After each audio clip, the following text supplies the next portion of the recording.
All right. Yeah. We like to kind of move on and fall into another groove out there, y'all. We like to do this one for all the young ladies in the house out there. All right. Yeah. A tune called While I'm Alone. Baby, baby, baby. Baby, baby, baby. Ay, ay, ay, ay, ay, ay. Ay, ay, ay, ay, ay. Oh, Lord. Do you love me, baby? Do you love me, baby? Then why you wanna go and leave me all alone? Ooh, baby,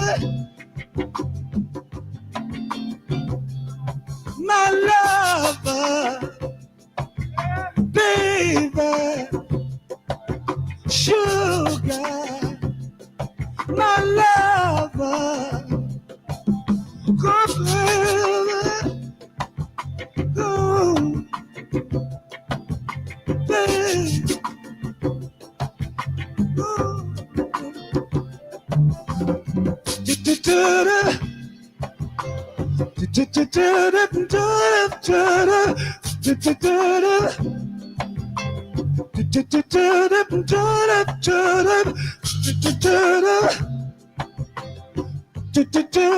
Don't you want me to love you, baby, baby, baby, baby, baby, baby, baby.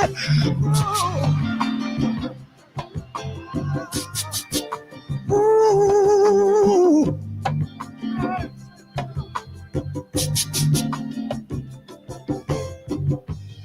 La la da da da da da da da da da.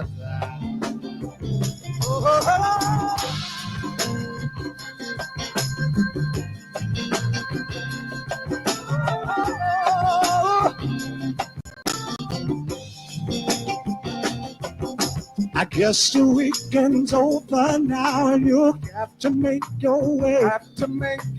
Had a ball of dynamite right from the first day. Tell me that you're coming just as soon as you get home to pacify my heart while I'm alone. I don't like being alone. Things we did this time of love we've never done before. Made some changes in my head. I don't feel the same no more. Tell me it's not make believe this feeling that you show. To comfort me, my love, while I'm alone. I don't like being alone. Oh, dip, dip, dip. Dip, dip, dip, dip, dip, dip, dip, dip, dip, dip, dip, dip. Just think the times you left me for and they're burning up inside. Something I can't see no more, not for my foolish pride. Please be with me, honey, all the time when you're not home. To pacify my heart while I'm alone. I don't like being alone. Hey, I don't like being alone. Can't stand being alone. Oh, baby. Oh, baby.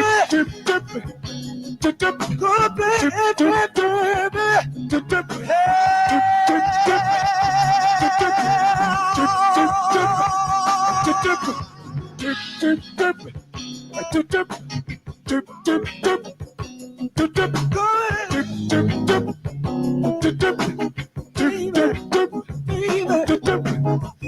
All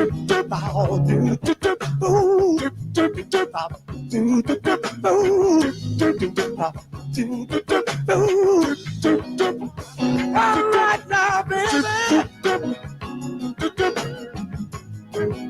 Who I miss you, baby? And all the time, you know I don't like being not alone, baby.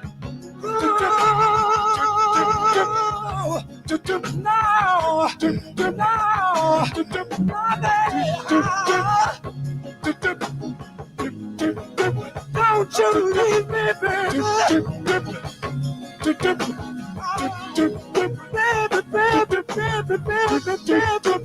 Baby, can't you see that love?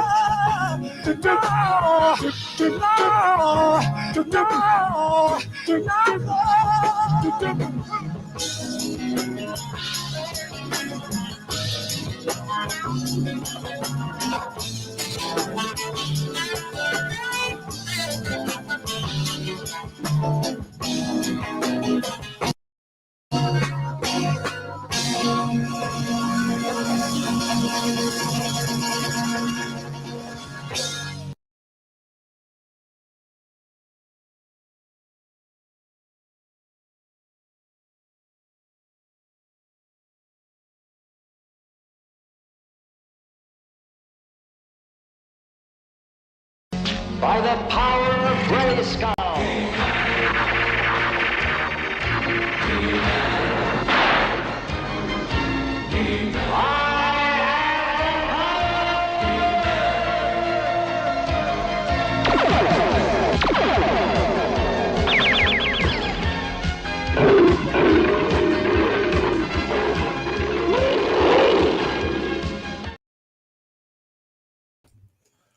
Woo!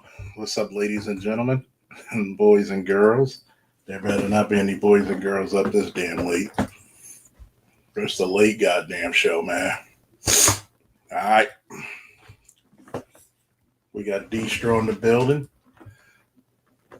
0860. Excuse me, 1. Old Dark 30. What's up, Marine? We got tips and tricks. Jesus Christ. That should make me choke. We got AB Media. Woo! We got myself. Woo! We got Rainfire Designs. We got the black man that is angry in the building, fellow Baltimore. Go Ravens. Now, this is something that's near and dear to my heart. All right. I'm going to give a good spiel. And the fact that everybody's not equal. Okay? Let's just get this shit out the way. Everybody's not fucking equal. Yes, I might have been one of those people. Isaiah chapter 6, verse 8. I hear the voice of the Lord saying, whom shall I send? Who will go for us? Then I said, here I am, send me. Oh, they stopped it because of the music. Oh. See, it's kind of crazy. Other people play music all damn day long. But yeah, I do. I'm just wondering why they got to pick with me. I guess I'm back on, but it is what it is, people. You're supposed to be entertaining people, but people play other people's shit all the time. They play music all the time. I really think this place is starting to suck. And I really think something new needs to start up streaming-wise because this place sucks.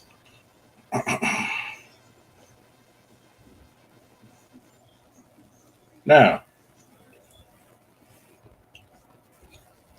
back to what I was saying, for those of you of the Judeo-Christian faith, Isaiah chapter 6, verse 1. I heard the voice of the Lord saying, who shall I send? Who will go for us? Then I said, here I am. Send me. Yes, I know I've been the guy who said that a lot throughout 25 years of my career through military, police, and security services. Even at the career, I'm not equal to everybody. Excuse me. There's a trend in the Black manosphere that originates from the Black community. You know what that trend is? Everybody thinking they're equal to everybody else. We got many men in this space, different walks of life, different age groups, different generations, different experience of living. It would be disingenuous as hell to really think that I am equal to everybody in every situation. There are some people who are much smarter. And there are some people who are much smarter in a certain situation or a certain job description, a certain art style, a different way of learning. There's too many people who want to come to this space not to fellowship, not to learn, but to be better than everybody else.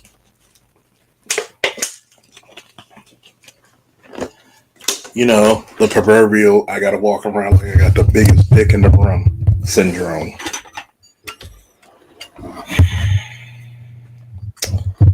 I know you can't believe it, right? Can't believe it.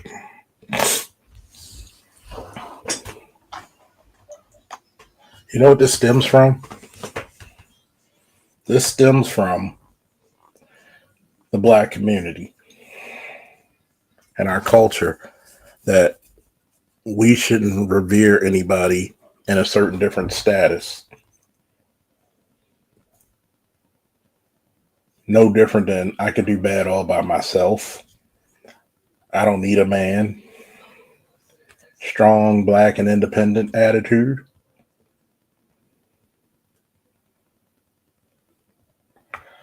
But what's the old saying? Everybody needs help sometime. And to give you a good example of what I'm talking about, it's like my boy Dre, and I had to tell him, look, Dre, you cool, but you can't just cut in. You got to be peaceful. You got to be very peaceful. You got to be very patient.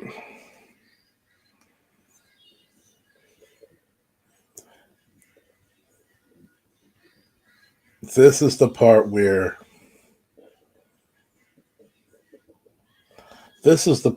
you have to show some maturity, some class, some decorum.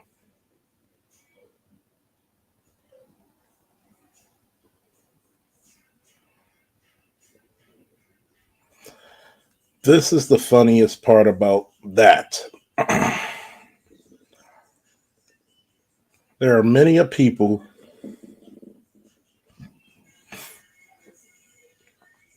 who don't understand there's a rank and file in the world.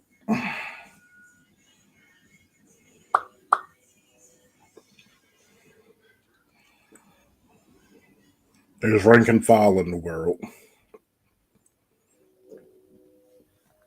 When I wrestled, everybody wanted to wrestle to be the champion. And whoever was crowned champion through their works, they had no equal. There was a podium that showed you who stood the tallest and who stood the lowest.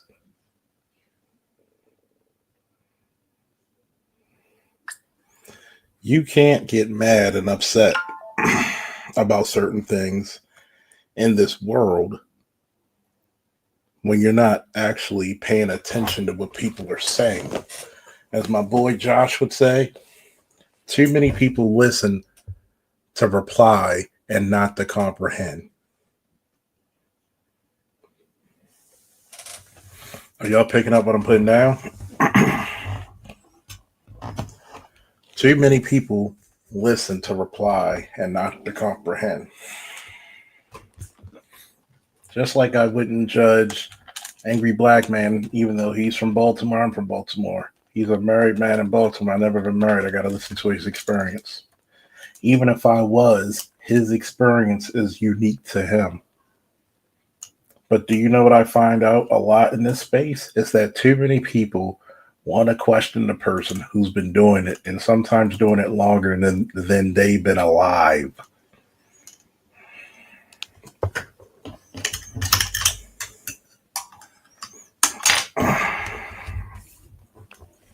It's no different than a woman saying she can't find a good man and she works in a male-dominated environment.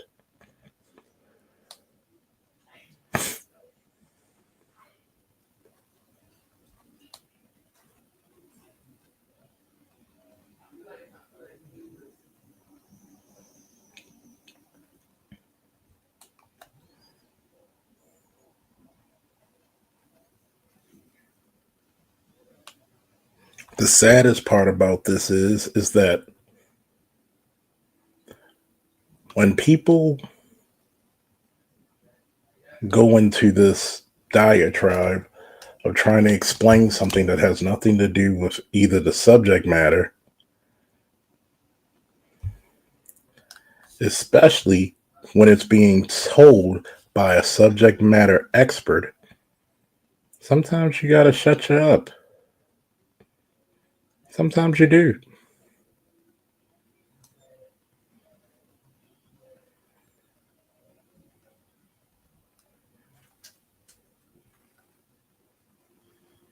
Sometimes you do.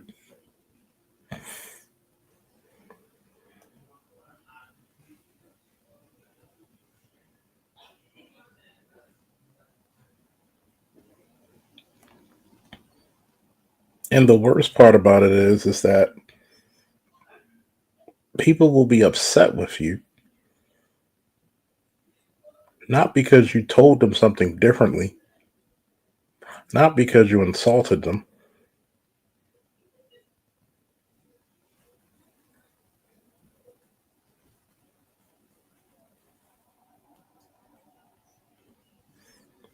It's because, one, you never wanted to truly listen. You wanted to try to boast about your shit.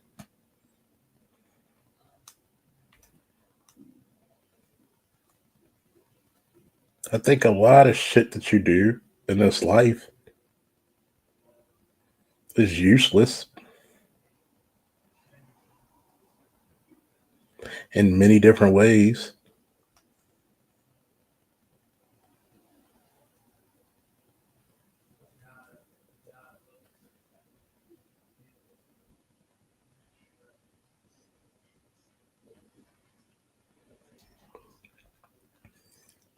I think that what you do when you're cut into people, you're not just being rude. Many times you're being self-centered as fuck.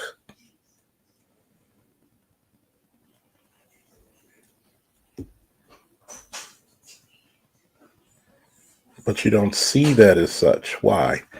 Because you truly don't care.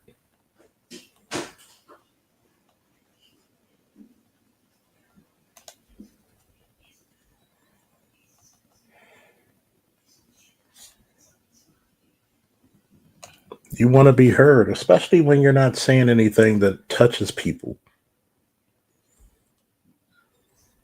When you're not saying anything that actually matters,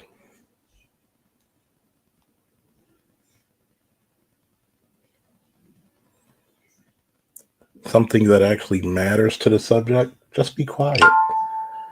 Everybody doesn't need to comment. This is the reason why I think some of y'all need to go into some paramilitary organizations.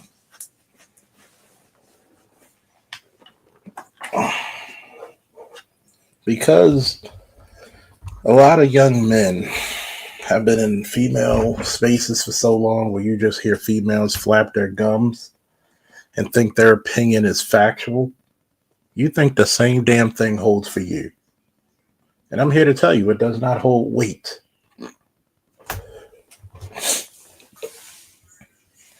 It is to be better to be thought of a fool than to open your mouth and remove all doubt. Why? Oh, why do you play yourself like a goddamn fool? And this isn't anybody particular picking on anybody, because I've been noticing this in the space for a minute.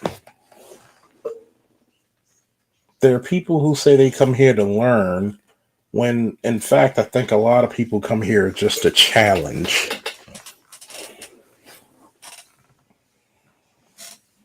I'm cool, Simply Deep. And when you do that, it disrupts the flow of the conversation, especially if it's something that's very important by a subject matter expert.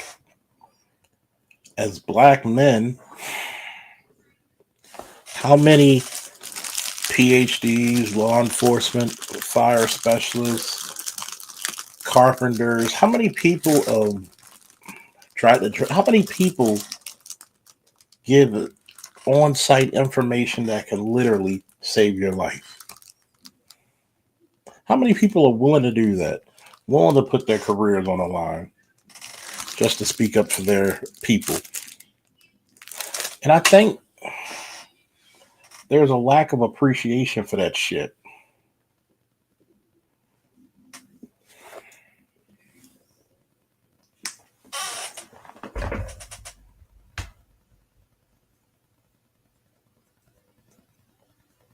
Do I think everybody has a story? Yes. But there's a time for it. There's a time for it. You have to show growth. Being able to listen to people. Sometimes you got to listen to some ridiculous shit. At least let them get that ridiculous shit out. Then make your rebuttal.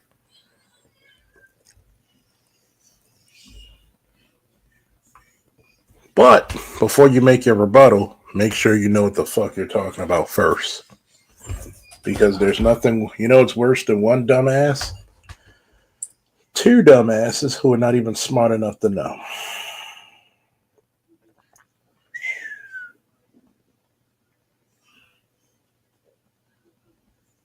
And that's not cute at all. That is so not cute.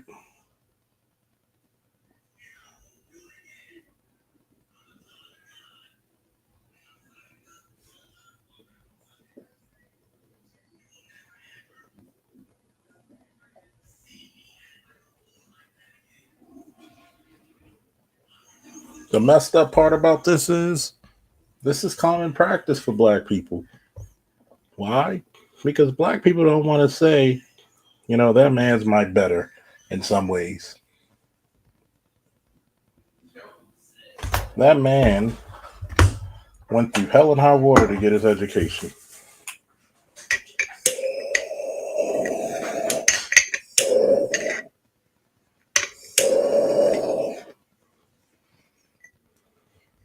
Gotta light my apple cinnamon candle, folks. That man had to go through certain schooling. He has a certain intellect, a certain experience, a certain training. And it doesn't have to be anybody who's a part of the intelligentsia, but somebody who could be putting this D on information. Not gonna lie to you, our boy Lewis Collier, aka Red Pill Sleeper Cell, Boy, he put us on notice on how these food prices were going to go. And I mean, we were months ahead of the curve. Months ahead of He probably saved a lot of people financially and probably health wise because some people actually needed to know. You need to stock up on this. Hell, he put his D with the during the COVID crisis.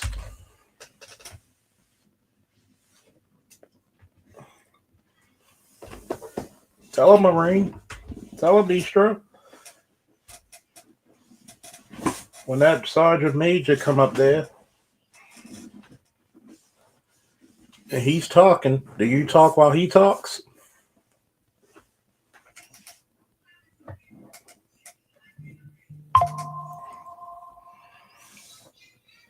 You shut the fuck up, usually. You usually shut the fuck up. Let's see. We don't live in that world of respect anymore.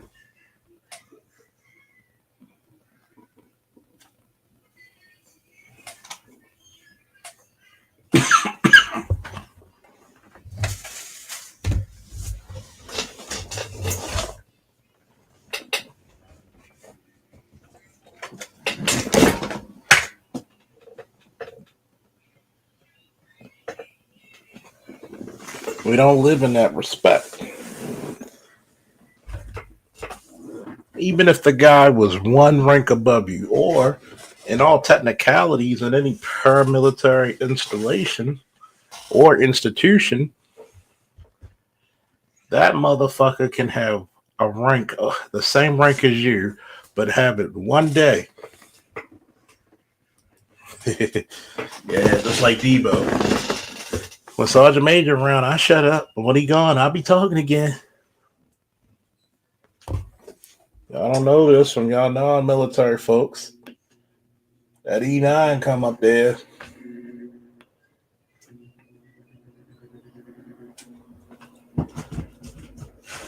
Even the captain, even though the captain outranks him, even the captain shuts the fuck up.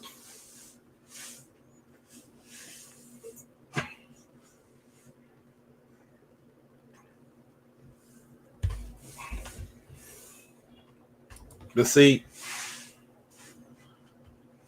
and this is especially for younger cats. I pray that one day you'll be the old cat and you live long and prosper. And I'm not even an old guy myself. But I learned this much. One day you're going to want that respect. One day you're going to want that respect.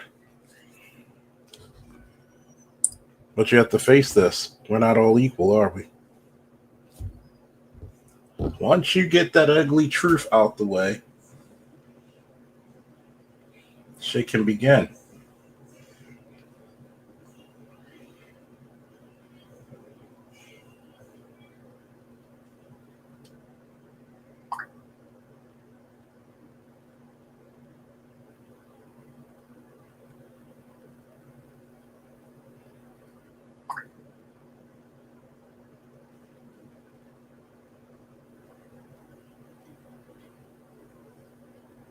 But you know what happens?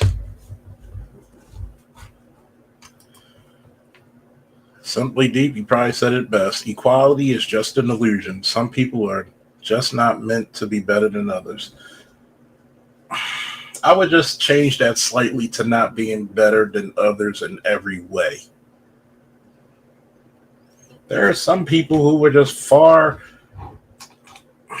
There are some people who, in terms of strength, physical strength, who dwarf me. Not very many, but there are people who do. Majority of the people who go to even gyms are not as strong as I am. But those people who are beyond me, I have to realize I'm not lifting 700 pounds. The best I did was 5. That's a whole nother grown-ass man he's lifting, including what I lift. There are some people faster. some people who are going to score higher in the math portion of the SATs than me. But I'm okay with that. I'm willing to learn from them. I'm willing to shut the hell up.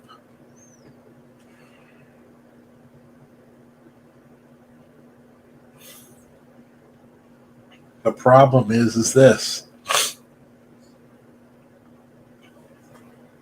Are you going to talk in order to enlighten, or you're just talking just to reply? Or the worst thing you could do is to try to be contrarian. For the sake of what? For the sake of who?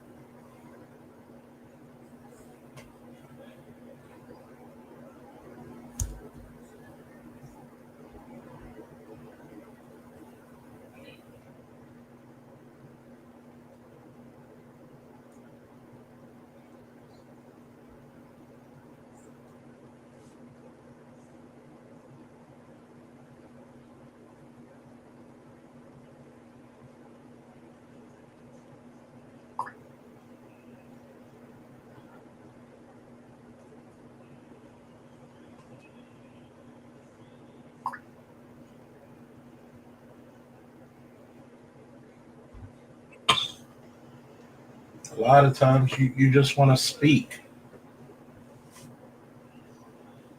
Maybe because I have to realize that in a lot of people's real lives, they don't get a chance to speak very often. I get it. I understand it. But have some decorum, please.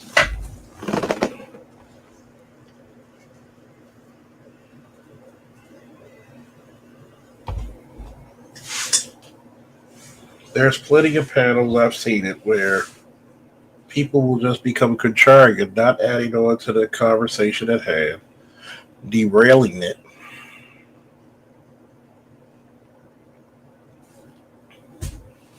And then wonder why people are like fussing at them, looking at them different.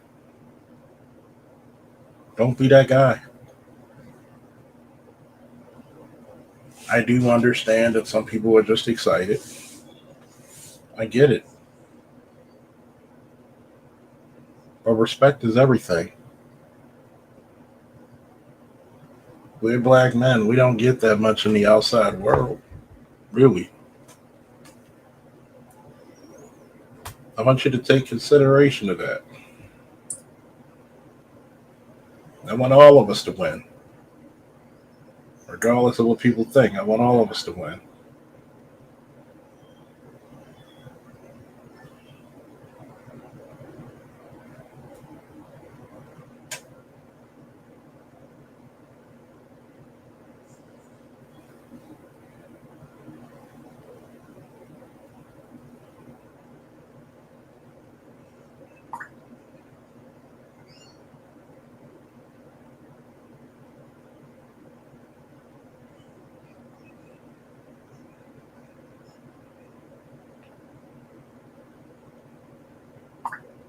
If you're not willing to be that studious person in order to win,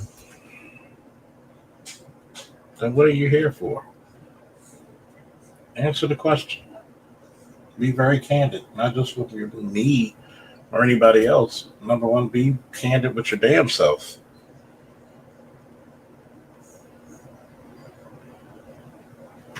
That's the one who's going to be hurting. Exactly. Learn to read the room.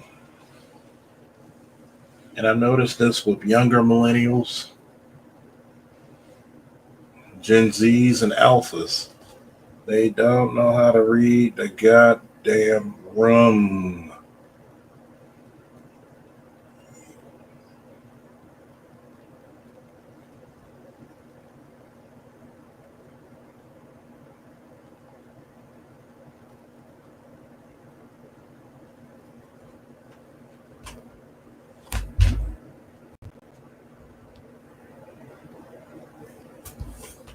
A lot of y'all need to grow up during a time when it was card games, dominoes, and pool halls. And that's how men socialized. That's how men socialized.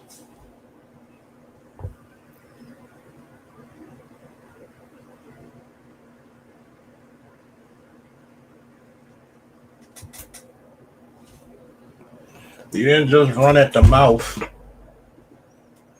You didn't just run at the mouth and say what the fuck you wanted to say to another grown man. You didn't just butt in. Nah. That shit was not cool. You got cussed the fuck out if you're lucky.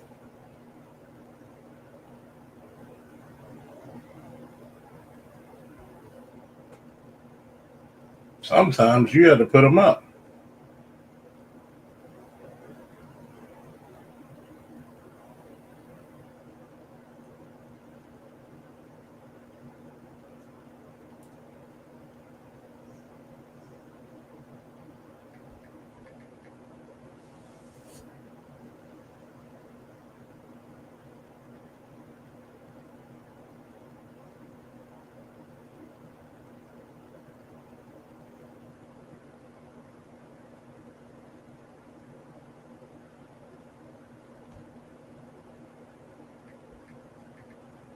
I mean, am I lying, folks? Sometimes you have to put them up.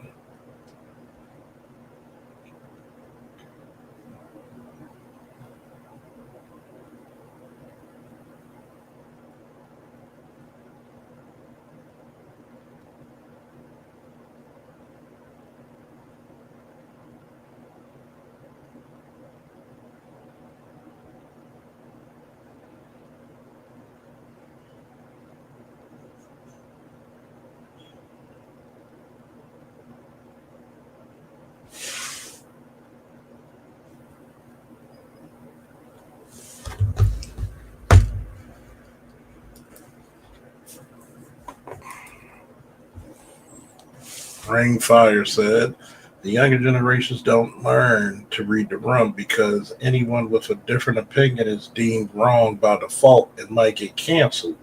They live in echo chambers. Well, that's very true. See, one of the ways human beings throughout history became smarter is because a difference of opinion. Trial and error.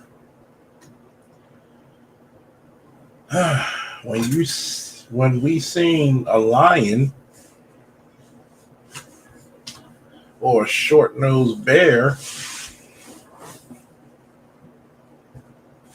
back in the hunter-gatherer days, and you saw one of the members of the tribe just get mauled to death and dragged and possibly eaten, what did you learn? Not to fuck with it, to avoid it at all costs, until you either, A, build up enough gumption and strength to fight it off, or B, which is the better option, develop weapons to kill it and maybe eat it.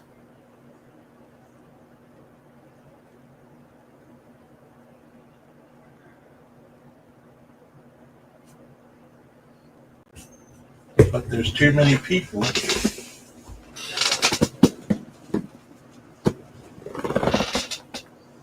in the scheme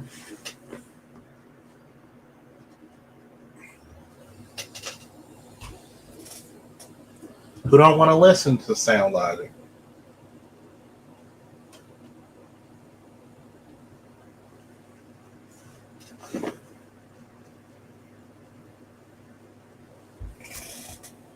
Too many people who don't want to listen to sound logic.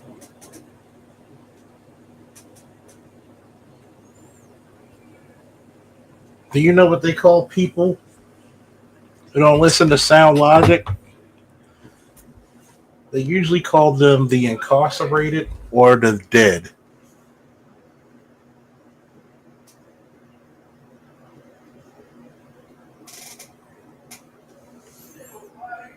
You have to evolve to survive. I think it's very shameful when grown-ass men are too damn stubborn to even want to put in that type of action, that type of learning, it gets really old. I was here starting out 10 years ago as a regular viewer like everybody else. I had to wait my turn to speak. If it wasn't for you guys and girls, I wouldn't be a content creator. I never thought anybody wanted to hear me talk my bullshit.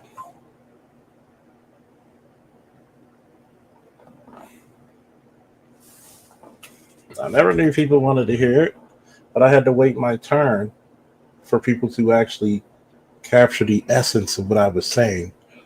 If you picking up what I'm putting down, yeah, just for you, man, just for you. By the power of Grayskull.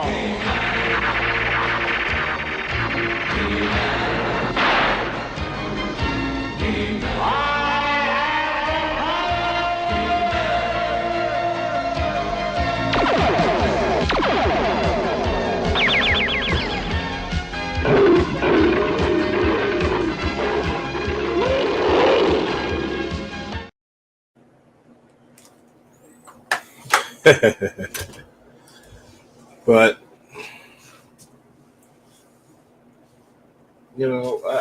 it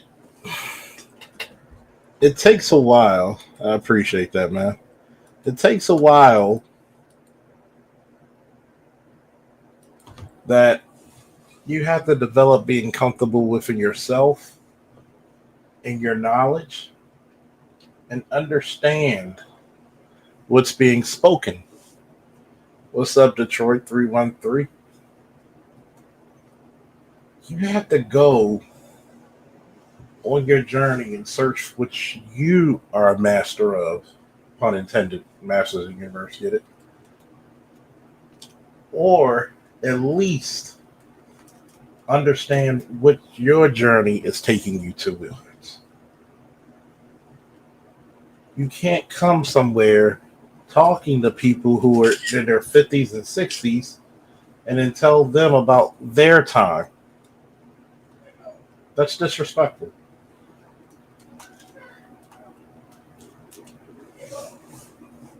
That's disrespectful as hell. You have to put yourself in a situation to understand other people.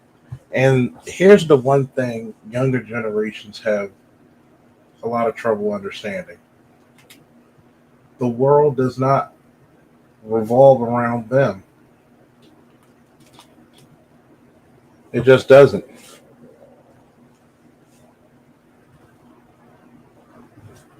It just doesn't.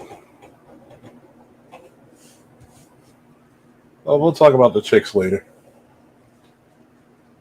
There's the link in the chat if anybody wants to join. It's an open panel night. Nothing specific.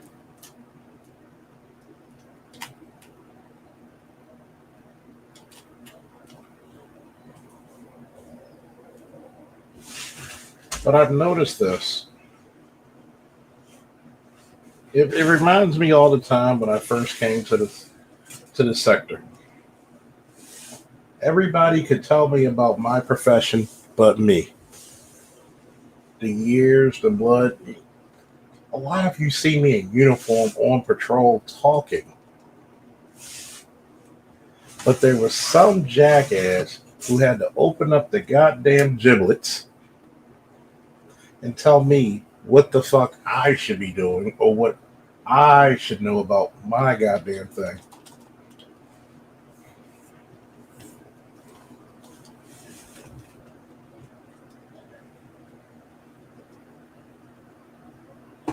You get real sick of that shit, man. You really do.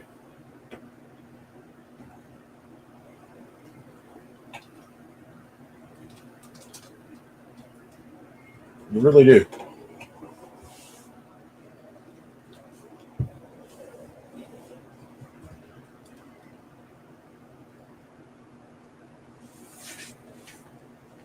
You get real sick of it.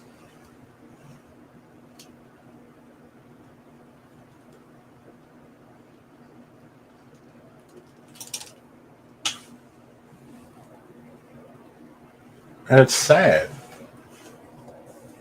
Why? Because I know a lot of people want to fit in and think they know everything that's being spoken.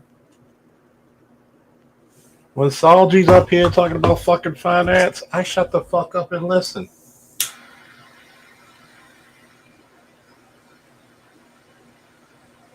When BGS talking his esoteric geopolitics,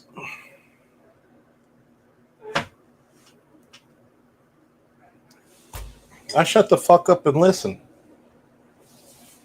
Even BGS and Black Uber will respectfully be quiet if I'm giving them something that I'm knowledgeable about.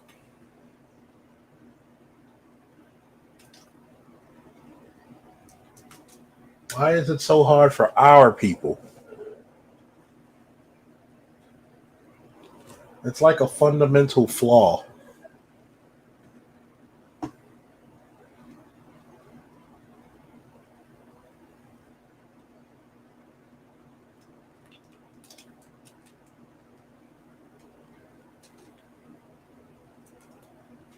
It's a fundamental flaw of black people, man.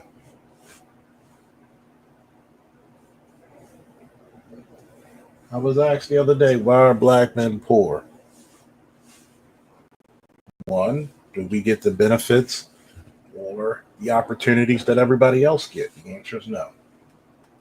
You know the reason why. You know the reasons why.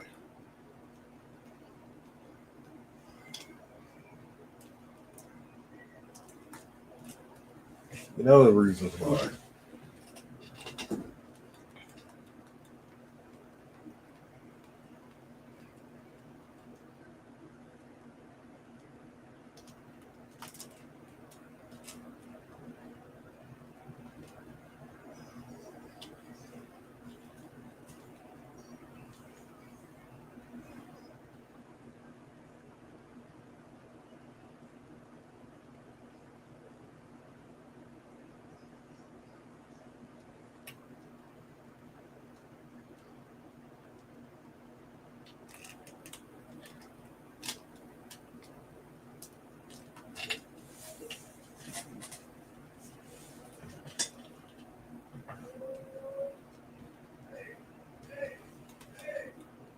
For some odd reason, we can't take in consideration that there's somebody who knows something more.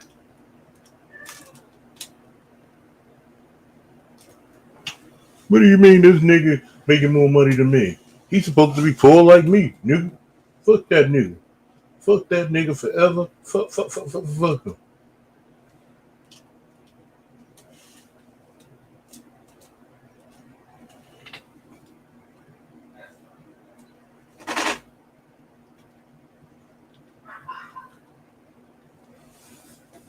Does that sound like the average Negro talk to you?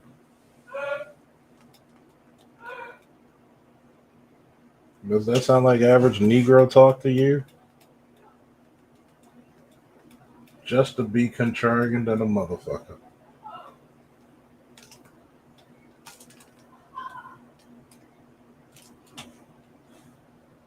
You don't know more than me, nigga. You don't know more than me. Who do you think you talking to? You just got your yes man over here.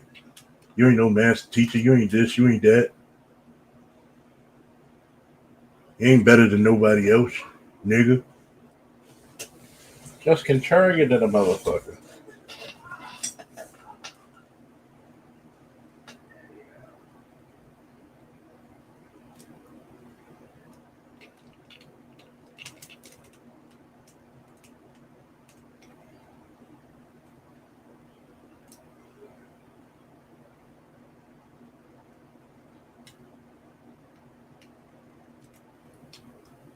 Just contrarian.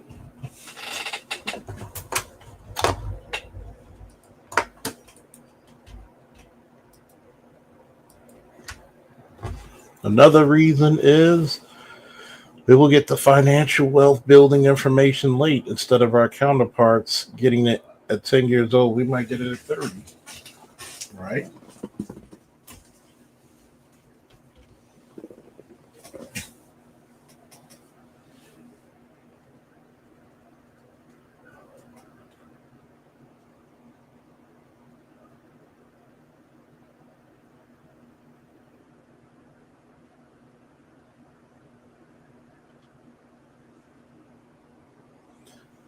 Instead of actually having discord with one another, we want to argue over who has the most frivolous shit.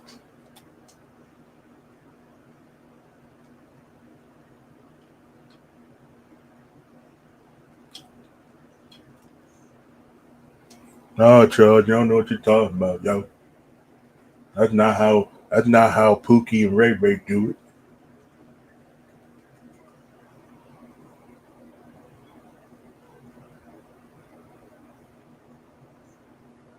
A lot of niggas only do this shit only to impress another bitch. Basically.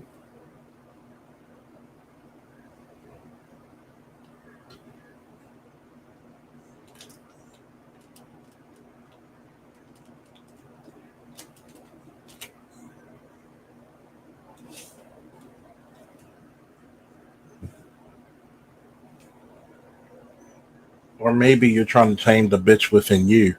Oops. Oops. Oops. Oops.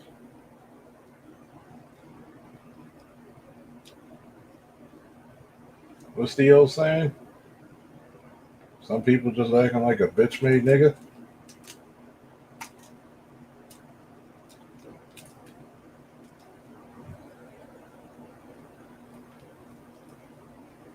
Oops.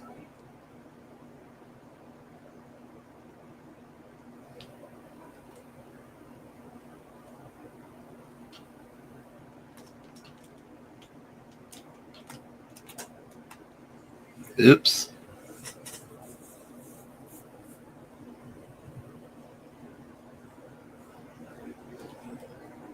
Well, why are you talking about we got the bitch in me?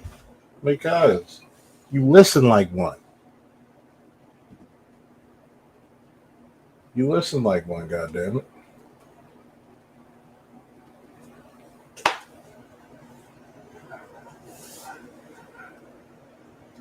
That's why.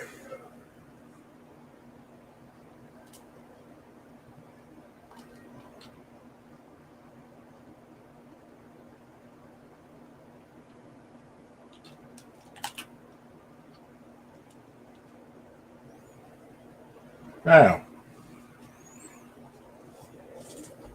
here's the link if anybody want to come up. Anybody want to talk about something else that's on their chest? Please feel free. And set yourself free.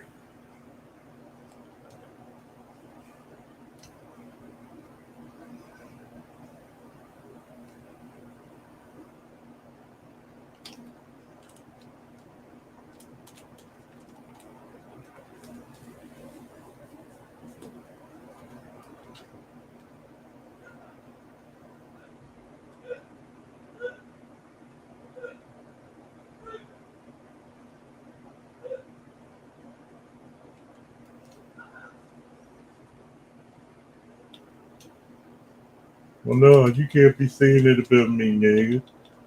Why not?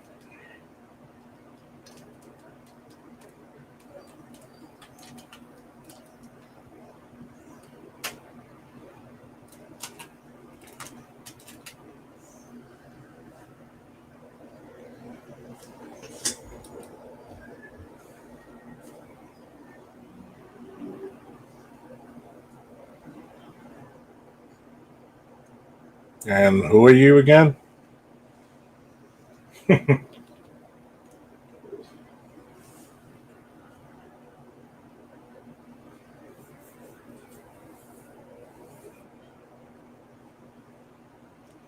Actually, red pill comes from the Matrix.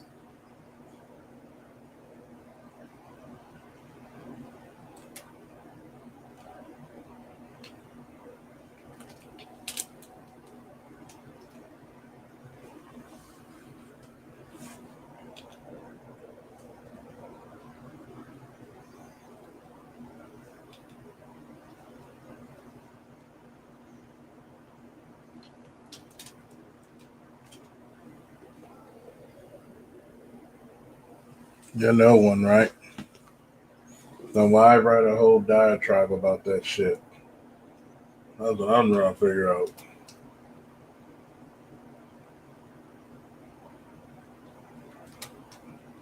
Why write a whole diatribe about it?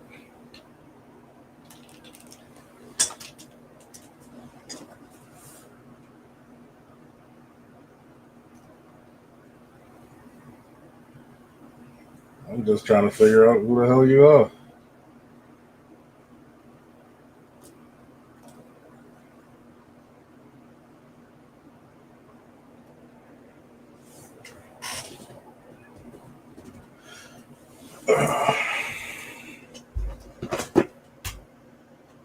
It's part of that read the room thing, you know what I'm saying? Read the room. I think a lot of people, when it comes to content, and I thank you for your appreciation. Hopefully you're being genuine about it. I think a lot of men are not out there in male spaces like they should be. And I think the confusion starts there. I think the confusion actually factually starts there.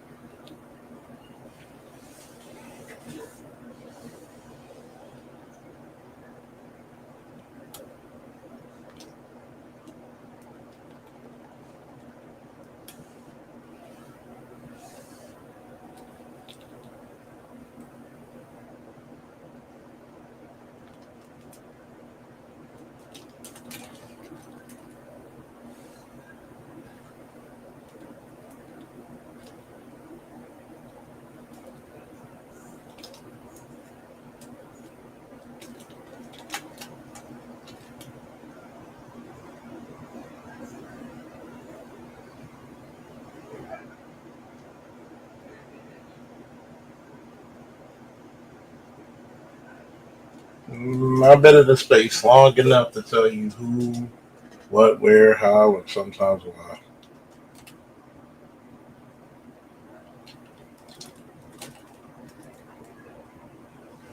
And trust me, I can tell you an even better history of this space than damn near anybody, because I've been privy to a lot of personal conversations.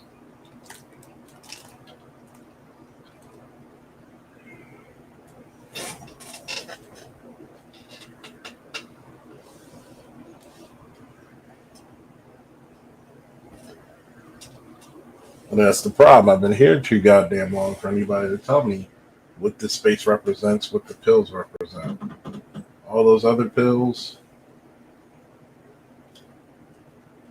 I mean, hardly of a damn.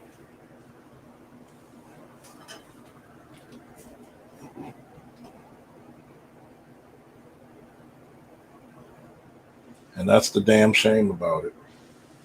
There's a lot of Johnny come latelys come to these spaces, not understanding what's being told and what's actually being sold.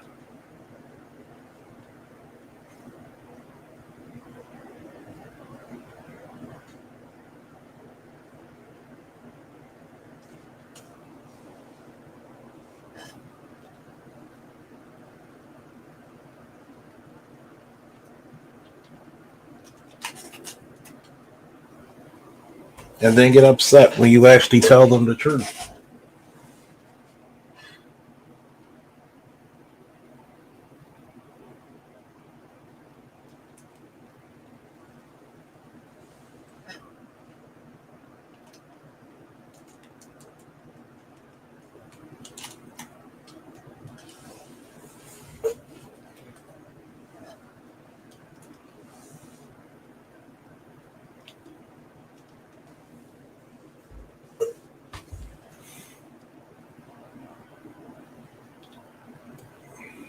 What will I tell them? Don't get mad with me. Don't get mad with me.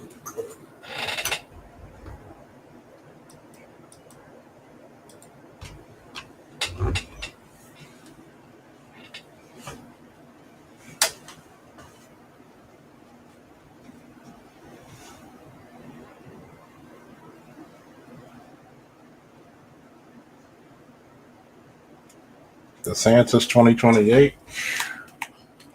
I'm kind of thinking how, but I ain't got nobody else, right?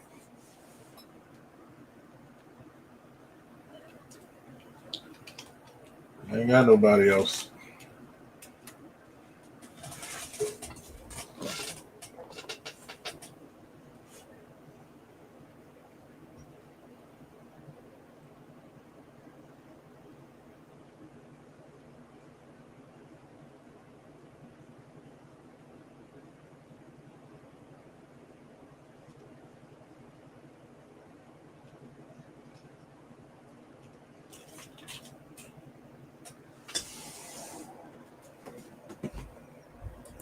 Does it feel like Christmas time anymore?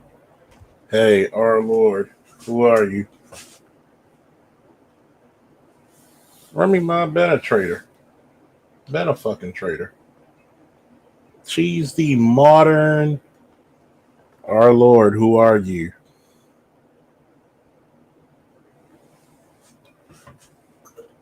If you don't tell me who you are or show me who you are behind the camera, I'm not bringing your ass up. So who are you?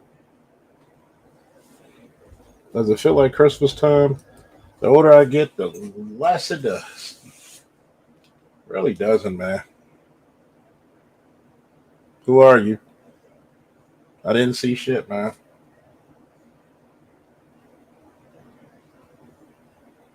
You better type in the chat or something. I'm gonna tell you what's the worst thing about women like Remy Ma. She's the worst type because one, she doesn't like it when her medicine's thrown back on her. Who are you? It's a black background. I can't see shit. Stop. If I can't see shit, you ain't coming up here.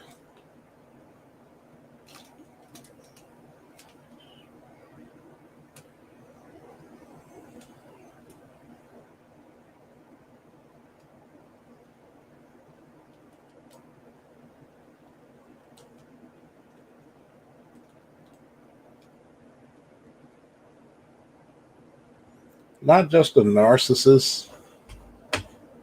She's trying to look for a sympathy. That's what she's looking for. She's looking for sympathy points. And I don't think anybody dumb enough to give it to her. Hold on, I'll be right back, folks. I'll be right back. And if y'all want to come up there, hit the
I'm back, folks.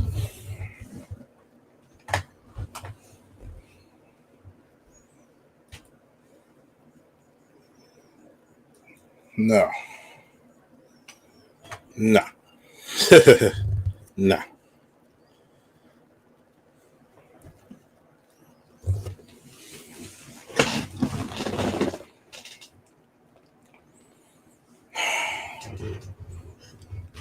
Here's the part about AOC.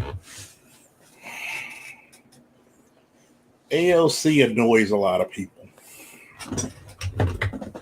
Yes, she's going to tell the truth, but she comes off a bit annoying.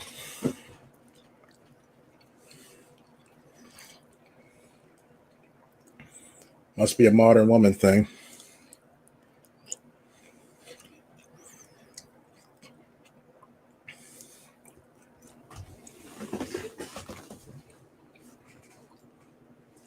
And she's going to have to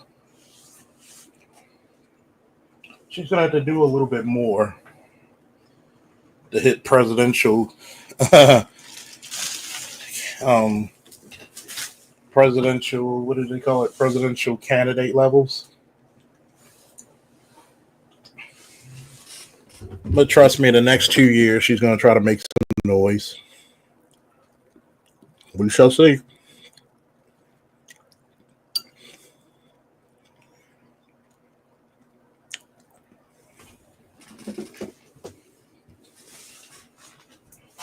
The Remy Ma thing. Typical bitch. You cheated. You get mad because he finds somebody else.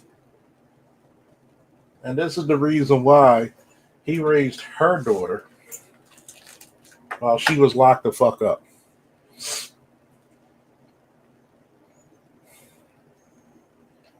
And he couldn't get loyalty, huh? What does he ever pay with? Now she wants to come out saying outlandish things about their personal life.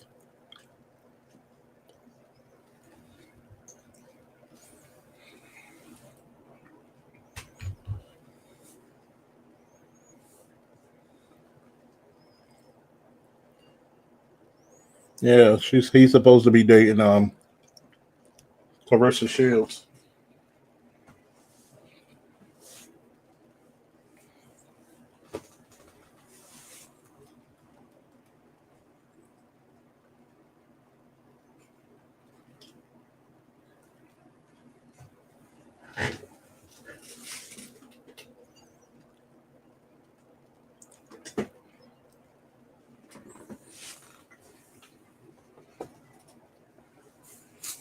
See, it's worse when you get a bitch that's better than you, better than your last one.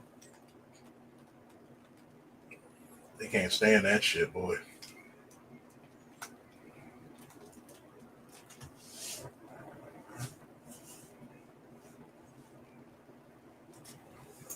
They cannot stand that shit.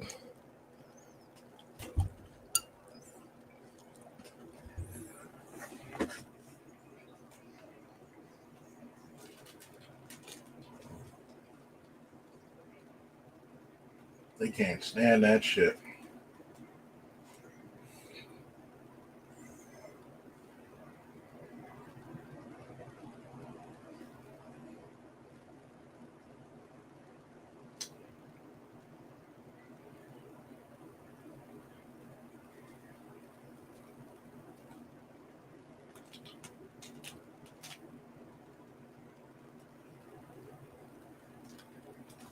They can't stand that shit. Well, she does have masculine energy.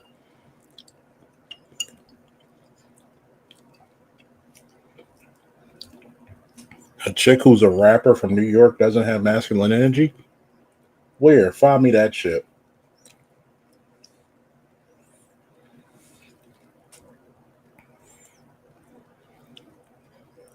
See,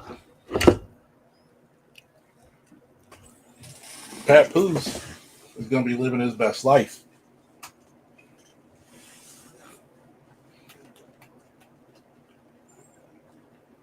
Because this shit is going to make him more relevant than ever. She wasn't, the last time she was relevant when she was trying to come after Nicki Minaj.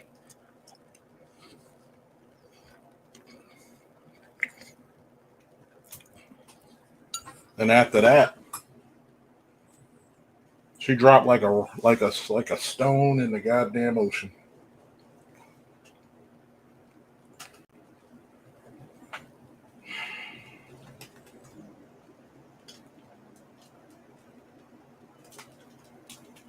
Travis Hunter.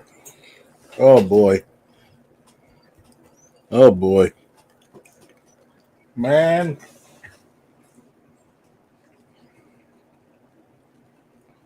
Yeah, I made it myself too. Homemade chili. I didn't eat. Chill with my boy today. My son was over for the weekend. So chill with him mostly. I'm gonna say this.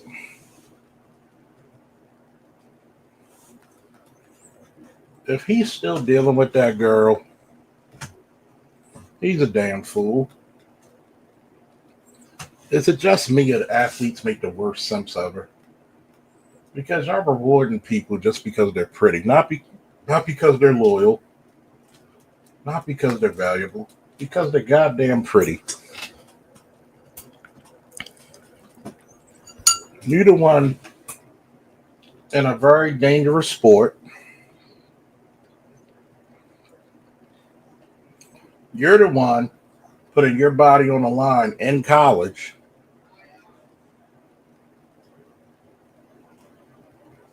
And for some odd reason, you're not smart enough to take the hint. You're not smart enough to realize that this chick will talk her enormous shit about you.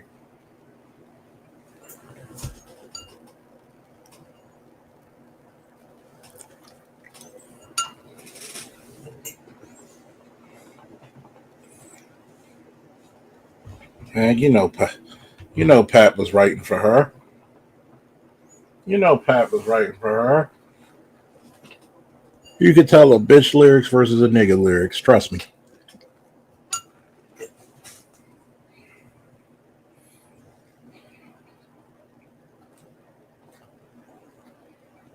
Hip hop is supposed to be masculine anyway. How the fuck does most of your people being played now with bitches? I never thought I'd see thugs bumping down the street to some Glow. Even though I like Glow more, but I never saw that. Never thought I would see that shit.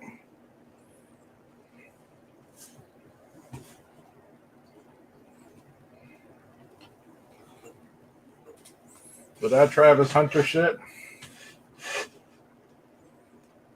I'm like, how many of you niggas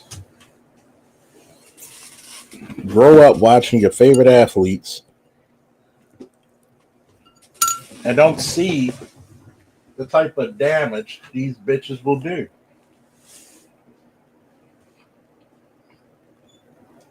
That lets you know the gynocracy is super strong.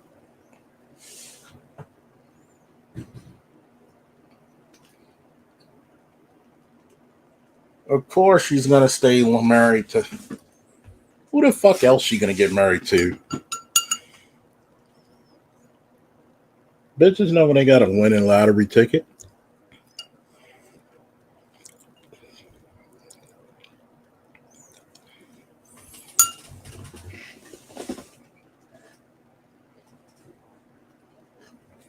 Stop playing coy. Stop playing that coy shit.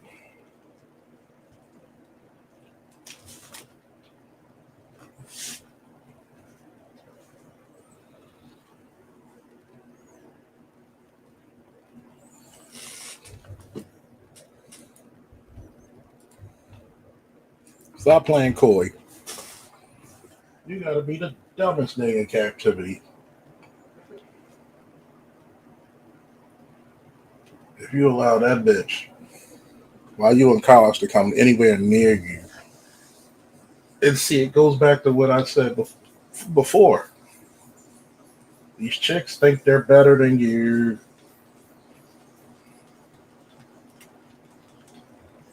These chicks think they're better than you. All she doing is pretty. You bringing the money, the attention, the fame. You can get any other bitch in your college campus you want.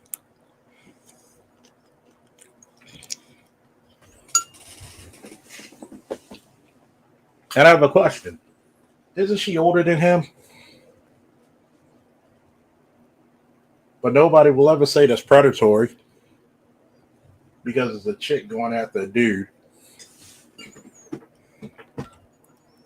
Right?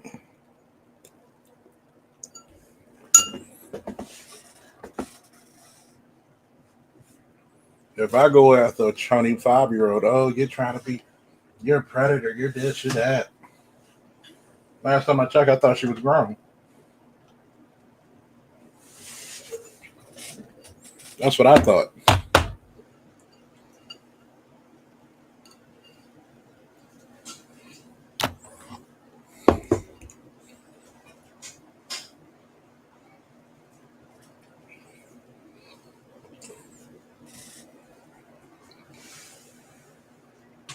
You're right. It's only a problem when we do it.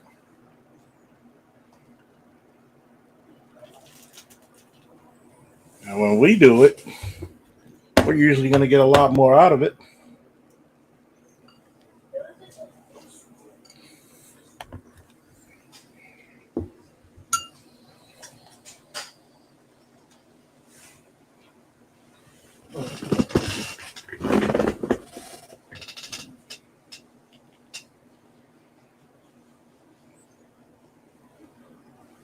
We're going to get a lot more out of it. This is the reason why black men are poor. That you make poor decisions.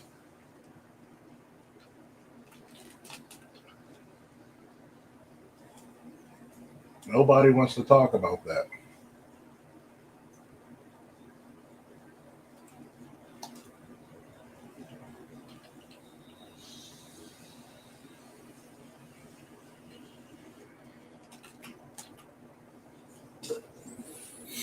You know this bitch is an attention whore. You know if somebody flash enough cash, she'll be fucking them. So why do you want her? Because she's pretty?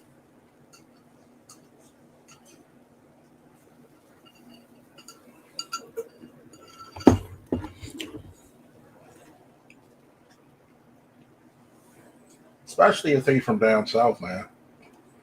Down south niggas got it the worst. Especially if they were called dark or ugly. No, I gotta give me, because you know most of the color struck niggas are from the south.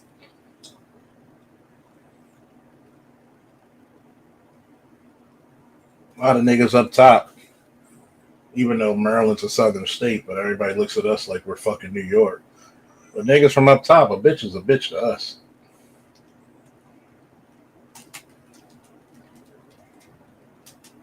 Bitch is a bitch.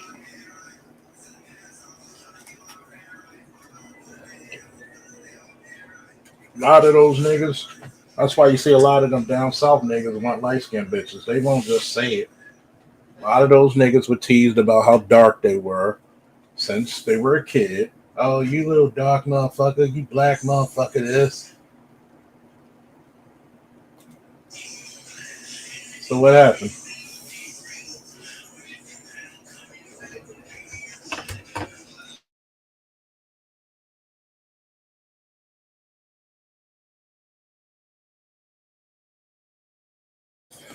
So a lot of those times you have those guys from down south. And this is another thing in the black community. They think a wayward bitch who got a smart mouth, they think that shit's cute. That shit's cute, all right, when she starts slashing your tires and burning your house down. Shout out to Andre Rison, where he literally had to put hands on one left eye to calm her ass down.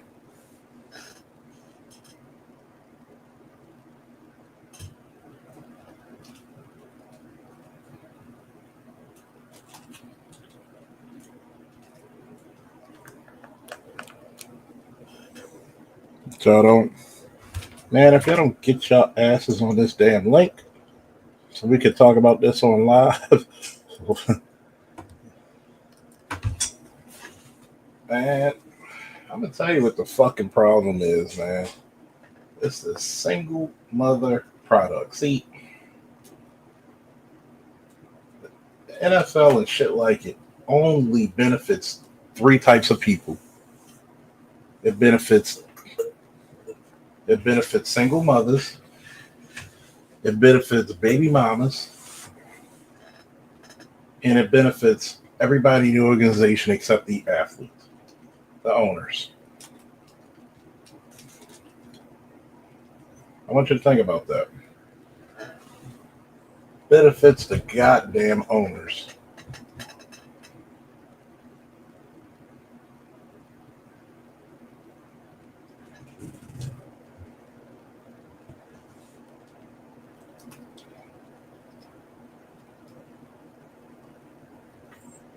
Mm-mm.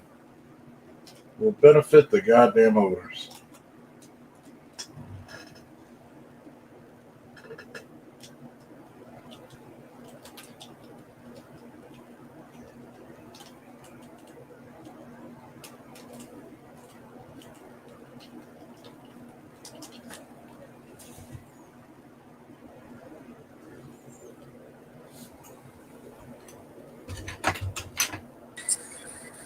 What's up, man? Everybody's scared to come up tonight. I don't know. Maybe. To be honest, What's up, man? I mean, this from What's the up? beginning. Everybody's scared to come up tonight. I don't know. Maybe. To be honest, What's up, man? I mean, this from the beginning. I'm scared to come up tonight. Hold up, you got your. I think the YouTube's open. Okay, sorry. You was echoing. I think it's because of people in the background. My bad. No, I've been listening from the beginning. I think we was just letting you preach. But Oh, like I said, still to this day, I'm surprised people like what I'm saying because I'm one of those niggas who'll be like, yo, when the fuck do y'all keep letting these dumb bitches take advantage of you? Like, you don't see this shit? look, You don't see what other athletes went through with women like this? She's publicly embarrassing you and you think that shit's cute.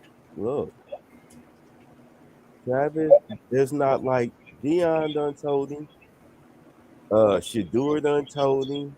His other teammates done told him. The general public around him has told him. And those of us on the internet, thousands of videos, is trying to tell him. It's just like the what's the name? Who was Brittany Renner's baby daddy? PJ Washington. Right. We told him. And he wound up dating a chick who's just like her. He wound up actually marrying and having a baby with, some foreign chick that's just like Brittany. I understand people like me to preach. I do like audience participation. But I'm going to say this. Niggas, them bitches don't love you. They love only what you could do for them.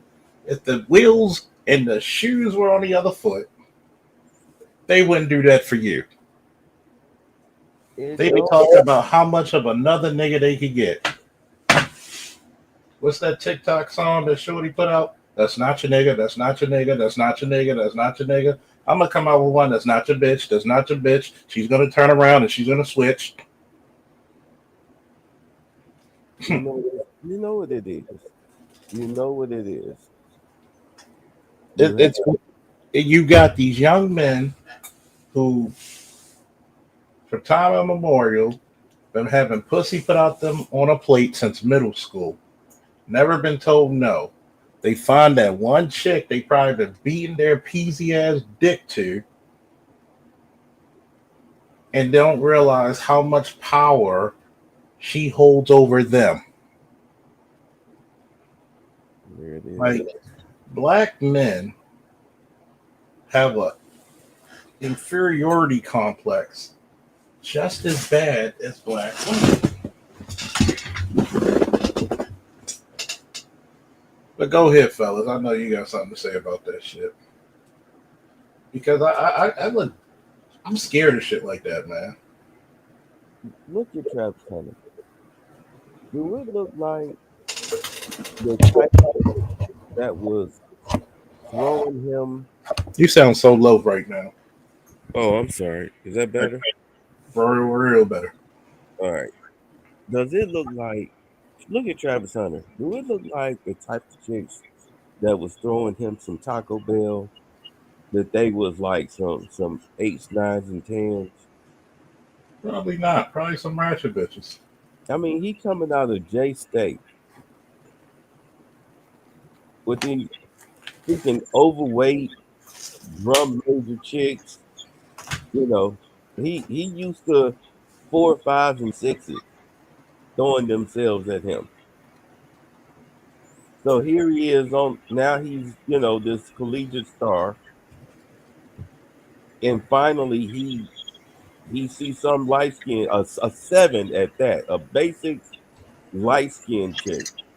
What did I tell you? Where is he from? I have no idea, but it don't even matter. Somebody look up where he's from in the chat. Some of y'all come up on the chat. Yeah, get this goddamn panel started. He Everybody want to ask the questions. Come on the panel. Like, share, subscribe. If you're not subscribed, give it a like. If you can, donate, because hey, this is your time to ask the sergeant and the officer of the goddamn law all the questions you want to answer. What up, man? What's up, man? Yeah. Man, how you like that game today? It was good. Could have been better, but it was good. It was good. Need to do that to Pittsburgh next week. Hey, look, man, we gonna have to pray for this kid, Travis Hunter, man. He got to touch that stove, man. He got to touch that stove. I think he's gonna touch that stove and lose millions of dollars. It's not our problem. Somebody needs an intervention with homeboy. Again, Dion done told him. Shadur done told him. All his teammates done told him. The people around him in his immediate vicinity have told him. And now here we are making thousands of videos telling him.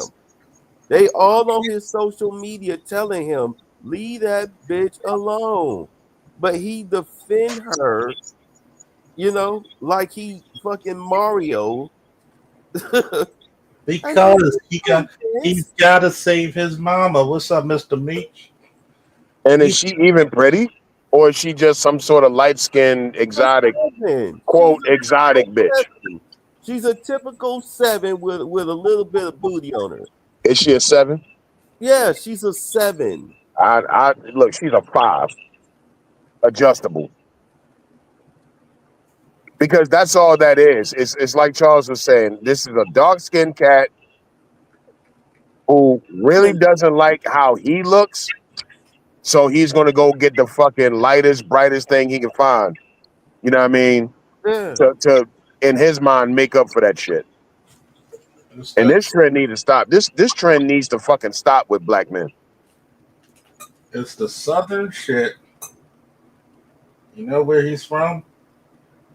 Where is he from? Florida. Let me see. I know he was going to Florida State at one point. Well, he wanted to. He was talking about it. He's from Florida. Yeah. Figures. That's what did I call it out or what? Yeah, you did. He's a podunk. I'm gonna tell you. Looking at his face, he has a very broad nose. He's dark skinned.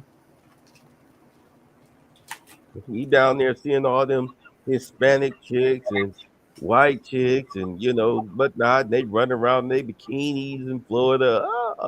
He probably was lusting after them ever since he was a kid. He's a dark skinned dude, broad nose. Probably was teased about it. And I'm sorry, like that. How do I know?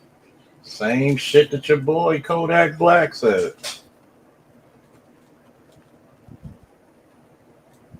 That's how all them dark skinned niggas be thinking. And you gonna still be with this bitch for what? She's embarrassing you. Don't forget to put into the Cash App, folks. Do I think that Daniel Penny deserves some negligent homicide? Daniel Penny should have been held liable because of his training. But because he has not only the complexion, plus you had a crazy ass dude on the train and a history of crazy ass people on trains, Was he tried by a jury of his peers? Yep. Remember when y'all say y'all don't like jury duty? You ain't gonna vote because you don't want to get on jury duty? Remember, there's a lot of this shit that's happening. Remember, when you're not called up for jury duty, remember this one key factor. It could be you. You know what killed me about criminality that perplexes the living shit out of me is how black people will break their necks to protect and promote it.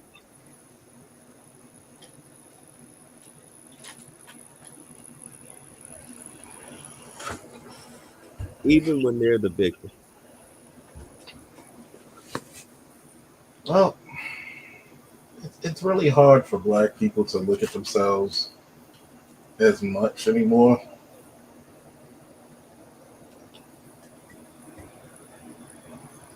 Because, like I said earlier, black men suffer from such low self-esteem that it should be outlawed. You got but one damn time to embarrass my black ass. I don't need anything else to be told to me.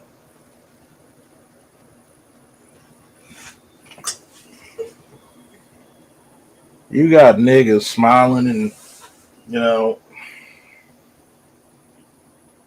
it's sad. They think drama, They think that drama relationships is love. They think because I bet you he comes from a single mother family. Bet you he does.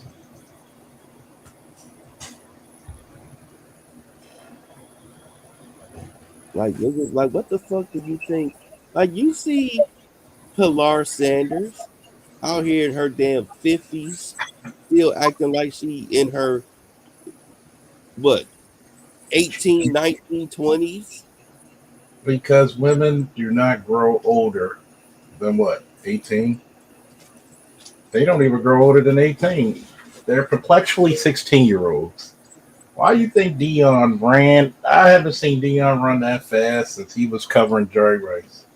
Did he loses the bottom part of his leg, or is he still getting treated for that? Oh, he got his toe amputated. Nah, they cut off some of his toes. Right, because I know they were saying that he might lose it from like the knee down because of the lack of circulation. So I'm thinking that eventually he's going to get that done where he's going to have the prosthetic. So that hasn't happened yet. Okay. No. He sure could move when that bitch was coming in. Oh yeah, you thought that he was, like you said, cutting the cover Jerry Rice on an out route. Yeah. I mean, that motherfucker could move. He was moving that. But see, that's another thing a lot of black men don't understand. Dude, she's your mama, but she's a hellion to somebody else. You seeing her in the eyes of your mama. Mama could do no wrong. A lot of kids need to realize the only reason you were born because your mama was horny. Or trying to keep a nigga who didn't want her. Or just wanted some Section 8. Mm-hmm. Yeah. You were just a tool. You were a check. You were a check baby. You were a check baby. My mama loved me. Your mama loved you. She wouldn't have named you that god awful name, would she? And you can tell the difference between, I mean, just look at the two. Schroeder obviously had his father in his life, and then Hunter. You can obviously tell that this is a kid that didn't have dad around every day. Nope. You can't. You can tell. Why would you? And see, why is the mother there but not the father? You already know. This kid is destined to fucking fail.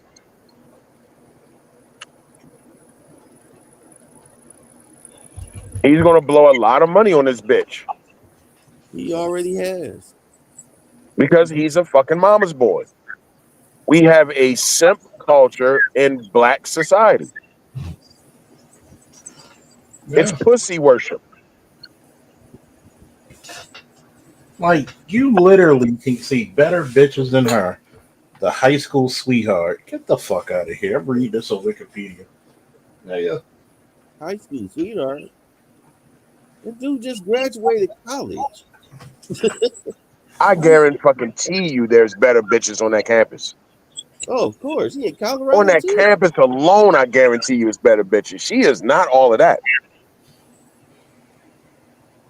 Hmm. He could have walked out of there with the A plus prettiest volleyball, basketball, lacrosse, whatever type of athlete, and nobody would have said nothing.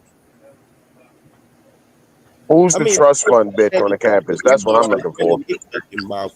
But you know, I mean, who the fuck cares? Who cares what somebody of a Dr. Umar thinks? But he could have walked out of there with any other type of chick. Instead, this nigga walked out of there with a raggedy, good for nothing bitch. That if she was by herself, oh my god, no telling how she She's would a she's a before he came along. she's the bitch that chases the basketball players at All-Star Weekend. Yeah, Nothing more. Pretty much. If I was Travis Hunter, I would have been looking for the prettiest trust fund baby on that campus. pretty as But, what you broke up. but this is the problem. Too many of these niggas go by, I'm the man. She ain't gonna leave me. Yeah, that's how I can be like, you niggas are the dumbest creatures God has ever laid eyes on. And it's not funny. It's not funny. You want domestic away. And as soon as she had that baby, shit gonna change. Oh, it's gonna get worse. Look at Brittany Renner. She was bonkers before. She was diagnosed with bipolar. She went stupid crazy after she thought she was gonna outdo PJ, and she thought she was gonna make bank from that bit from that child support. Bitch, you only getting $5,000. You would Was have that got multiple OnlyFans. is that all she truly getting is $5K a month for child support? Maybe 5 to 10, but that ain't really shit. Right, because I mean she was pretty much kind of starving last we checked in on her. You know, she was putting on the fucking the burkas and all that shit. Worker shit. Yeah, she was trying to get them brand deals because she wasn't, like she said, she was struggling. I mean, you look at a chick like her, not only is she a bag chaser, she's also a bag fumbler that has expensive tastes. Mm-hmm. You know, If you ever see her mother, you could tell that that's not where the pretty came from. mm, mm, mm. That's why that's why I was saying if you look at the the the curve the curve of how when women become homeless is usually around the ages of like 40 to 55 because either the child support check stop or the government benefits get cut off because the kid is 18 now. And because you didn't save a lick of that fucking money, you just kept spending it like water, even being in over your skis, like the the representative out in Boston. They got busted with the employment scam. You know what I'm talking about? Mm-hmm. Yeah, little African Yeah, I chick. know. Yeah, yeah. What the fuck? You make over $100,000 a year, and then let me get this out the way. I wish this is what killed me. Motherfuckers got to stop acting like $100,000 a year is okay. If you were dirt poor, yeah, that's a lot of money for you. That's a lot of money to you, but that does not make you rich. 100K does not make you rich because you're not gonna be living in a goddamn $2,000 a month apartment or a house or something like that, when you bringing in that type of money, you're going to live above your means if you are financially illiterate, and it's going to have your ass in a setback. That chick, that Boston chick, did you see her house when they FBI came to arrest her? Did Mm, you see her house? decked out, huh? Yeah, she lives in like a manor, not a mansion, but a manor. Bitch, it's just you. Like, who the fuck she got? Alfred? Your kids are grown. Why you living in that much house? She living in Wayne Manor and shit. Right. You living in that much house. It's just you. Who you trying to represent to? I mean, got to keep up with the Joneses. Got to keep up with the looks. Yeah, Got to keep up with all this shit. right. Here's the whole thing about it. Got Why you. do you think they love scammers? Oh, where did design go? Okay. But it goes back into that shit about, you know, like I said earlier, about know what you bring. It's not just about the spaces in life. All you need is an athletic, ugly nigga, and you got a bitch in there rubbing her hands like the goddamn fox. Birdman. If they get married, she get the alimony check. Especially because let's be honest. Let's really crunch the numbers here. Let me explain to y'all how she gonna play this out. When she get married, all right, he's gonna be a top 5 picks. So he's going to get the $40 million contract, $20 million for 4 years with a 5th year option with a $20 million signing bonus. So that's 40 million. That's how these contracts are already written in stone. You can't get no more. All right. So then you're looking at endorsements and NFL merchandise deals. Whoever you sign with, please do not. Well, these dudes, they stupid. They sign their rights away to fucking Nike and Reebok and Adidas, whatever. So you're looking at endorsement deals. Her best bet within the next 4 years is to go ahead, based on how his rookie year goes. If I was her, wait till after his rookie year, see how he plays out, then pop out a kid or two. Then if he stays on, the trajectory, let's say they don't two-way star him. He's just either a good wide receiver or a good cornerback. Because two-way players don't exist in the NFL now. You know what I'm saying? That's too much of a beating on his body. Exactly. You're gonna be a specialist. Either you playing wide receiver or corner, whichever one we feel is best for you. So if he pans out, if he drop 2 kids and he get that second contract, he get that big contract because he's not a quarterback. He ain't gonna get no $100 million contract. So when he get that big contract, if she wait until after the checks start coming in, that's when she's gonna go ahead and viper sting his ass. Give him the what's it called? The scorpion sting. Bam. And then she can bounce. And not only will she be getting alimony, but child support for 2 kids on his max contract. All right, probably the house, some cars, property, etc. Oh no. Oh no. Oh fuck no. Oh hell no. Snipers are cheaper, and I'm not condoning it. I'm not condoning it. Hell no. We don't get married till after I play in the league. Fuck you. Yeah. Once I'm retired, then I'll get married. You'll just be my bottom bitch, but I'm not getting married till I'm retired. Then we can talk. Please don't play it like that. Well, why do they become such simps though? Well, Hey. it takes you back to her being to him a light-skinned exotical, even though she's just a basic chick. He chased her, emphatically chased her. So whatever little, she just lay there and let him hump away at her. That's the best sex he's ever had to him.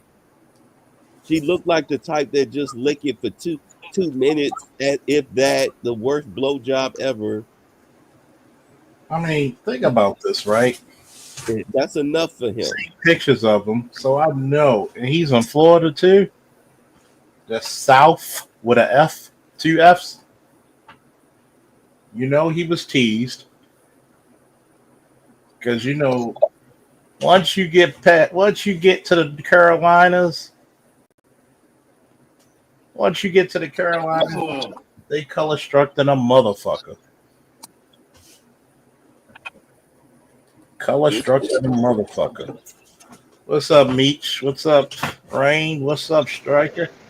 What's going on with y'all, man? Hey, what's going on, fellas? Hey, I got one more red flag to add to it.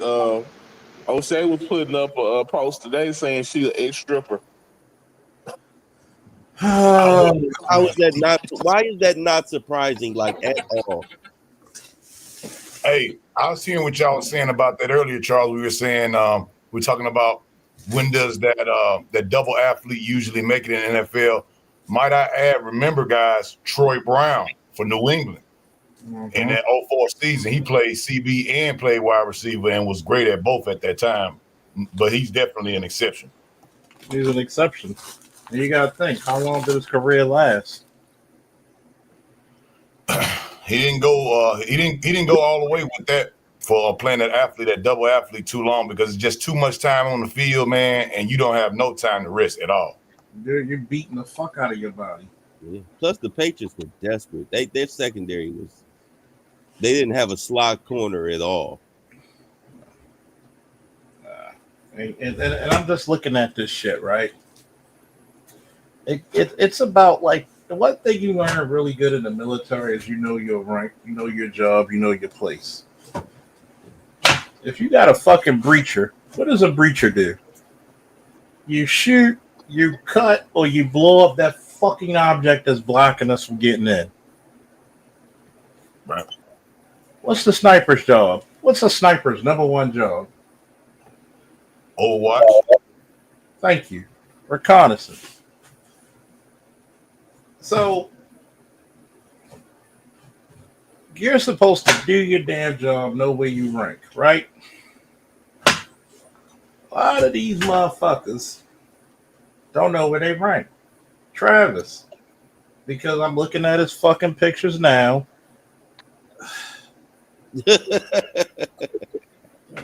He's like hood handsome. You know what they call that? Like, that's the type of chick a chick would get pregnant by, but she wouldn't tell you what her baby father looked like. Yeah, he never in the pictures, or he got his face blurred out. His face blurred out, or the sun hiding him. Yeah. And it's like, dude, I'm gonna tell you this, and I said it once again. A lot of niggas don't know how it feels to be lusted after. And that goes for a lot of professional athletes too. That goes for a lot of fucking professional athletes, man. And you can tell by their behavior. But go ahead, Meech. I know you were gonna say something. Well, I didn't know she was pregnant. Is he talking about marrying this chick? Yeah, he talking about marry her as soon as he get drafted. Right after you get drafted, he's gonna marry her. God, how long they been Hold on, together? wait a minute. You want to talk about red flags? Next time you see a picture of her, look at her left hand. There's a tattoo on her ring finger of a $sign. Yeah. No. Wow, that's a red flag on the play. Yeah, that's married. That means she married to the game. She married to money. She put on her fucking ring finger. But yeah, I've seen some chicks with that on there. That's definitely a sign of Bro, somebody got to call the League of Shadows on this bitch. Seriously. So with a lot, especially like because I believe it's like Charles said. I don't think he came up with a father figure in his life, right? And even like any coaches that were around him, we all know how it is when you talk about black mothers. They're only going to go so far with what they say to him because they don't want any trouble, right? They want to keep him on the team. And if he wasn't on the team, who knows what the fuck he would be into, right? Some of these coaches, people don't want to Shout out, say it. They are literally saving the lives of a lot of these young boys. didn't he shout out to his father on his post that he had posted? Did he shout out to his father on that one? I don't know. I didn't see the post. Yeah, I think he gave he shout out to his father on that post, which was normally we always have the brother get up there and mama, but he did shout out to his father in the post. I saw, if that's accurate. Okay, so his father just didn't teach him any game then. I'd imagine that. Probably wasn't around. Goddamn blue pill. Mom's probably kept dad away. Well, let me ask you guys this now. Now, do you think that, like you're saying, he's going to wait till after he gets in the league to marry her? Would that affect the amount of money split? You know what I'm saying? Like if he married her now, would it be better to marry her now or after the contract? It would be better to never marry her. Yeah. Well, of course. But look, whether he marry her now or when he gets signed, it's all about the money that's being brought in at the time of the divorce. Remember, Russell Wilson was married to a white bitch on his rookie contract. So when he got a divorce right before he signed his, $100 million deal with Seattle. That bitch only got the rookie contract money. If Sierra was to leave Russell right now, he would be ruined because they have 5 kids together. Remember, he adopted what's the name? Right. So they have 5 kids together. Yeah, the future son. Yeah, they have 5 kids together now. Yeah, they got 5 kids together. Did they have a set of twins? I'm not sure. I just know they have 5 kids together. And do understand, he's still paying for 2 mansions. Not to mention where they living at right now. Because he never sold the Seattle mansion. He can't sell he hasn't sold the Denver mansion. So now he out there in Pittsburgh, and they ain't living in no goddamn 6-bedroom house. This motherfucker probably moved into the biggest mansion he could find out there in Pittsburgh. Because Russell is one of them guys. He's a bourgeoisie. Exactly. He's boule. So, He's burning up money. And this is the advantage to Russell. At least a bitch made him $100 million by getting his jersey sold by a bunch of bitches who wish that was them. Bitches who didn't even watch football. Oh, I want to be a princess like Sierra. See, that's the part about knowing when you rank. But who getting the biggest cut of that money? The NFL. Yeah. He only getting a fraction of that shit because of licensing deals. Yeah. Shit, that's a lot more than what most niggas get. The only thing you get is a fucking headache. He doing pretty good though with the Steelers, man. I thought this season what I saw from him, it looked like he's still, the Russell that I can remember. It don't look like he didn't took off too much. They basically were saying play this goddamn football or don't play at all. He looked at them 5 kids. He look at that bitch on the phone. Yeah, I gotta make some money, nigga. Yep. He better. Stupid. She said yes. Yeah, I told my nephew that, bro. And some of them, when they so young and when they're in college, I always explain it to them, man. Look, these recruiters, they're gonna bring so many broads to you, man. You got to stay focused, man. You got to stay focused. The moment that you stop being focused, man, that right there will get you, bro. And next thing you know, you go from a top 1 D1 prospect to now you sitting at home trying to worry about some child support and some some unruly women. That's a complete opposite of what you want to do. You want to get in the league, then you go ahead and you do your thing, man, and sign a prenup if you do. All I'm saying, because when you got that kind of money, man, love don't mean a thing, man. That shit don't mean nothing. It don't mean a thing if the judge got the twang. Do up, do up, do up, do up, do up, do up, do up. That's I'm funny to say that. Hey, you know she her prenup game right now, right? She's sucking his soul out. She talking her way around that prenup. Oh, you know what? That prenup into these judges. You might as well have to sign nothing when they go to them prenups. You know what? That nigga, that simp ass nigga. I mean, I bet you that bitch is sounding like the whispers. You gonna keep on loving me. Remember, that bitch you married ain't the same bitch when you go to court. The sad part Say that is shit she is the same woman. Cause I don't know if all of y'all saw the little infamous video where she was telling the story about how she decided to get with him. In the video, they wearing matching pajamas.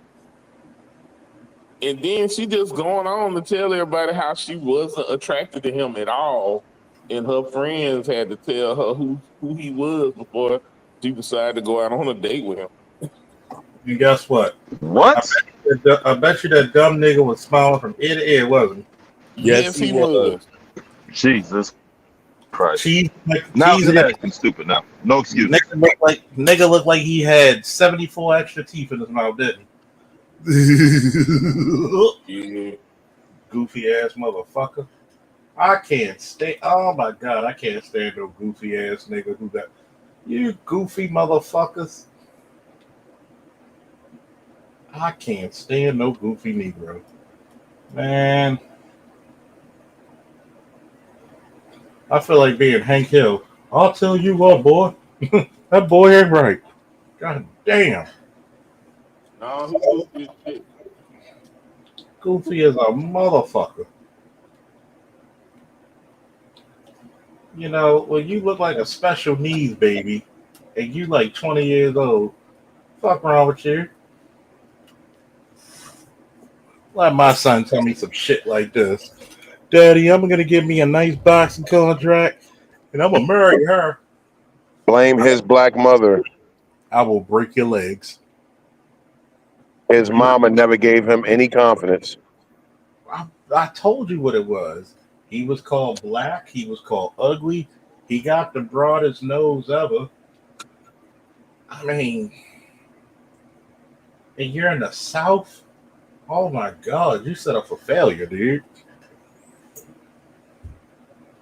You know, she loved me and she's so beautiful. You know, we're going to have some pretty babies. They not going to be as bad. He think that because she got with him before he actually made it to the NFL, that the NFL is still the reason that she got with him. She working a plan. He don't understand that. He ain't taking time to think about it. Oh, darkness. The motherfucker plays football. He's not going to NASA. So his brain matter ain't that fucking good. Sorry. A lot of these fucking athletes aren't that bright. You want to tell he's not that bright every time he does an interview or goes on live. You can tell he ain't smart one. I bet you he sound like a runaway slave, doesn't he? Yes. See, Obi KB. see, you look at Lamar Jackson. He's from Florida. Does he sound like he has some intellect with him? Yes, he might sound with the colloquial like, yeah, I'm from the hood. You know, I'm cool with the hood and shit like this. But I know how to carry myself at an interview. I put it to you like this: Lamar Jackson, you could tell that school was not his thing, but he's not a dummy. He's not a dummy. Right? You can tell, like school's not his thing, but he's not a dummy. No, he's got some intellect. See, Lamar Jackson is, and shout out to his mom. His mom's so invested into his game, she cussed him out the last time he played before today. Why? Because she knows her son is better than that. She had confidence in her son. And to actually get one of the biggest contracts ever in NFL history without a fucking agent, kudos to her and him. But when you look at Travis, man. What's his contract? Huh? What's his contract? Like, goddamn, what was What it? did he get? 240? I think like For how many years? 240. I think so. Was a 3-year contract, right? 5 year, I think, like 4 or 5. But he only got 100 something guaranteed. Yeah, but he plus other interests. Yeah. But god damn it, he got it. And the thing, he had to go against tradition to get it. Travis is still an unknown variable. And He ain't gonna never see 100. He never gonna see a $100 million NFL contract. There's no $100 million wide receivers. There are no $100 million cornerbacks. Like you must be picking every goddamn thing out the sky. Like exactly, nigga. For you to get 100 million, you gotta catch every pass. You got to be a football magnet. Yeah, literally. Nigga, you better be like you. If you playing corner, 3/4 of the earth is covered by water. The other 1/4 gotta be covered by you. Exactly. It was curve and come to you. When Deion was on the Niners, he wouldn't even be in the defensive huddle. He would just stand out there on the island waiting on the wide receiver to line up across from him. I don't know if y'all know that. He wouldn't even huddle up. He just stand out there waiting for the offense to break formation and then find the best wide receiver and just cover him man to man. You know what this one guy told me who played him? He said, yeah, I played against him. He said, okay. He counted the amount of people, what formation they were in. And he said, yeah, they ain't throwing to you. And he said he would go right over there and pick the ball off. Like, nah, he ain't stupid. He said his brain just worked that fast.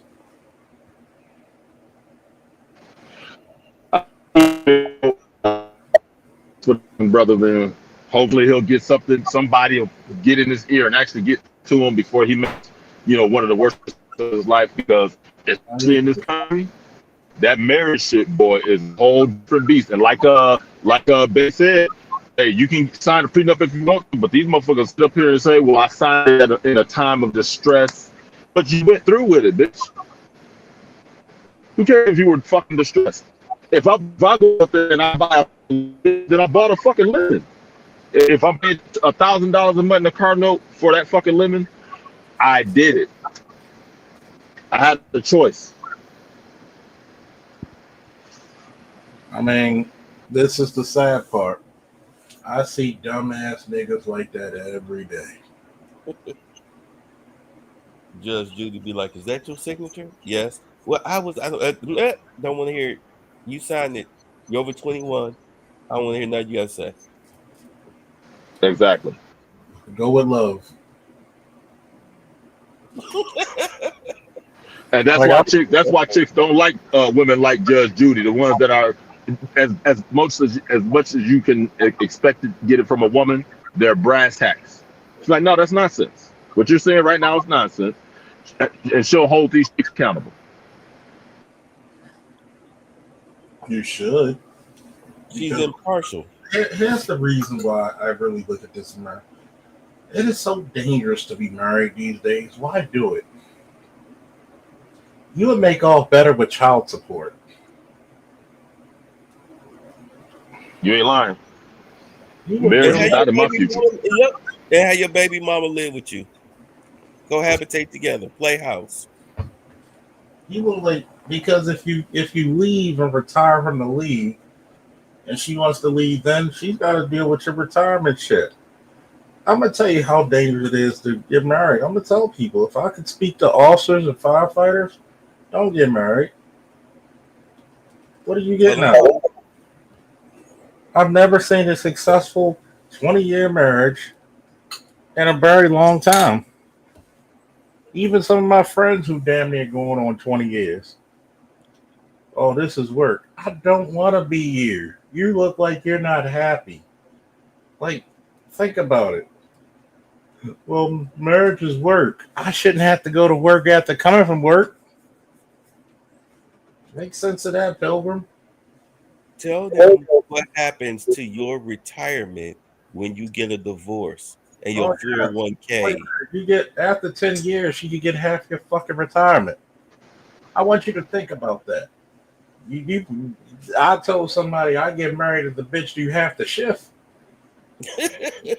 Here's the gun belt, here's the badge, your turn. It's Wednesday, baby. Yeah. It's your day. Look out for York Road, the niggas crazy. Like, I don't get it. Like, these niggas think that they're not gonna be the one. That's the part that kills me. That's exactly what it is. Not me. Not me. It's like y'all they don't understand. You can't be a better man than the entirety of the United States government. You just can't fucking do it. I don't care who you are. You can be Steve Jobs, Elon Musk. You can be fucking what's his name? Bernie. I can't remember his name. Whoever. You're not gonna be a bigger. You cannot bigger, better man than the entirety of the United States government. Oh. And if she can, we're talking about women. If she can, and they go off of their emotions, the majority of the time they will. You know why? You know why? What's crazy is if they could, they would fuck these dudes over even more than they do now. Let's say that part again because you Morgan. I said, how about now? Is that any better? Yeah. I said if they could, they will fuck these men over more in the divorce than they're allowed to do now. Yeah, because they know just go to. They don't care about you being homeless. Just go away. Like I tell niggas that, why? I don't even look at relationships the same anymore. It's all these bitches. I want somebody that can make me a housewife. Bitch, get the fuck out of here. Make you a housewife. And what are you gonna give in exchange for that? So you can rest in your femininity. Stop that bullshit, bitch. Bitch, you are either feminine or you not. And I'm just gonna tell you, that's like me saying, I need a woman so I can rest in my masculinity. You ain't a man. Do you know what if you're not messing it up front, you ain't gonna get that woman. You know what they mean by that? So I can be lazy as shit. They mean, yeah, Peggy Bundy. They want to be Peggy Bundy. I tell you, attitude and all. Yes. I can't do it. I'm sorry. I just refuse to do it. I see no benefit. I see nothing that I could gain out of this shit, yo. I'm sorry. There is nothing you can tell me that is worth this shit. There ain't enough pussy in the... Look, get the fuck away from me. I'm so disgusted by this shit, man, that it's not even... Like, bitches be like, oh, what happened? You gay? Nobody fucking gay. What do I think of the teaching? When's the last time you heard gay men discussing heterosexual marriage? Jesus Christ. These bitches, that's another part of this. They don't realize just how dumb they sound. You call a dude gay because he don't want to get married and get screwed over by the system. You realize he's talking about marrying a woman. I don't see Tell 'em Chuck podcast. I don't know. Whose podcast is that? Chuck Liddell? I don't know who. Here's my shit, right? Here's my absolute shit. I don't see the benefit. I don't see the happiness on my boys' faces. They all got the, might as well. I'm not a might as well. This might as well. That bitch gonna leave, let her leave. Fuck it, I don't give a fuck. God damn, like y'all niggas worrying about this fat bitch who ain't worth shit. If she wasn't with you, she probably thinks she's better than you. Mm.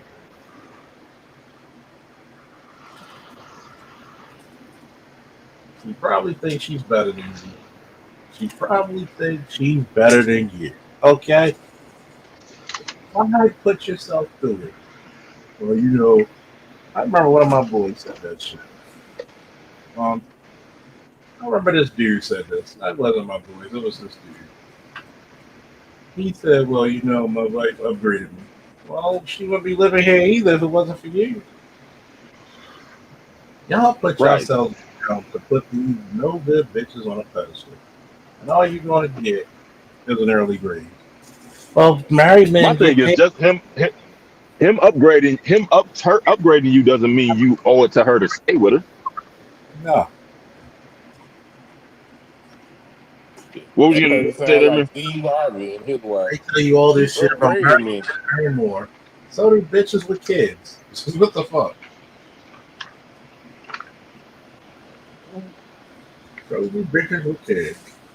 Get the fuck out of here.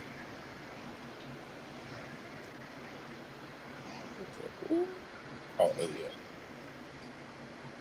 Oh man, that shit be disgusting me. I'm sorry. That shit. I just hate hearing stupid stories like this shit. You know, like dumb nigga masterpiece theater.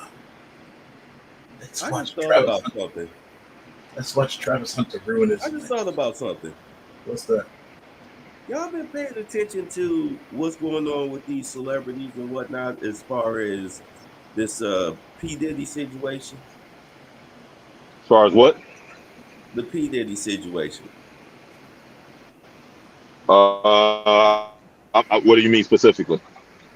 Well, all right, because it just came out that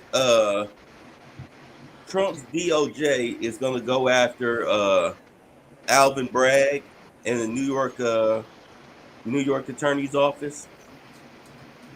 You already Okay. know that it's over for Fannie Willis. It's over for Letitia James and all those other people.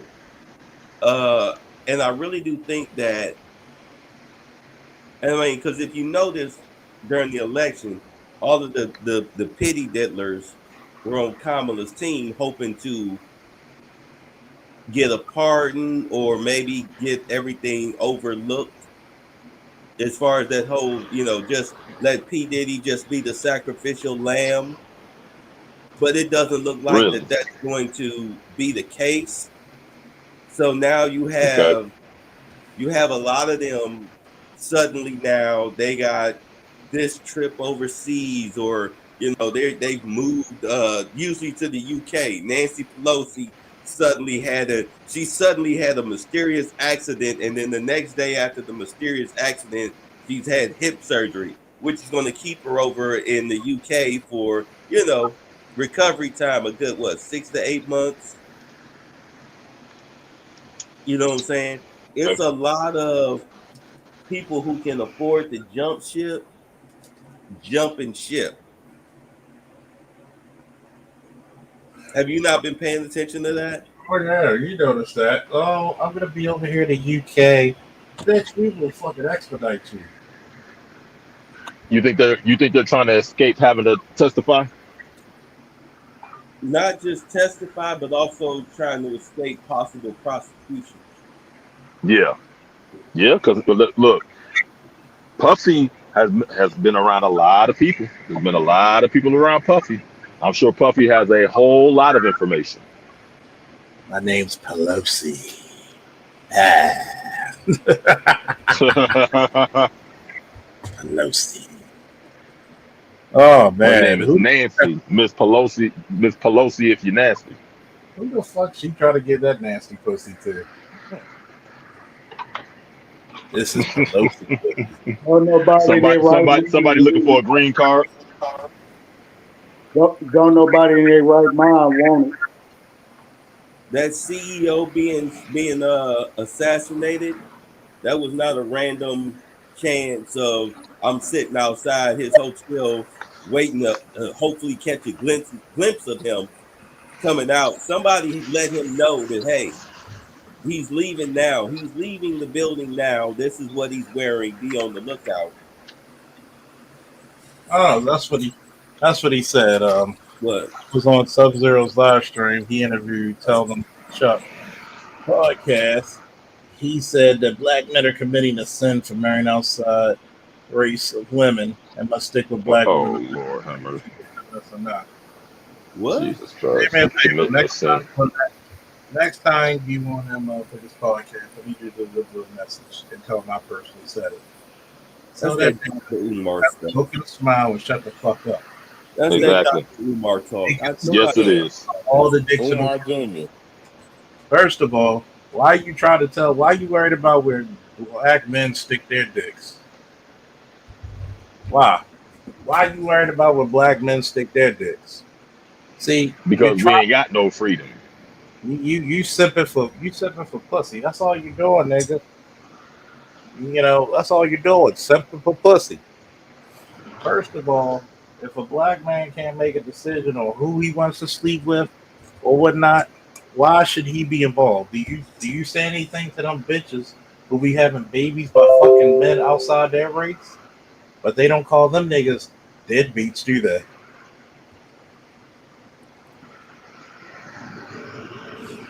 They don't say anything to him at all.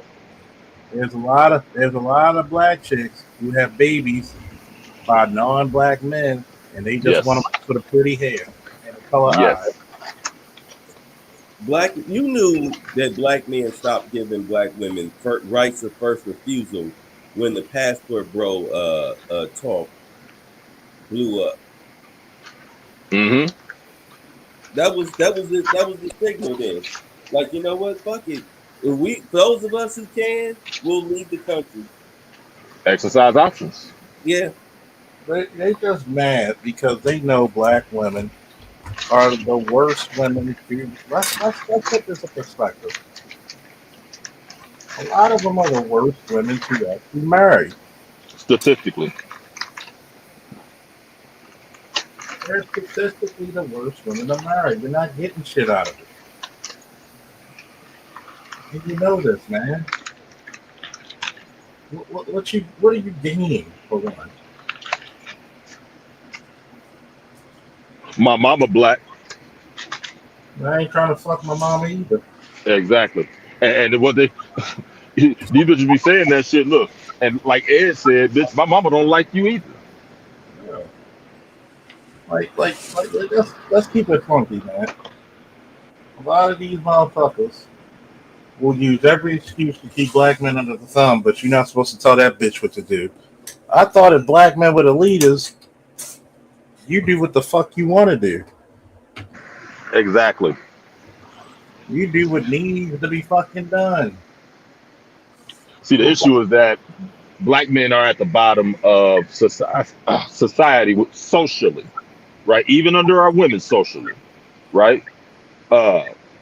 If we decide not to stay there, then they're gonna be at the bottom. The same way as all these other fucking non-whites they all like to hurl shit at black men because somebody got to be on the bottom and they don't want it to be them.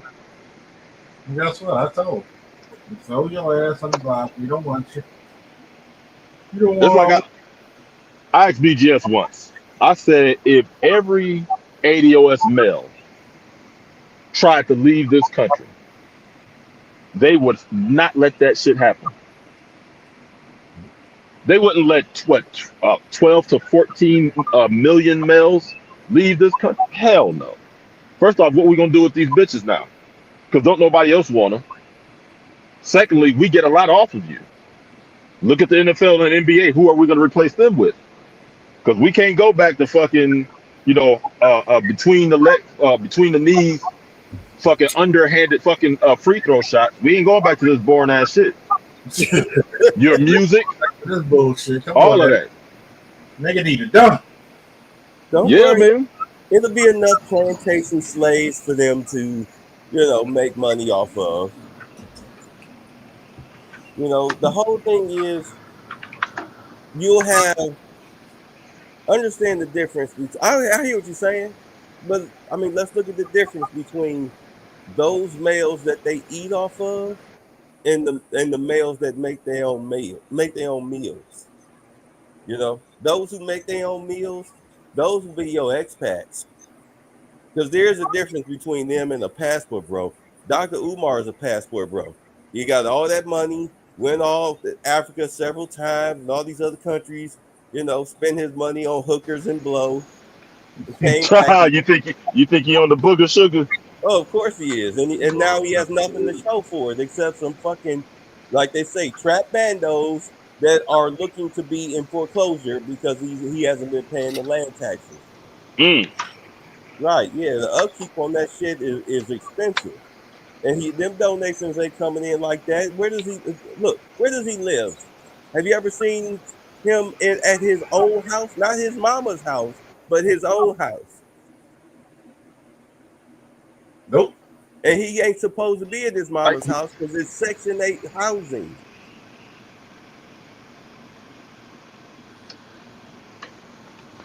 Nope. Right. So they not worried about a passport bro. They not worried about an athlete. If anything, they worried about people who can make their own meals. Matter of fact, Charles was talking about this the other day. I've even talked about this. You teach a man to fish, and then you sit back and see what he do with the knowledge. Mm-hmm. You know, it ain't some people, they'll either turn around and make, you know, go fishing. They'll open up a fishery, or they'll turn around and still be expecting you to give them a fish. Yeah, that's crazy right there. That's completely ass backwards. I mean, I'm just saying this is the real state of what you really talking about here. I mean, you got to realize this, right? If black men go, look at all the commodities black men rule over, whether they know it or not. First and foremost, when that whole Zinnerman thing came, well, not Zinnerman, who was the fucking owner of the Clippers that time? You talking about the guy that made that comment? He was dating the Latina chick and said he don't want to see her bringing her black boyfriends to the games. They made him sell the team. Donald Sterling. Donald Sterling. Do you know how much power? If I'm worth $100 million and people come to see me, yep, I could fake an injury. Right. Yes, that you can. Especially if you got a significant guaranteed portion of your contract already. This is how you know most athletes are just dumb niggas. Motherfuckers don't come to see owners. Nope, it's not competitive fucking management. Right. They don't come to see. No one wants to see Jerry Jones. Exactly.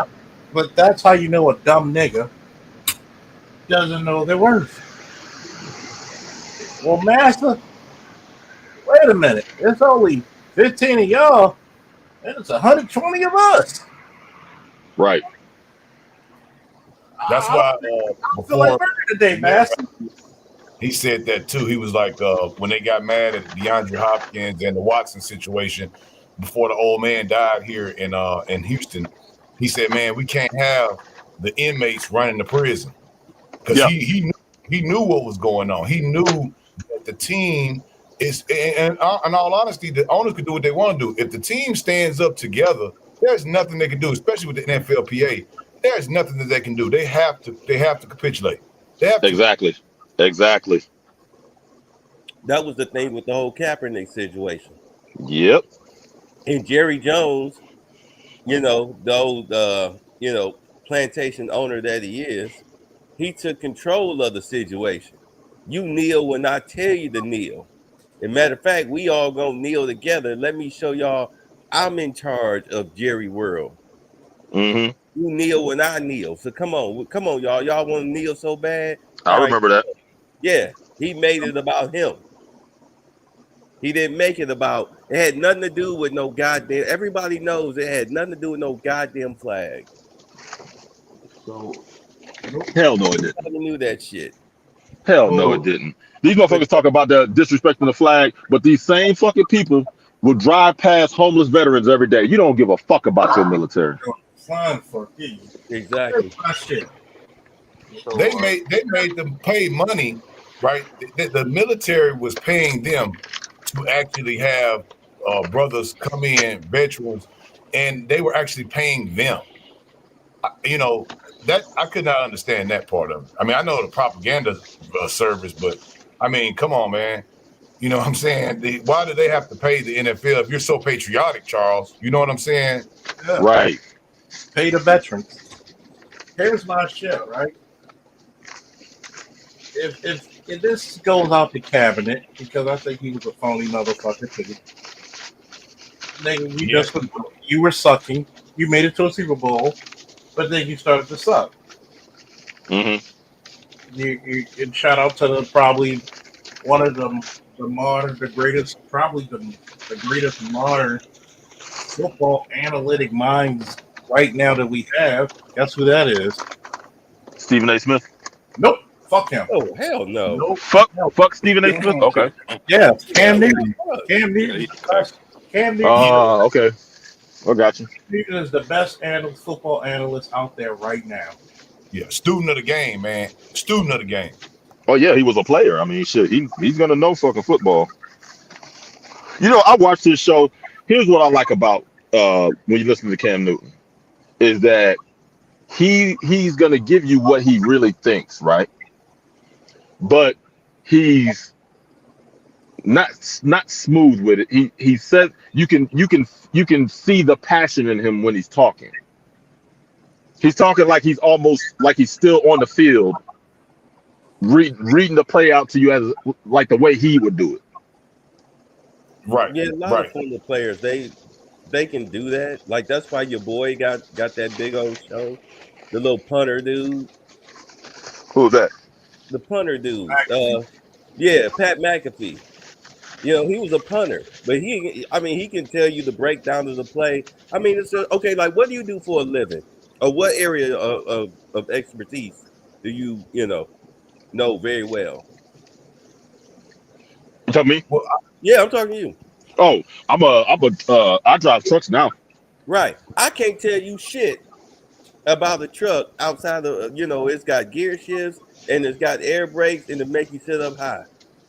You can probably tell me all about engine coolants and spark plugs and everything. I mean, you can probably break down the inner workings of a truck to the point where I go from enthralled to passed out sleep. You know what I'm saying? Yeah, when you know it, you know it. Right. That's why when these players get to talking to these people who ain't never took a snap a day in their life. Right. You know what I'm saying? I mean, this is what almost got Skip beat up. Right. On his own show. Let's back on, please. Don't help me. We go to commercial. That's why I never saw that episode. Now, Skip. So right. So but I think I'll never be like this. The biggest crawl that sticks in my helmet with what's the name when he was trying to talk about game changers. And I'm like, bruh, you only had a small handful of 2 winning seasons? I'm gonna tell you what. But I'm gonna leave that alone. I'm gonna tell you why he was right. Because one, and then of course Warren Sapp got upset. So you call my quarterback a game changer? Yes. Yeah, Sapp said about that, man. But Sapp, remember, what was that? Brandon Johnson? Brandon Johnson? Yeah, Brad Johnson. Brad Johnson couldn't run 2 miles per hour in a windstorm, blowing wind at 20 knots behind him. So their offense was all-star. All-star and Ward Dunn alone, and Ward was so undersized, but as an undersized running back, Ward Dunn never got hurt seriously because of his low center of gravity. He knew how to catch that ball at the flats, and he could run a good off tackle, and he could go up the middle if they had a good push.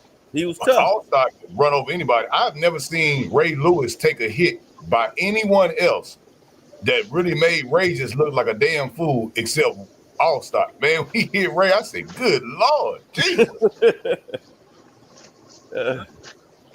So, good No, evening, everybody. we getting off track. And I'm gonna tell you Go why he ahead. did that, because a lot of people got offended, but it was true. Brady was not a game changer, motherfucker. He was a damn good game manager. Right? To He knew me, how a to get them game balls to changer. play.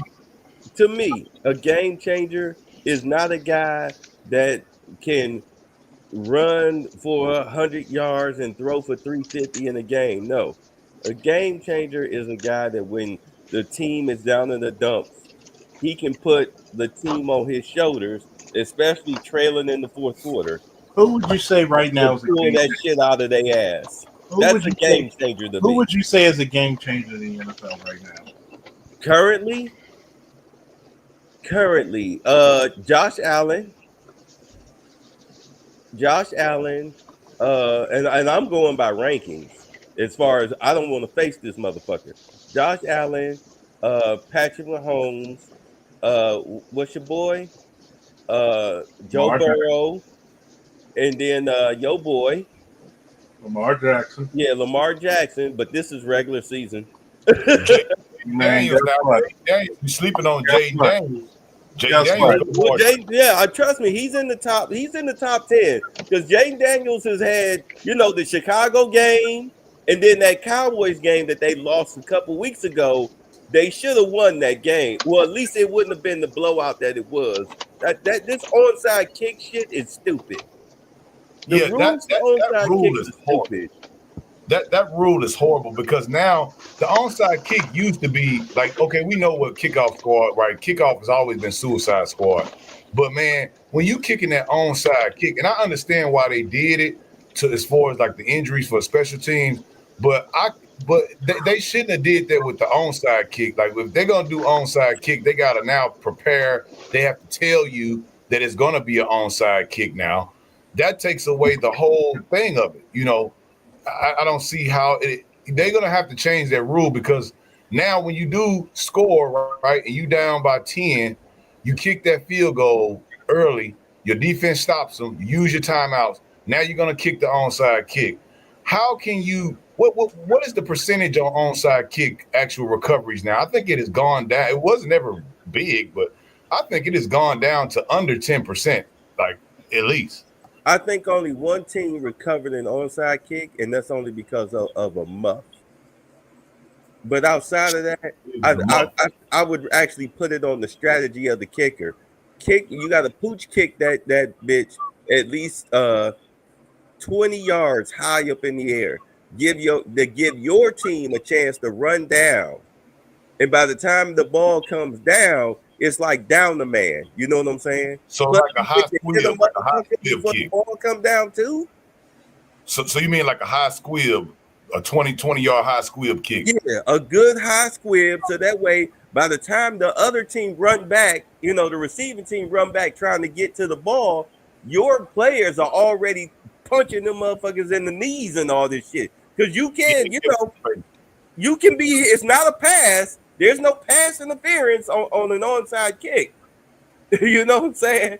So right. I can knock the shit out of you and get for a chance to get the ball. So it really, the kickers need to change the strategy of how they do onside kicking. I think that one right there, squib is one. That's stupid. The other one, what I'm thinking is like a hard kick to their weakest receiver. Like hit him, a hard kick straight to him. So where it'll bounce off him if he ain't got good hands. And that's when you can actually get in. Because now once it hits him, once the ball hits somebody, it starts flipping around on the ground. It's anybody's ball. Right. You know what I'm saying? They're going to have to do that. Hello? Yeah, either way, man, that's the only way onside kicks going to work. Because at this point in time, hell, how many touchbacks we get now? Just because of the way that they're doing it. They're getting like what, 50% touchbacks on kickoff now, at least? That's what the NFL wanted. In all honesty, if they could have had it if they could do away with the kickoff, they would. They would. Bill Belichick had to change the rule as far as with field goals. Remember the year used to kick the PAT from the 2 yard, ball we placed at the 2. That's damn near automatic guaranteed extra point. He said, no, move it back, make them kick a 35-yarder. And now you see the percentages have changed now. You forcing teams to go for 2 because your damn field goal kicker, he's got the yips. Nigga can't kick PAT. Yeah, the percentage goes down. At 35 yards, it's not a gimme anymore. It's not. Exactly. Yeah. So it's good for the game, but as far as kickoffs and punt returns, the NFL would really rather do without it because they feel that's where a lot of the concussions come from. Well, then they need to add another scoring mechanic then. There need to be another scoring mechanic added. Because maybe it does need to be another scoring mechanic that needs to be added. I say on punting, if you can punt it through the uprights from outside the 40, if you can punt it through the uprights, that's 2 points. That's like a safety, basically, right? So like a safety. Yeah, if you can punt it through the goalpost, through the uprights, no matter what quarter, from the 40, 40 out, if you can punt it through there, you get 2 points and the ball back. Right, and the ball back. Yeah, that's what I was saying. Yeah, that would be like a safety, and that would make sense because we wouldn't have to change that many rules to make that happen. Because I've seen some punters that have done that. It's rare, but it would definitely add an extra mechanic, and they need an extra scoring mechanic because if they're taking that out as far as the kickoff, because you barely even see any kickoff returns now. With this rule that we have now, Dante Hall. We would have never had a Dante Hall. We would have never had a Devin Hester with these rules they got now. Football ain't been the same for about 25, 28 years. Yeah, when they start changing all them crazy ass, entering all them crazy ass rules. I'm gonna put it to you this way. It's interesting because of course I'm a Ravens fan. My team, for God's sakes, they drop so much laundry on the field. You think we about to open up a goddamn laundry mat or a goddamn dry cleaner? Got dry cleaners up there. Got a goddamn dry cleaner. Like, goddamn, what does this motherfucker do now? Well, Ryan Shazier's injury proved the NFL's point. When they were talking about, tackling with the crown of the helmet and everything. I mean, first and foremost, hitting somebody with a helmet, that's fucking you should go to jail for that shit, the way they used to do it. But remember when they banned that, Ryan Shazier was still doing it, and look what happened to him. Yeah, that was hard hit. Yeah. Yeah, man, it's a neck compression. The coach always say, do not lead with your helmet, even before the rule was made, because when you put your head down, first of all, when you lead with your helmet, you put your head down. What's one thing that you cannot do when you put your head down? You can't see the field no more. So you put your head down, a person coming full steam, yeah, you might spear him, but it's a chance that if you don't, or if he run you over, now all that truck stick energy is going to your neck. That's dangerous. Coach used to always say, never lead that. You want the big hit, but you put the flip on him, you put that shoulder on him.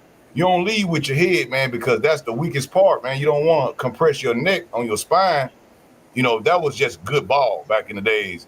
And I think the rule helps out. I've seen a lot of the flags like Charles was talking about.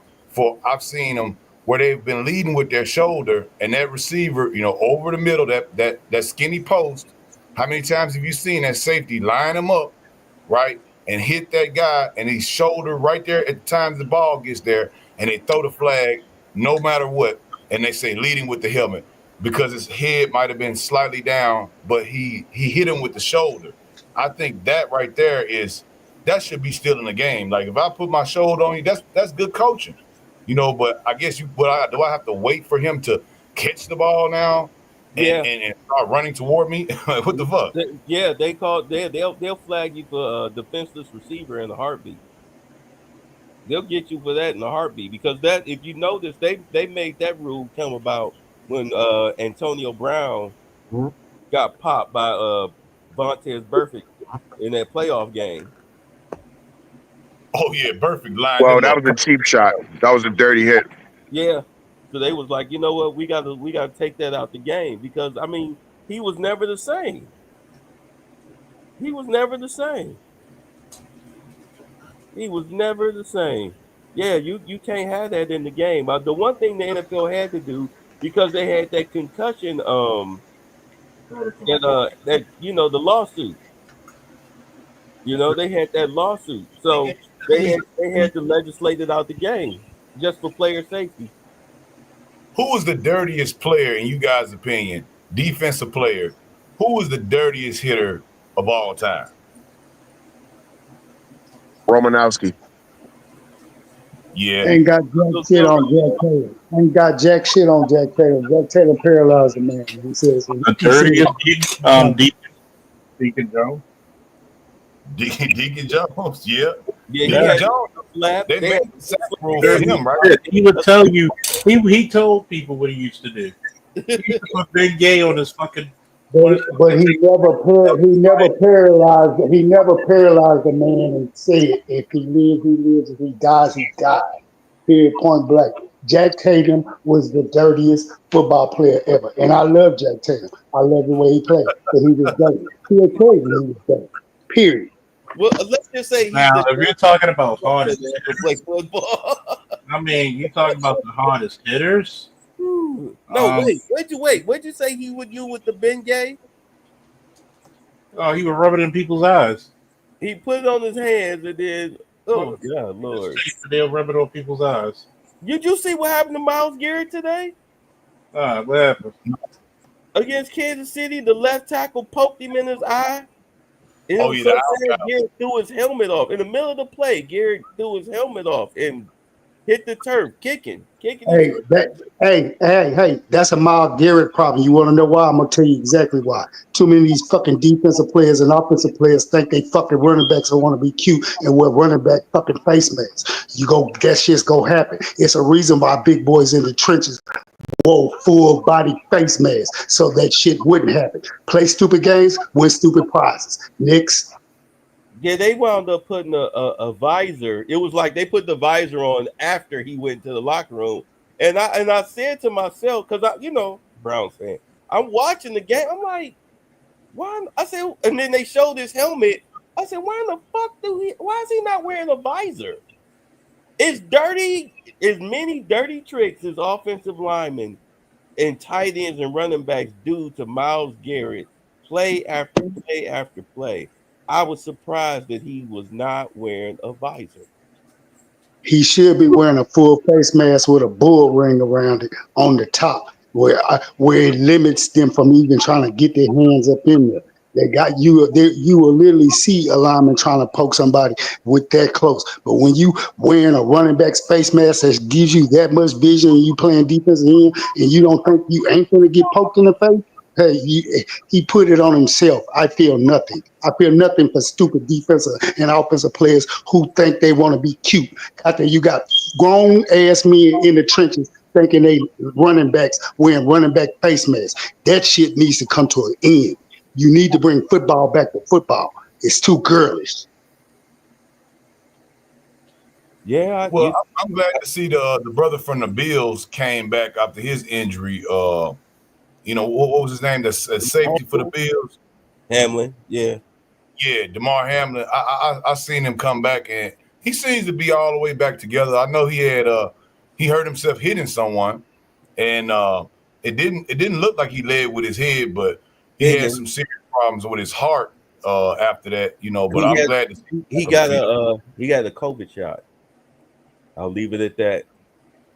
Oh yeah, I do remember that. That's why they was really kind of like trying to hide that, Mm-hmm. But as the rules changed though, so did the helmets. The helmets, there's so many helmets that changed, over time for safety reasons. I mean, they had. There ain't no excuse for not wearing a visor. If you a running back, an offensive lineman, defensive lineman, or a linebacker, you need to be wearing that goddamn visor. You need to be wearing that visor. Quarterback, they come up to your head, that's an automatic 15.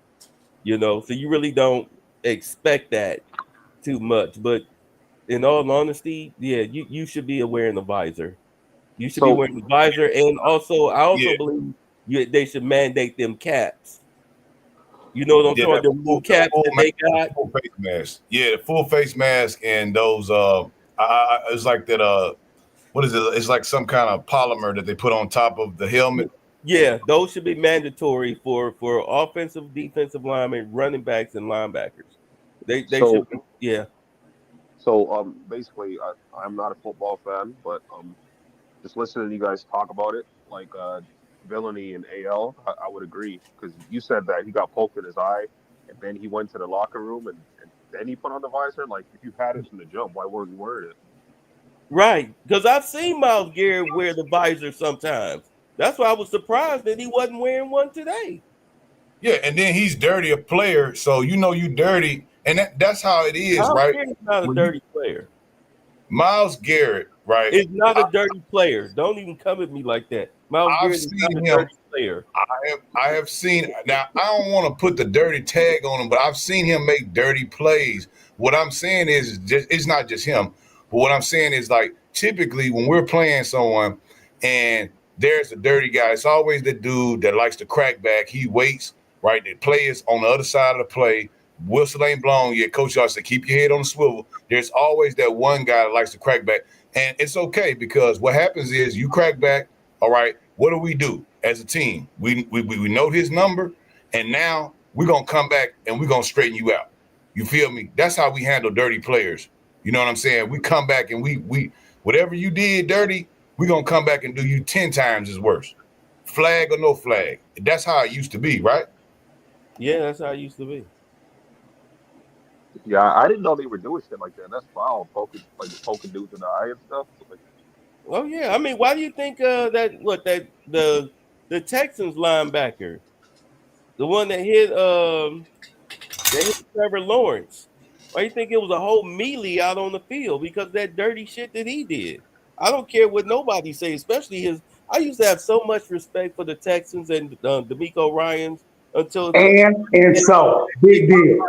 And so, what he did was called a football move. I don't care what you feel about it, how you feel about it, because right about now you looking at it from a 65 aspect of the game. I don't give a fuck how much they want to change the game. Once a quarterback takes off running, he reverts back. He reverts back to a running back position, and once he does that, it's my job as a linebacker or defender to fucking knock his fucking block off. Here, point blank. This is not a game for little girls. Miss me with that bullshit you stressing, brother.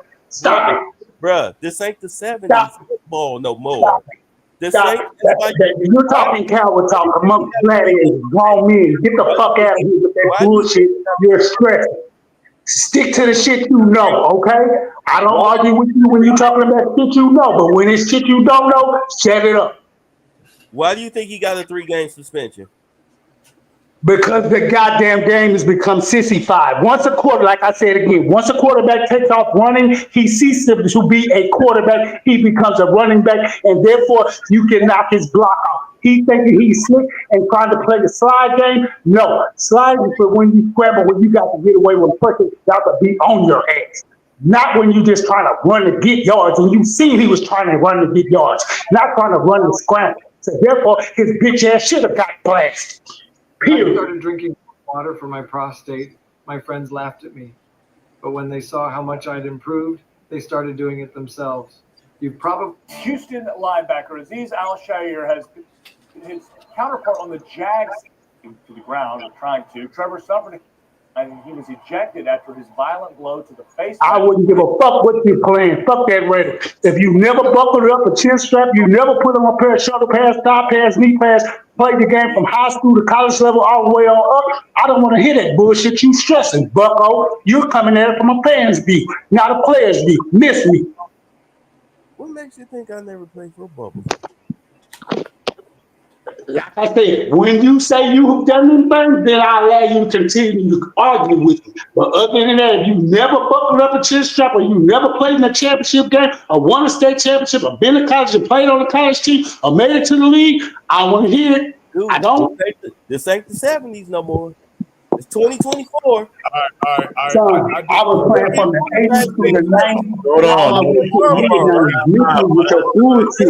I come from an era where you play football to play football. It's the only sport in the world you can really kill it and not go to prison.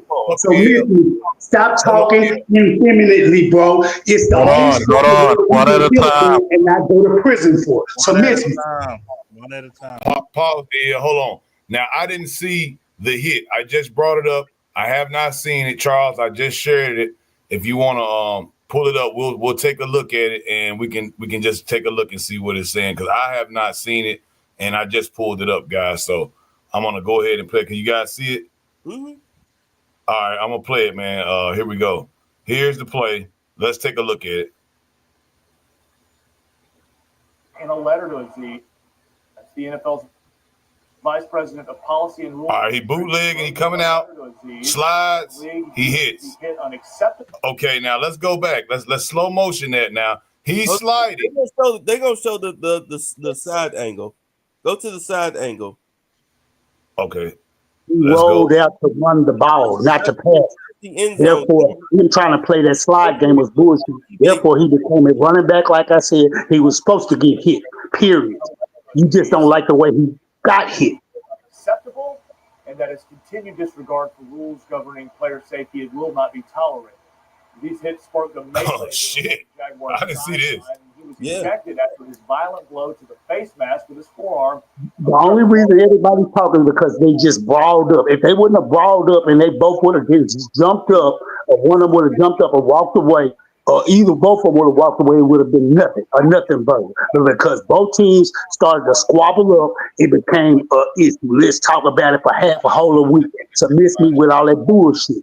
Fast forward to the camera, the TV camera angle. I don't see it on this one. It just showed that one. Let me see if I can pull that one.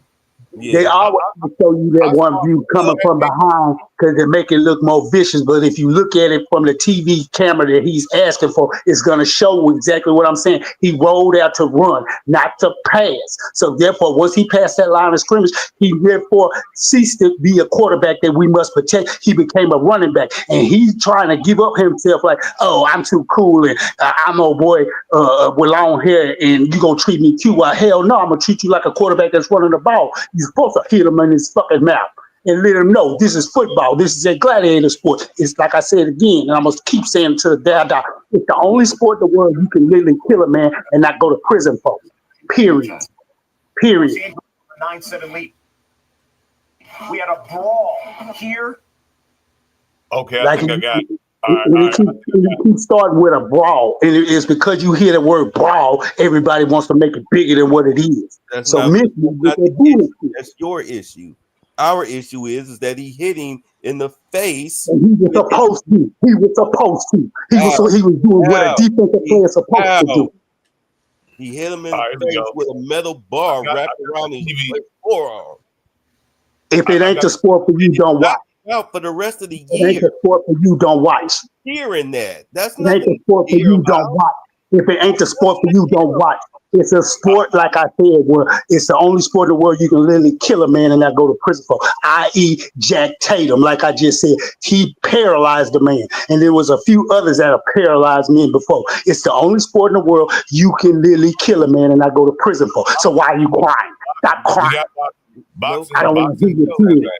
Now. Yeah, I don't want to hear your tears, and I rock with you. I love you, dude. But when it comes to this topic, no, don't do that. Don't do that with me. I played this game for too damn long. Playing from the TV angle, Charles. I got the TV angle loaded up. Let's take a look at the TV angle. And it's going to show exactly what I said. He took off to run the ball. It was a design run. So therefore, he's not a quarterback at that moment. He's a running back. He's supposed to get hit. He tried to punk out and slide like, oh, I'm a draw a foul. And just not what you're going to do is draw a hit to the head, bucko. Here we go. St. George has a 9-7 lead. All right, we're going slow-mo. All right, play action, bootleg. We got the bootleg. Okay, he's a runner. He's a runner. We got holding. Looks like a hole right there. Past the line of scrimmage, he's a runner. Yeah. All the way back there, you can do that. That's a bad hit shit. Once he crosses this line of scrimmage, right there, he's a runner. His ass is running. He's a runner. Yards Yeah, and he then tried to slide for a penalty. He got his head handed to him, point blank. Now, he led with his hands and pushed him down. He did not hit him in the head, and he did not lead with his helmet, and he did not shoulder hit him. He pushed him down with both hands. No, he did Let's not. watch it again. Take another look. Man. Like I said, if this ain't the game for you, stop watching. Go watch hoop. Go watch tennis. Go watch golf. Just looking at it from he's crossed the line. He's lining him up, right? He's breaking down. That don't matter. Once he crossed the line of scrimmage, he's running. Screw that sliding shit. He tried to pull a maneuver to draw a foul. No, once you a running back, you a quarterback that's running, you become a runner. You know, as a runner, you're supposed to run to defend yourself, not run to not defend yourself. That's stupid talk. Just looking at it from that angle, like he went straight for the It looked like to me, I'm looking at it, man, and to me, it looks like his head hit the ground, bro. And that's what gave him that injury. I don't think that. Why did his head hit That's exactly what gave him a concussion. Like I said, he tried to give up and slide like he was a scrambling quarterback when he knew that was a designed fucking running play. You're supposed to run to defend yourself, not run to give up your body, because you know a defensive player is coming to try to blow you up, trying to hit you. That's his job. I don't feel sorry for none of this. But see, but that's to your point, AL. That's why. What's the rule? Okay, look, when you slide, right, you automatically I'm not gonna play double standard semantics with you, brother. When you know exactly what I just said. Once a quarterback crossed the line of scrimmage and he's running the ball, there's no more rules about the slide shit. You try to stress it for the league. You on the league's team with that bullshit because you've been eating up too much Stephen A. Scott and the Stephen A. Smith shit and fucking Stanley Sharp shit. You need to get up off that nonsense, brother. For real. Let's go to the rule, right? When you slide, even if you are past the line to gain, when you slide, you automatically get a -1 yard. That is the consequence of sliding. So you know they can't slide and then still get the advantage of sliding and then still get the first down. So that's how they separate it. So when you slide, even if you cross the line, they're going to automatically bring that ball back 1 yard as per the rule, so that you don't get that first down because you gave yourself up. So it's automatically a -1. Discourage him from sliding. That's why they put that rule in. But for him to want to go, hold on, let me get this out. For him to want to specifically run to slide, knowing that I ran a bootleg design run, not a run option pass where, okay, maybe he's giving a couple pump fakes and he putting himself in that position where, okay, he's running the slide. No, he ran. And once he crossed that line of scrimmage and he's still running, then he is a target for destruction. Ain't no, I'm feeling this and I'm feeling that kind of way. And what would the league say this or what would the league say that? Fuck all y'all who think like that. This is still a game of inches. This is a gladiator sport. And if you're not man enough to stomach watching it in between them lines or play it in between them lines, miss me with that bullshit. You stress it. Period, point blank. Can we move to the next subject? For real. Let's just move to the next subject. It was intentional, AL. I don't think it was intentional looking at the play. It was a football play. It was a football play in a football game. Nothing more, nothing less. However, to your point, I have seen quarterbacks that will misuse the sliding rule mechanic. Patrick Mahomes, i.e. Kenny Pickett, i.e. Patrick Mahomes, i.e. Kenny Pickett, i.e. Trevor Lawrence, i.e. a whole bunch of them sissy quarterbacks that know how to manipulate the game. Miss me with that bullshit. Keep stressing. There's consequences and repercussions when you step in between them lines. And it's an unspoken rule that in our fraternity that we know. If you played the game, you know. And don't be crying about it. And if you know you played the game and you said it, I definitely don't want to hear you crying about this shit, getting emotional and sensitive about it, because that shit right there will piss me off, because you're fucking with the integrity of the game when you do that. Tua got hurt, right? If you remember that play where Tua got hurt, Tua died, right? He died. Remember he went head first. He went head first too. He was supposed to get hit like that. He didn't even get halfway sideways hit the way he should have got. Right, and so I'm sure they also have looked at that, and the coaches have been like, hey, look, you don't want to be like Tua. So if you see them men coming, do not dive take the slide. I'm sure they're being coached to that as well. If I can, if that makes sense. Right, because Trevor Lawrence is not a running quarterback.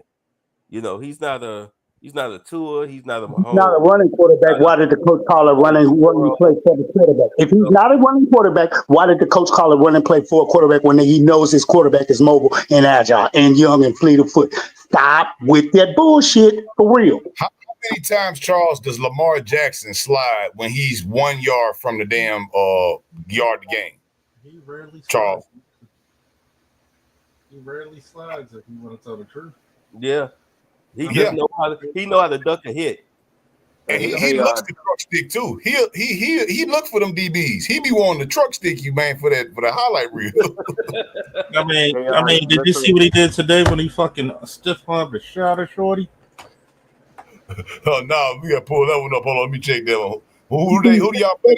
Hold on, y'all. Chuck, that's exactly what I'm talking about. You was quick to highlight that. You see what he did when he struck somebody as a quarterback? Y'all don't have no problem when they do that shit, but when they run and get lit up like they get lit up, everybody want to turn crybaby. No, we're not doing that. Not in my sport, not in the gladiator sport of Kings, better than Diamond Rings. That's why I'm here to scream football. Sundays in the snow with the blows, weekend warriors toe-to-toe football. We're not doing that shit. So, babe, I love you dearly, but get off the gas with that shit. Next subject. Anything. The problem is that you don't understand what I'm talking about. So I overstand. That's the problem. So fuck you with that bullshit you trying to placate to me, mister. I overstand. Fuck you with that. I don't understand. I overstand what you're saying. So fuck you, bro. Fuck you. You're disrespectful. Now stop yourself. What is my issue with that play? Stop yourself, dude. You talking about something I care passionately about. You're with the shit, bro, because you're looking at it from a novice, funky ass fan's perspective. Only that way. Like I said, and I gave you 3 chances to move to the next subject, but you want to keep being obtuse about this shit. I done told you that. You motherfucker. You brought my name up talking about you take boy right now. You on a subject you ain't got no business being on. What's my issue with the hit? Just hold up for a second. I think ABM was trying to get in on that, weren't you? I don't know. Angry Black Man, you there? Yeah.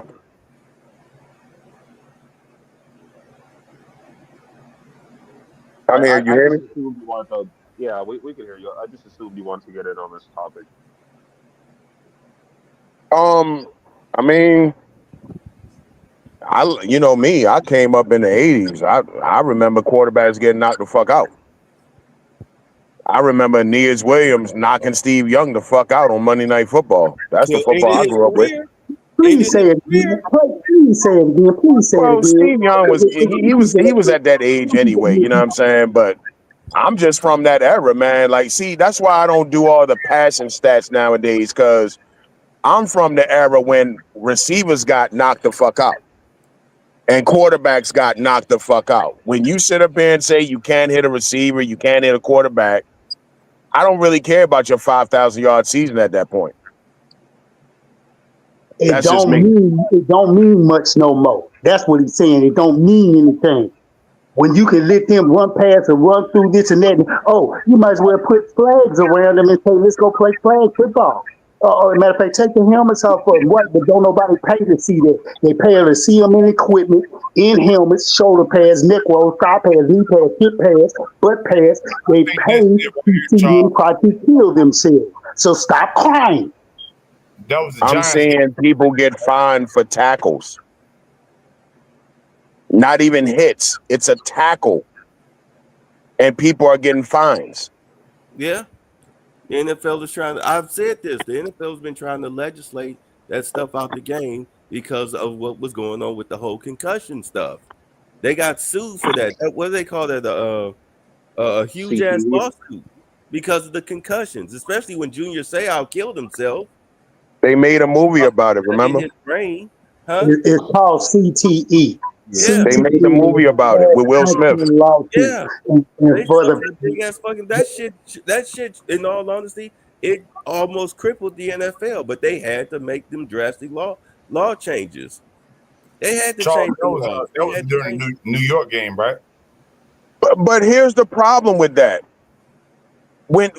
How do you prevent concussions when you're a 300-pound lineman and you got to stand there and let a fucking linebacker run full speed into you? How do you stop concussions? So ABM, like that's pretty much impossible. But what are your thoughts on like earlier when they were talking about dudes poking dudes in the eye? Like what do you think about that? You think that's fair? I think defensive players like Myles Garrett nowadays go with the running back face mask because they want to be seen. They want to be cute. They like want I to said, expose more of their face defensive players for the cameras. Look at me. But that happens on accident. That happens on accident. That's why they have the two No, different. I'm sorry, Shadow. That does not happen on accident. Look, I'm an offensive lineman, and I know I got a cute ass defensive end trying to come at me all day long, and he's wearing a running back face, but not a running back face, a new one of those new kind that verse that's super low, like the defensive lineman for the Eagles was wearing. Graham was wearing a couple years ago. He know it's so low, and he know he ain't got no bother. You think ain't gonna try to take a swipe at his face two, 3 or 4 times a game? About the difference between the 5 and the 15-yarder. As you're trying to tackle someone, they could be short, they could be moving, I could juke. You could be trying to actually get at them, and you could mess around and touch the face mask. Now, when you grab it and you turn the helmet around in any way, now that's a 15-yarder. A 5-yarder is just touching the face mask. That's a 5-yarder. Now, as far as when the offensive man now, because how many times have you seen a running back as well will grab the face mask of the defensive player, right? And that's not a face mask, because as the offensive player is grabbing, and I've got this one with Lamar, I think that Charles was talking about. He stiff arms this guy. I don't think he grabs his face mask, but it comes to the point of that because you have that defensive onus stuff. You got to make sure you don't keep your hand in the facial of the actual player. You need to be able to tackle the man. Stop making them arm tackles. What coaches say, stop using your arms. Put the flipper on him. Wrap him up. Take him down. And you do that properly. But occasionally, sometimes you will catch a shiesty back moving around, and your hand could get caught in his face mask accidentally. Now, eye gouging, that's typically a on-purpose deal. Yeah, it could happen. Exactly. But that's typically on purpose. And I've actually eye gouged a person before. I didn't try to eye gouge him, but it was during a face mask, and he was moving, and I actually did it. I got called for it, right? But I didn't intentionally do it. But I was face masking him, and my hand slipped. Did you accidentally cow rope him? Did you accidentally cow rope his ass? That's what you did. Look, the man still was mad at me after the game, man. So we almost had a bench clearer on that situation. So I'm the first one to say, I can talk about the eye gouge because I actually did it once before. So it's dirty. Just real quick to further my question for ABM, since he wasn't up here at the time. Basically, like I understand, like if you accidentally eye gouge somebody. Like if it's an accident, that's understandable. But like, what do you think about like if you're intentionally doing it? And yes, it's the player's fault for not wearing the visor or whatever to protect themselves from shit like that, right? But do you think that if they're intentionally going for that is fair? Or? It should be. No, it's not fair, but it's part of the game. That's why they make those face masks. So choice is yours. You can protect yourself or you can try to look cute. Yeah, exactly. But you're going listen. All types of shit go on the football field. People kick you in your nuts, knee you in the fucking nuts. They choke the shit out you. When you under that pile, all kind of shit is going on. Eye gouging, people punching each other in the mouth and shit. Yeah.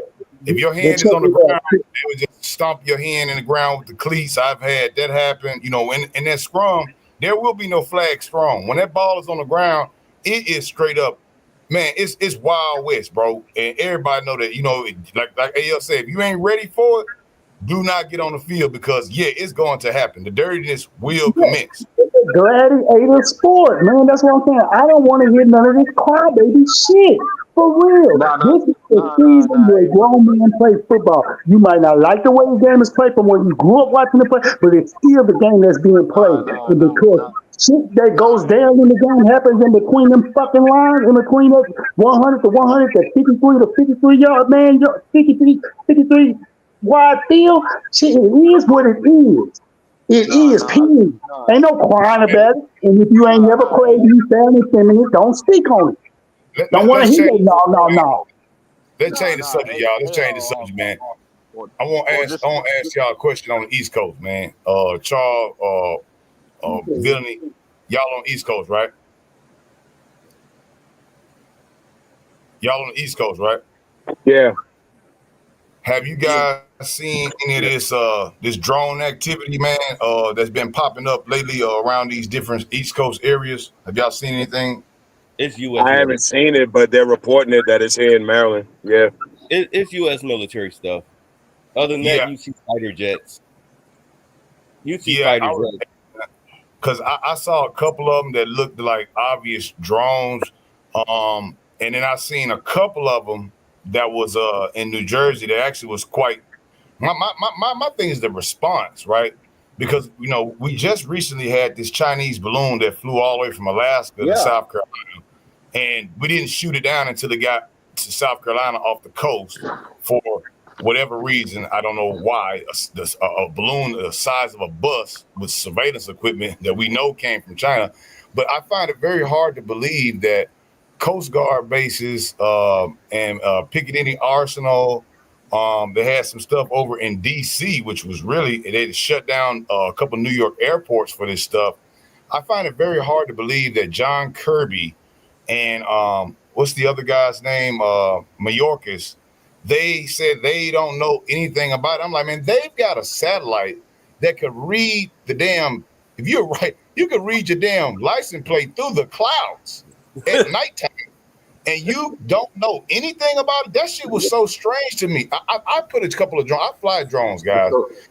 I flew drones over a stadium, but my buddy was doing a BMX race, and dude, in 2 minutes, they had guys and security on my ass. It was like, if you don't put that drone down right now, you're going to be arrested. And this was like a 1 pound drone. You mean to tell me we got SUV sized drones, 500 to 1,000 pound drones flying over people's houses? No one knows any goddamn thing about it? That I find that highly suspicious. So Shattered, I have seen some stuff about that.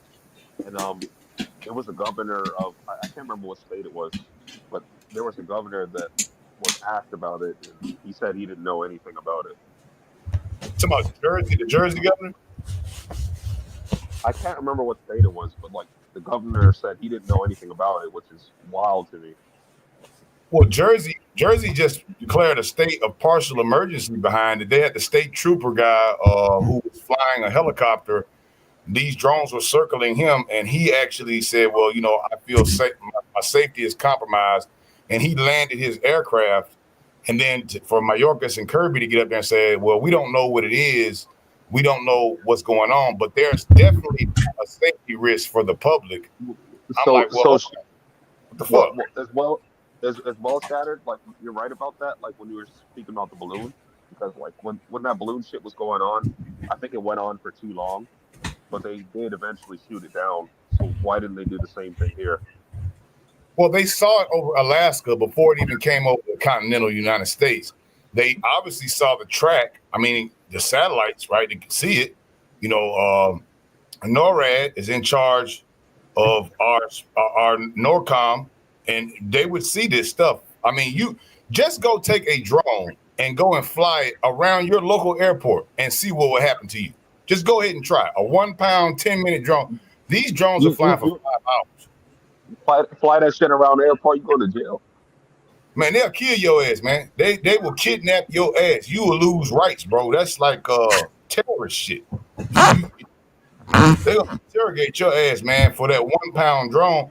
So I find it very hard to believe. I'm hearing a lot of rumors saying that that they don't know what it is, but I find that highly suspicious, because if everybody doesn't know, Homeland Security doesn't know, NORAD has satellites that literally see everything. I don't know why they're saying this. I don't know if they're just using this. And what's actually funny was that one Republican neocon gets up there and he's like, oh, well, we know what it is. He's talking to Harris Faulkner. He says it's an Iranian mothership off of the coast launching these. That Yeah, like- Iranian mothership was nowhere near where they said it was. Yeah, I did hear that they were apparently trying to blame it on Iran for some reason. And the whole Iranian thing is complete bullshit. Yeah. Yeah, man. Like you can tell me. I put it like this: if it wasn't U.S. owned drones, then why in the fuck were they literally had the news at people's houses? Why did you shoot at the drones? How did you know I shot at the drone? You know what I'm saying? How did you know I shot at the drone? Why are you here to ask me why did I shoot at the drone? How you know I fired shots? Why is the police here? Yeah, this U.S. government property. Well, of course. And I'm like, if that's an adversary, that's foreign op, right? That's foreign opposition on our coast. You mean to tell me on the East Coast, where we've got the gigantic bases here in Langley, they had the stuff going over Langley, and I don't have to explain to you guys, maybe for people who don't serve in the military, if you know Langley, that's like the head of all the 3-letter agencies around here, and they had drones over there, and no one knows anything. I find that highly improbable. CIA, that's FBI, CIA. Everybody got to go to Langley. Even if you go DOD, you got to go do the school in Langley. That shit's like, man, it's just uber protected. You talking about Pentagon, Langley is right up there with that. I just don't understand how these drones, and why would they be putting them up there over bases? Do we need surveillance over our base? I mean, if it's ours, I don't understand. That's where they were coming from. I mean, because if you can't tell me where they came from and where they landed, but somehow they're hovering over U.S. military bases, then, I mean, clearly that's where they launched and landed at. If you can't give me a flight pattern on these things. But the whole thing is, if you really look at it, I mean, outside of them just testing this stuff out, it's just more shit for them to dump on Trump's plate before he get in the office. More silly, dumb shit. So I have a topic for you guys.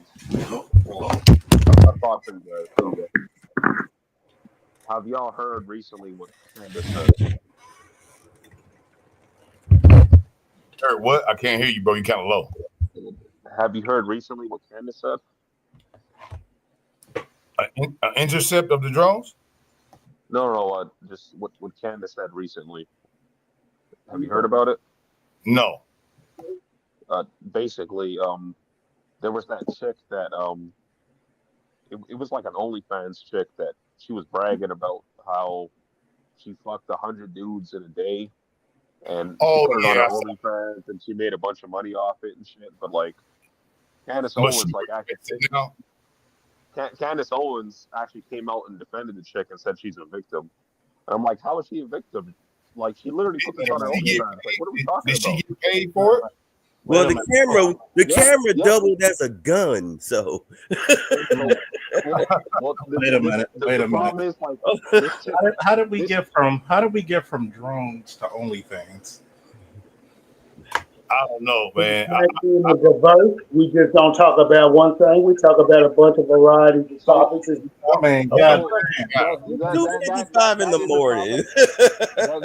I'm just like, how the fuck did we just bounce from that to that? And I'm just, God damn, that's a hell of a thing. Hey, well, I don't know about that, Andre. I think that if she did do 100 dudes and she regretted it, I think that no, she doesn't regret it. She doesn't. I thought I seen a video where she said that she actually regretted doing it. Yeah, it was like after 100th dick, she had a freak out. She had a huge type of freak out as soon as it was over and shit, and she felt so nasty. The reason why I say that she doesn't regret it is apparently, in 2025 she's planning to do 1,000 in a day. Good luck with that. You know what the problem is that we're in the year of untalented people. Yep. Say it again, Chuck. Say it again. See, this is the reason why I'm a stickler to certain sports. Remember when you were saying about the rule? Everybody was talking about the rule change of football. Right. Same thing happened in wrestling. Couldn't do certain shit because, there are certain things that are going to be offensively violent that I won championships over. So what was it? Was it like submission or like a hold? Just the way you did stuff, cross facing. Like they pretty much did a rule change when I coached this guy, and he would do a leg scissors because he had incredibly strong legs at 170. He actually won the 170-pound weight class undefeated. Nobody could break those leg scissors. Okay. I would be on that motherfucker's shoulders and he'd be squatting me. No. We're gonna keep your leg strength up, nigga. Hold on. Sorry, go ahead. Here's the point. It's a lot of non-talented people out here. And the reason why is because people want to whine because a guy like that had a certain talent. You look at Lamar Jackson, a certain talent. Tank Davis, a certain talent. Because of this thing called social media, it takes a talent. Just like many people who don't understand when you're doing live streaming. What's the longest you probably say I talk straight through a live stream? Like, didn't even have anybody on the panel. About an hour. Huh? I would say 30 minutes. 30 minutes to an hour. 30 to 60 minutes. Imagine how much talent, and they would definitely know, and Shatterstar would know, how much talent you need to engage a public that you cannot speak back and forth with for 30 to 60 minutes. That takes a certain what? It takes talent. It takes a certain talent to keep people engaged before you even let them up, if you even do. So when you look at these bitches fucking, that's the only thing they can do. I am not impressed with something that you can biologically do. When she talking about fucking 1,000 people, to me, it just tells me how much of a lame you truly are. And you hate yourself. Think about it. 1,000 people, right? You just think You're about not it. worth talking to. In my personal opinion, there's people who's done amazing shit. Look at Chris Craighead when he was in Nairobi, Obi-Wan Nairobi.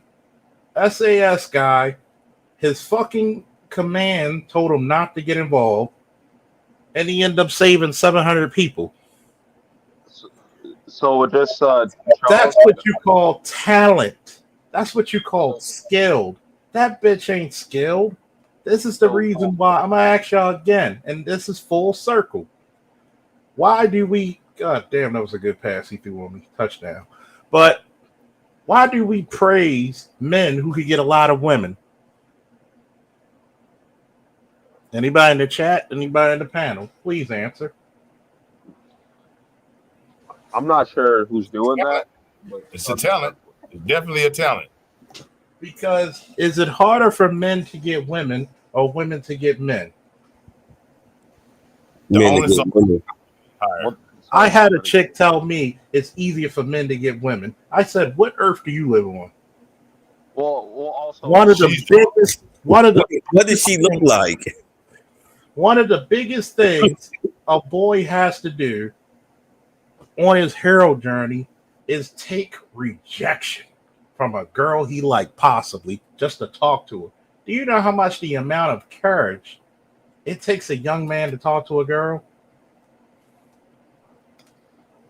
So, just real quick, like I would like to comment on how long you could speak for, Charles, without anybody else coming up, because I haven't been watching you as long as these other brothers have, but I've listened to you talk for like fucking 2 to like 5 hours without having anybody up before.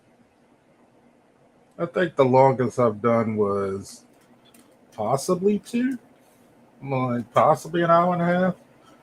I don't think I could do 5 hours. hours. 5 hours will bore me. I don't think I have that much to say for 5 hours. I can think of it. Nah, like I've seen you do it before, Charles. Like, yeah, you got me through some work days, so much appreciated.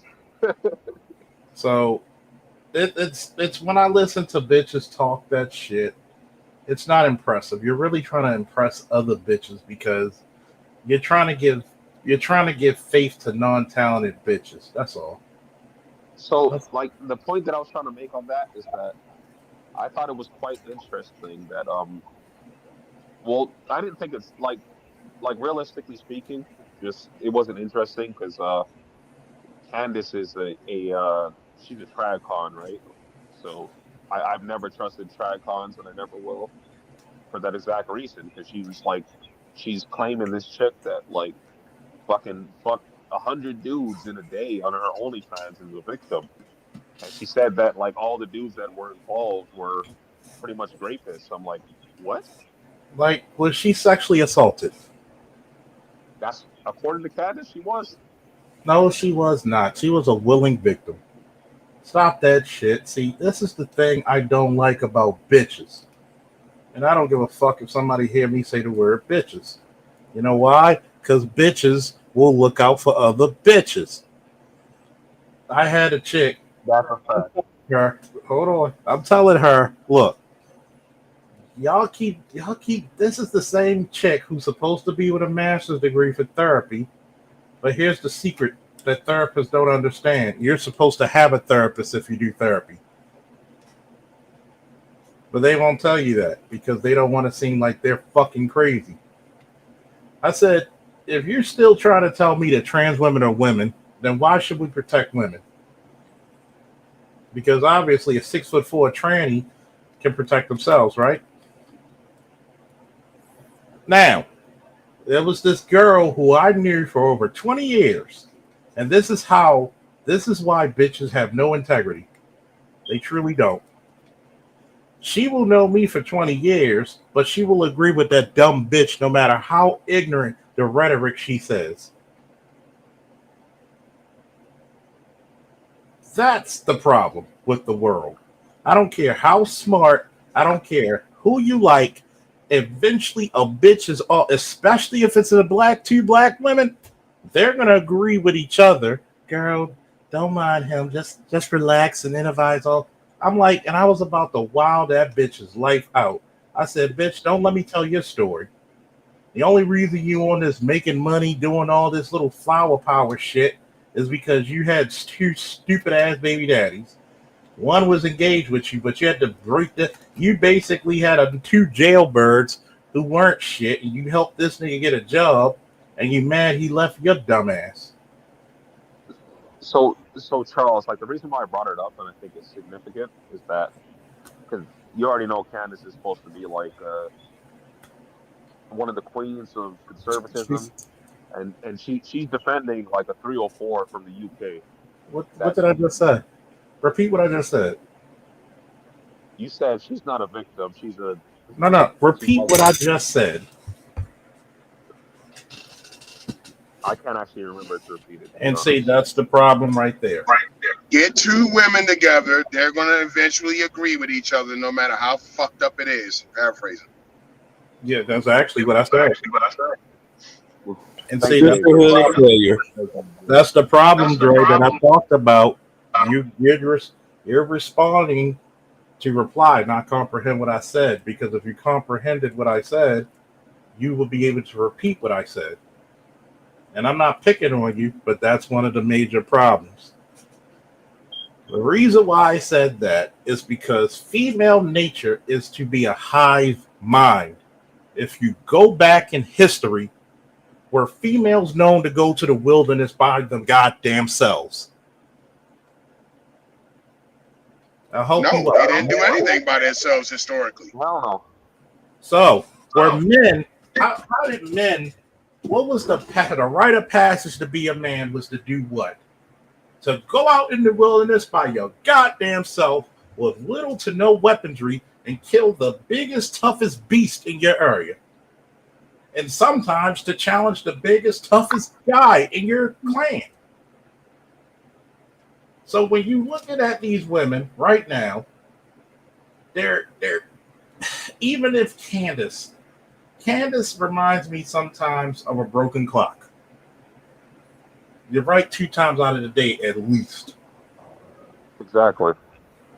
Women will agree with other women because that's within their nature not to break past the hide. If you ask women why they can't find a good man, do they ever say it's them? If they're over 40 or 50, they might. But for the most The part, no. wisest advice I ever got from my sister, happy birthday, Tracy, who just turned 52. A woman will tell the truth 2 to 3 times. Number 1, when she's broken. Number 2, when she's too damn old to lie. And number 3, when you first fucking meet her. You know what the fucking problem with that is? Men, probably not true. Men, no, they'll tell you the truth. Guess what happens? Men don't look at what she does and they forgive it automatically. Travis Hunter. Thank you. She's showing him who she is, right? Yep. And he don't care. Because he getting him some light-skinned Taco Bell. Yeah, have y'all spoke about that? Because I've seen the Travis Hunter thing going around, but I never looked into it. And that's the reason why when a woman like that tell you the truth, you gotta check it out and see if it's true. And guess what? It's true. Women will show you who the fuck they are in the first half. This is the reason why I am investigative discovery when I meet a new chick. Even online. Tell me about your goals, your hobbies, your background. You know why? Not just for compatibility. Let's see if this bitch has a brain. Yeah, Charles gets that whole facts. Everybody should have whole facts. I mean, look, the beauty of social media. The beauty of social media, and this is why you should have no problem. Oh, yeah, let me get your Instagram or your TikTok or something like that. So that way you can know exactly what this chick is thinking about all the time because she's gonna post it. Of course, yeah. Of course. She's gonna post it. You ain't even right. We got that hundred models. Hold on. When I used to do photography. This was back like in the early 2000s when Facebook was the shit, right? And these chicks, they used to, put their Facebook pages and whatnot and their Instagrams all over their little modeling profiles. I go straight on there and see exactly if they somebody I even want to fuck with just based on their mentality. And if I see all of these posts about this photographer did me dirty, this one on me picture, blah, blah, blah, I'm like, oh, you one of them bitches. No, thank you. No, thank you. Same thing with the dating world. No, thank you. Quickly, because this is the beautiful thing about shit. A lot of you niggas need to go take a course in investigations or criminology. Learn to ask the right questions at the right time. Learn how to get everybody comfortable. Gotta get that probing questions too. Probing. Gotta learn how to probe with the questions. Yeah. Learn how to ever see that video where the white cop, he was messing around, he got busted messaging like a 15-year-old girl. You ever see that interrogation video? I think I heard of it. It started off with them, hey, hey, have a seat, Of course, they made him take his gun and badge off because he going in the interrogation room. But it wasn't the interrogation room. It was like a break room or something. But they were using it as an interrogation room. And the lead investigator was just having a general chat with him about social media. Hey, how's your, did you ever use the handle this? Did you ever use the handle that? Just generally just leading him into his own trap before she sprung it. Right. He was Walking just down the line. huh? Like walking them down the line. Right. He was incriminating himself, but he had no idea because she was like, yeah, because you posted pics and videos from the baseball games, the little leagues from this account, right? And he was like, yeah, okay, good. Now that we've established that this is your account, okay. And then they just kept feeding him leading questions that placed him not only with the account, but him being at the scene, him being at the school, him having access to the girl, meeting the girl, and him eventually meeting up with the girl. And by the time he realized what the hell was going on, they was already putting the cuffs on him. Yeah, because he didn't gave his up. That probe and IEA is real good at that. I've seen a couple of IEA investigations, Charles. Man, it's so funny. And I hated to see one of them was a black dude. And I was like, man, dude, I know you got to go in there and talk to IEA, but man, he should have asked for a lawyer because he did that damn near same thing. It might have been the same video, but I don't know if it was a black or white. This is a white guy. Okay, this guy was a black guy. They did this. IA brought him in. He was having sex with the women he was stopping. Oh Lord, he was committing rape. Yeah, and what he was doing was he was still communicating with them on his personal phone with the text messages, and they had just basically verified his number, which was his personal number. And they said, "Did you ever text message a girl that you stopped?" He was like, "Well, yeah, maybe once." And he's like, "Oh yeah, man, well, what did you say to her?" Like, "Oh well, he said, well, what is our policy about fraternizing with citizens?" And he's like, "Oh well, we're not supposed to do." He said, "But I didn't think anything of it." He said, "Well, what did you say to her?" And then they got the woman's text messages already, like you say, like they read it. But by the time the end of that shit was over, they was asking for his badge and his gun, and they arrested him. Yeah, because he had incriminated himself. Yeah, he got official oppression, and I forgot what was the other one. Charles, what would it be? Official oppression, and what else would they give you? Probably going to be becoming an officer, which is kind of stupid because if a woman willingly give you her number, he probably promised him something, or they might have tried to say, "Oh, he was being aggressive, he was being this." Because here's the crazy part. Looked on she. What they call that? He asked her, did she work out? She was in front of a 24-hour fitness. So it could be fraternizing. Fraternizing is more so for coworkers, even though police officers. I'm gonna tell this, and some people are gonna hate me because some people may still be police officers that I know, but I'm gonna say it anyway. If you're dating a military chick, a police officer, or a firefighter, which are male-dominated areas, which number one, she's got a life. She led a life, okay? She led a life. Like most chicks who are in the police department got more bodies than Arlington National Cemetery. And this is the part where I know. There was one or two chicks I know who slept with at least 7 motherfuckers on the same shift. Damn, she got them Chris Kyle bodies. I mean, she got like Hiroshima, Nagasaki. So what I've been saying about what I've been saying lately. Is it on the subject? I'm just gonna ask. Is it on the subject? Yeah, yes, it's on the subject. What I've been saying lately about these modern chicks, I've been saying they got more bodies than King Von. I mean, you got to think about this, right? You're in a male-dominated area.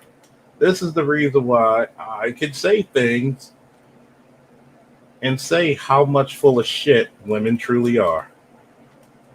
Why?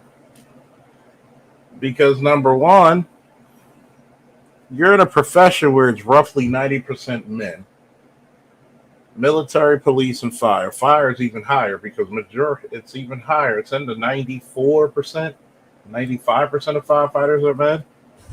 Yeah, most of them. The only women I see is usually in dispatch and then I see a lot of them in the EMS detachments. That's the So, only. so you got to realize, like, a lot of about 87, 88% for military and police, roughly 90%. You can't find a good man in the goddamn military, and you're outnumbered by men, and you're telling me you can't find a good one. What the fuck does that tell you?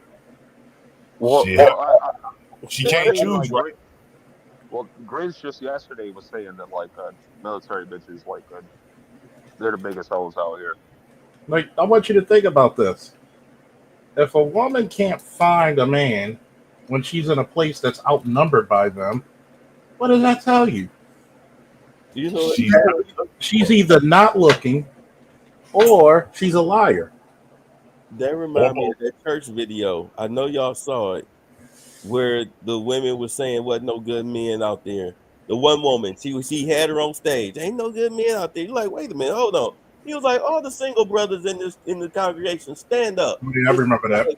Damn near all the men in the building stood up. You're like, what you mean you can't find a good man? Like, are you even looking? How many of these men have you talked She to? probably looking at the men too, bro. Because I seen that video. You right. Them brothers stood up because he stopped her mid sentence. He's like, hold on.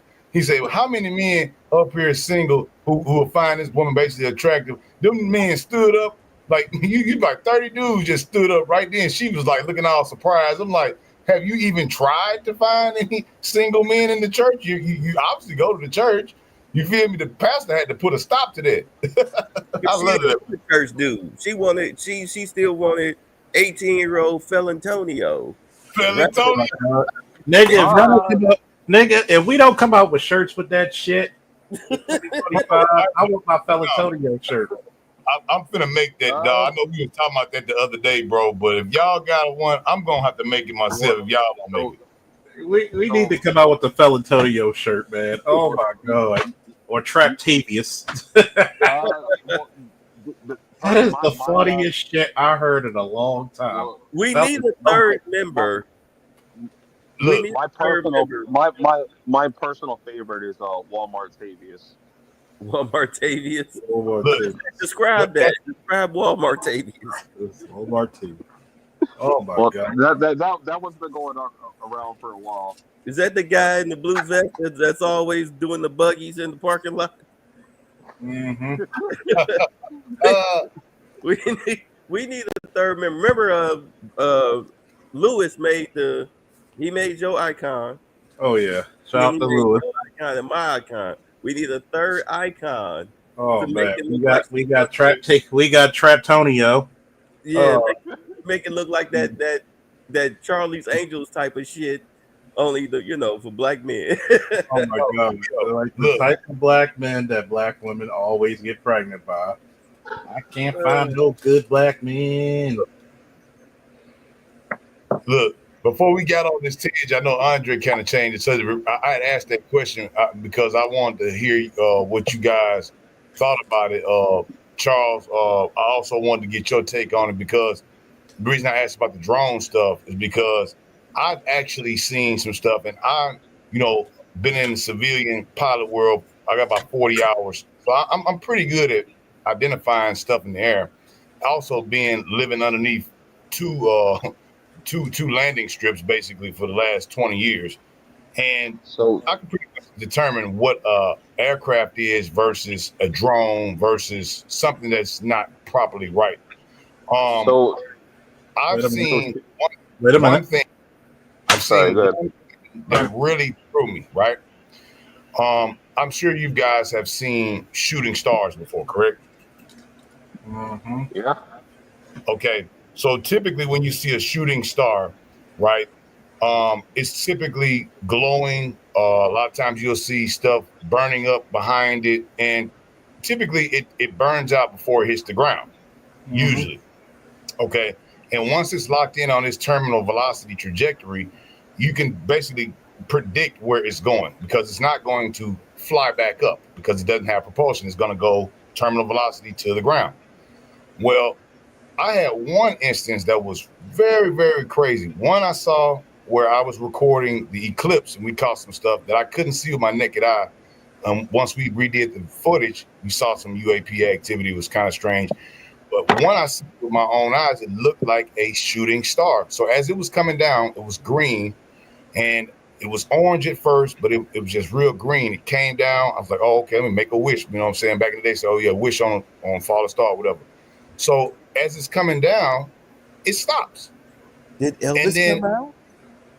No, look, bro, it's crazy, right? I stay about, at this time, I was staying about maybe 2 miles south of a power plant.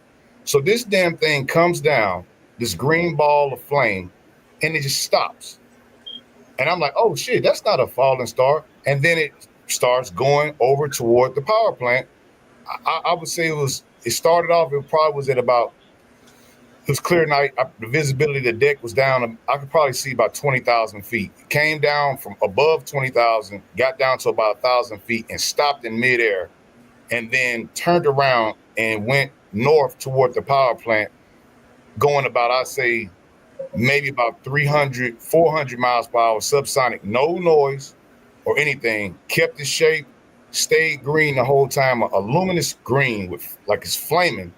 And it was just flying around like, you know, I mean, literally, I thought it was a shooting star, but it wasn't. It actually was under intelligent control. I said, man, that shit is weird. So Shattered, outside of like me just wanted to talk about like a specific topic, like the main reason for me trying to change the subject is typically when people start talking about stuff like that, people start getting into trouble. So,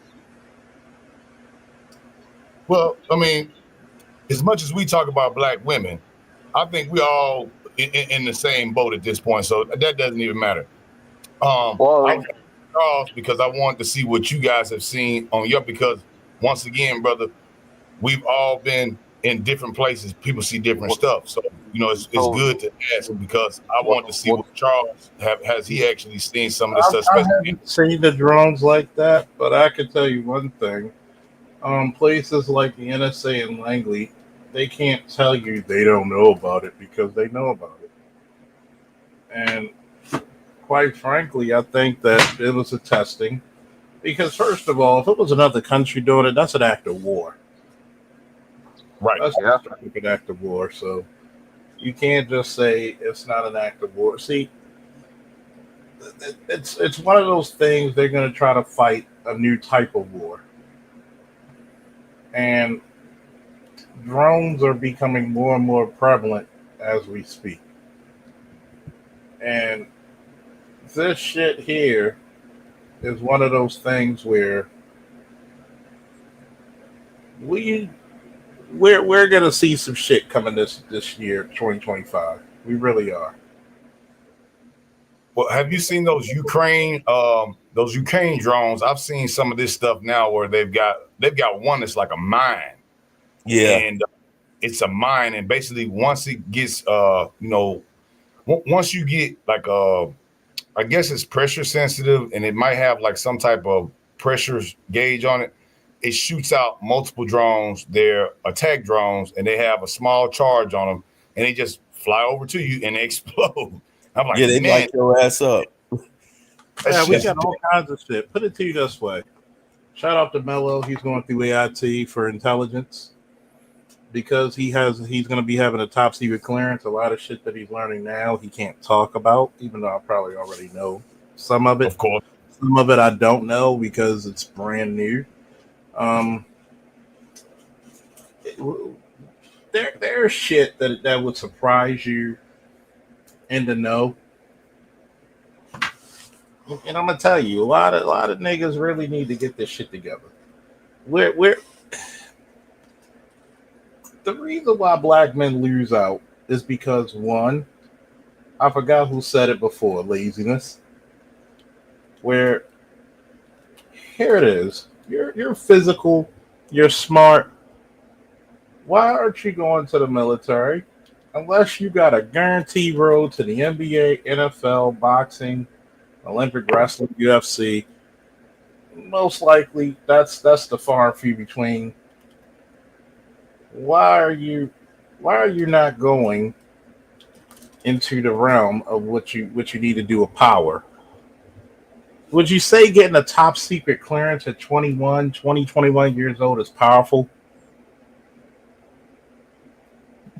Hell yeah, 21 years old, getting top secret clearance, man. You basically compartmentalize. Man, hell yeah. So why is it that niggas don't even understand what the fuck positions they are in?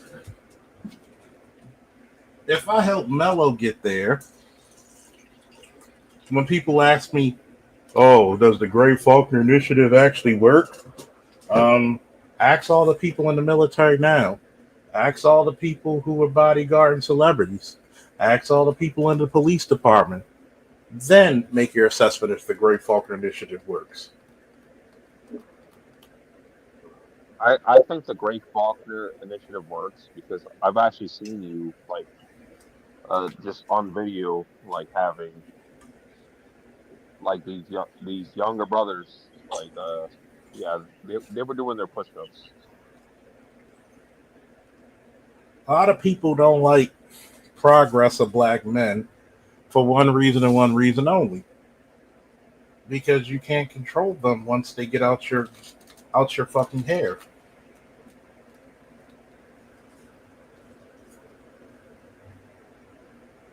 And that's basically what it comes down to.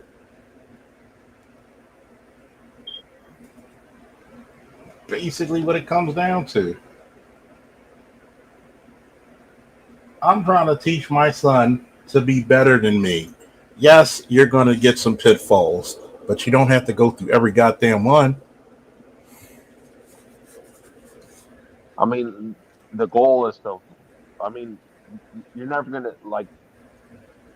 You're never gonna be able to be in a position where they're gonna avoid all pitfalls. But yes, that is the goal. See, in the black community, we only have people smart enough to make new mistakes. You feel me? Don't worry, anybody else can speak if they want. But we're not. Traditionally, a lot of people are not smart enough to make brand new fucking mistakes. Come on now. Life is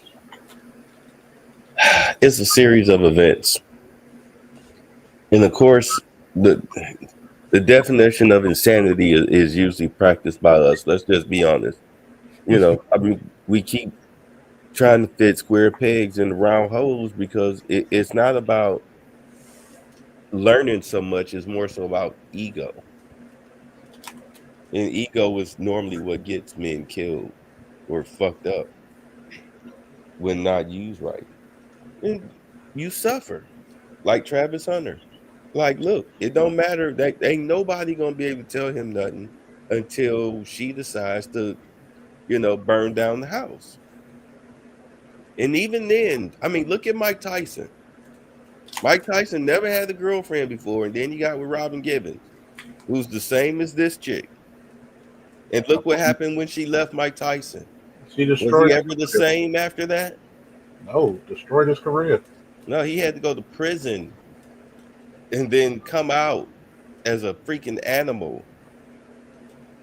I mean, you can't. I mean, I feel bad for him for what he's about to go through. But the thing about it is that he's got to learn this on his own. But that's the ignorant nigga. I can't be told nothing. This light-skinned girl like me, she didn't find. When a woman openly tells people, should I break this shit down, babe? With you go ahead. With you sitting right there smiling like Break it down. Clown. I need a woo from the audience and the goddamn panel. If you want me to go black pill, break this shit down. Ooh. Oh, I'm gonna break this. Ain't no bitch gonna have the audacity to tell me she didn't find me attractive in front of other people. With me sitting there smiling like a goddamn clown. Even if the fuck you thought that, nobody ever know. That's why I say I got more out of bitches who I never fucked than these niggas' wives. They get out of their wives. The fucking the fucking disrespect you get for that shit. He doesn't even see. This is the part about the, me and my boy used to do this little skit, right? Jolly nigga cigarettes. Watch that jolly nigga. That's what he looked like to me. A jolly nigga. Sitting there. I'm getting pretty girl pussy. Like, nigga. You are the... See, this is the part where niggas have low self-esteem. Why do you... you know what I told niggas before? How to sell yourself? Go look at Ric Flair do a promo in the 80s and 90s. And there you go. And you know what the shame about that is? The average Negro boy has been taught by his mother to be such a simp that you don't even know right from wrong or up from down.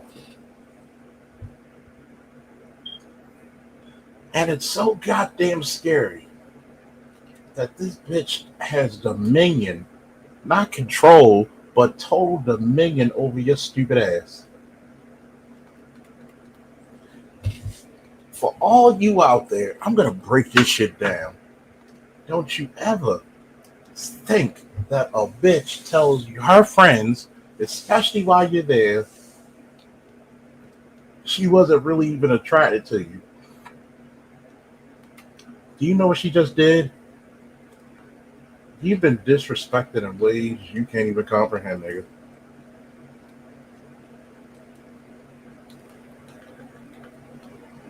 You're not even smart enough to know when you're disrespected. So I already know the NFL gonna rob you of all your money. So, Charles, like I've said it in the back. Have you watched Cross yet? Huh? Have you watched Cross yet? No. Well, Stay on the subject. Stay on the subject. Stay on the subject. Stay on the subject. Oh, okay, my bad. Now, what do y'all have to say for what I had to say? Like, somebody got to add on to that part, because I think that's pretty fucking disturbing for a woman to say this shit about you in public. And so it's crazy because, like, the thing about it is, especially, and I hate to use that analogy, like, because it's like, these young cats, right?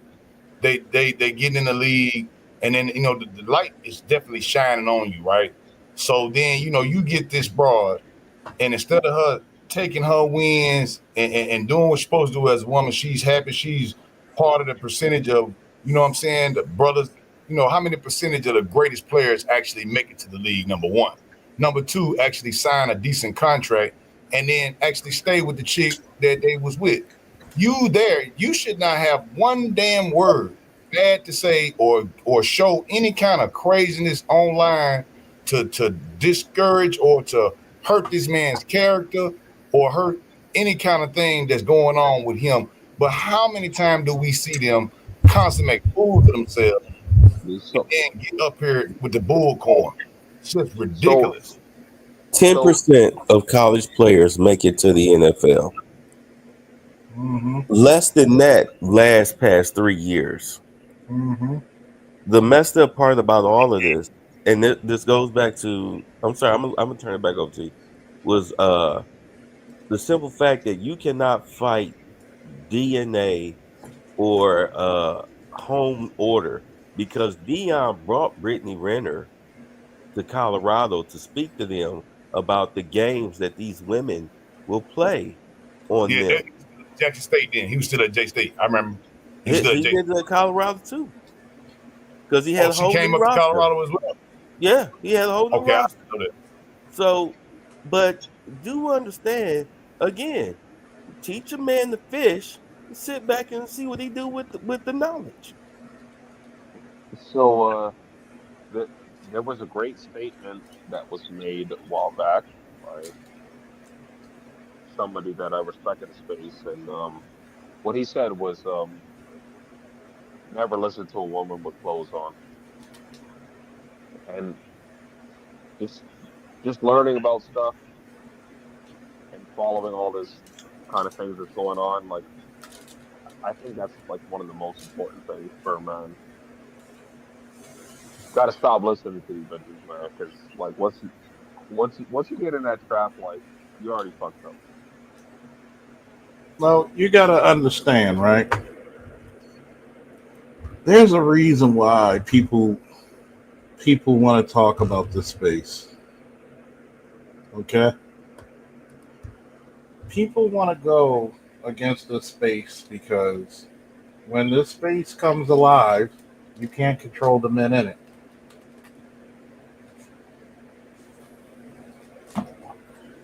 Here's the real question. If you ever want to see a man's true character, give him what? Give him power. Exactly. Why? Well, that's going to show what his true character is. Well, yeah, and then you can see how he treats the ones that have less power than him. What Exactly. type of character is Superman? Man, he's definitely a power player. Let's say that. Yeah. You know, And incognito. Oh, go ahead. I'm sorry. I'm gonna just say this. I'm gonna give you the floor.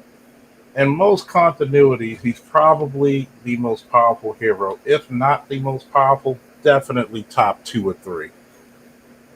Superman is a morality character. Fucking Boy Scout. Why do you think Yeah. they call him the Boy Scout? Even though here's the question, right? But a lot of people don't get. How much of a Boy Scout can you be being raised from a farm? Not too much. You had to learn real life. You had to learn to kill. That, And that, that pig you love, that pig had to go down for breakfast, right? that's probably why he hated to kill so much, so bad. So He had to kill animals that he grew up with. Yeah. so So he had to learn reality on a different note than the average person. You have to be very black pilled to be a farmer. And imagine how disciplined he had to be to live on that farm. Before you go to school, feed the goddamn chickens. Damn, you up at 4 o'clock in the morning.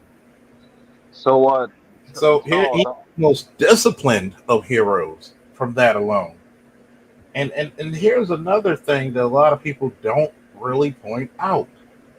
When you have that type of power and that type of morality, Superman, like many other comic book characters, but especially Superman, is a barometer of what men are supposed to be. so Charles, like randomly before like I hopped up here, I watched a random like short. It was They have to it was deal with the for subject matter. They have to deal with the subject matter. well, it's talking about Superman. It's No, no, talking no. about I'm using Superman as an example, but that's not the subject matter. Don't worry, I got you. We're gonna keep you on point. The reason why I mentioned that is because you give Superman power. What does Superman do with his power? He helps people. You give Travis Hunter power. What does he do? helps himself. He's a hedonist that doesn't know that he's a hedonist. He's ignorant. He's an ignorant Negro that never had shit in his life. He never had shit in his life.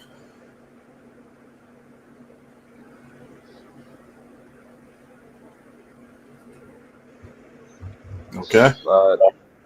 Just not to go off in the weeds. It's just yeah. So I'm assuming the only reason why like this made it into my algorithm is because I watch you.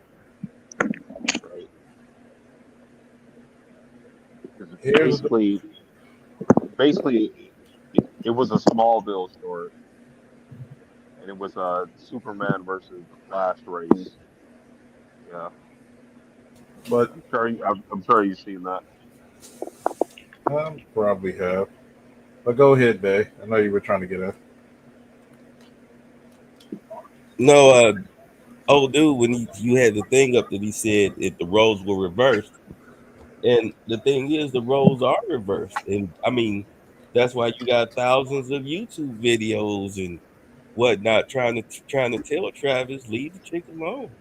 People are trying. We are trying to warn him, but he's not listening. He's not listening, and again, this whole thing started off with him, and as I keep saying, he got to touch the stove. You know, I'm gonna put it to you this way, honestly. If it was a black woman him telling him not to do it, he wouldn't do it. That's the problem. Too many black men only respect what black women say. Is let me tell you how ignorant people really have to be. You have Deion Sanders, right? Hall of Fame, one of the greatest corners, if not the greatest corner of all time, right? One of the best. Go. And you telling me that this motherfucker, none of you motherfuckers can listen to this man. You can literally see the man tell you stories about how he had to deal with his ex-wife.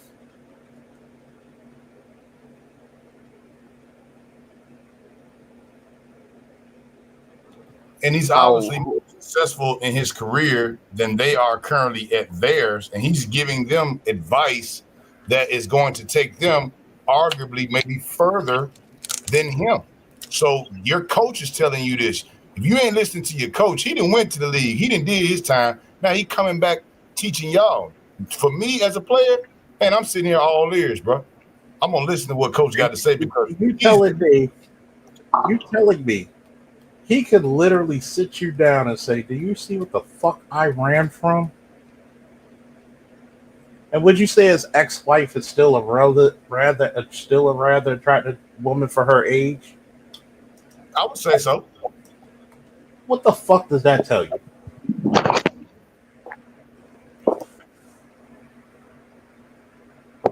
Says that he picked a good one. For his looks.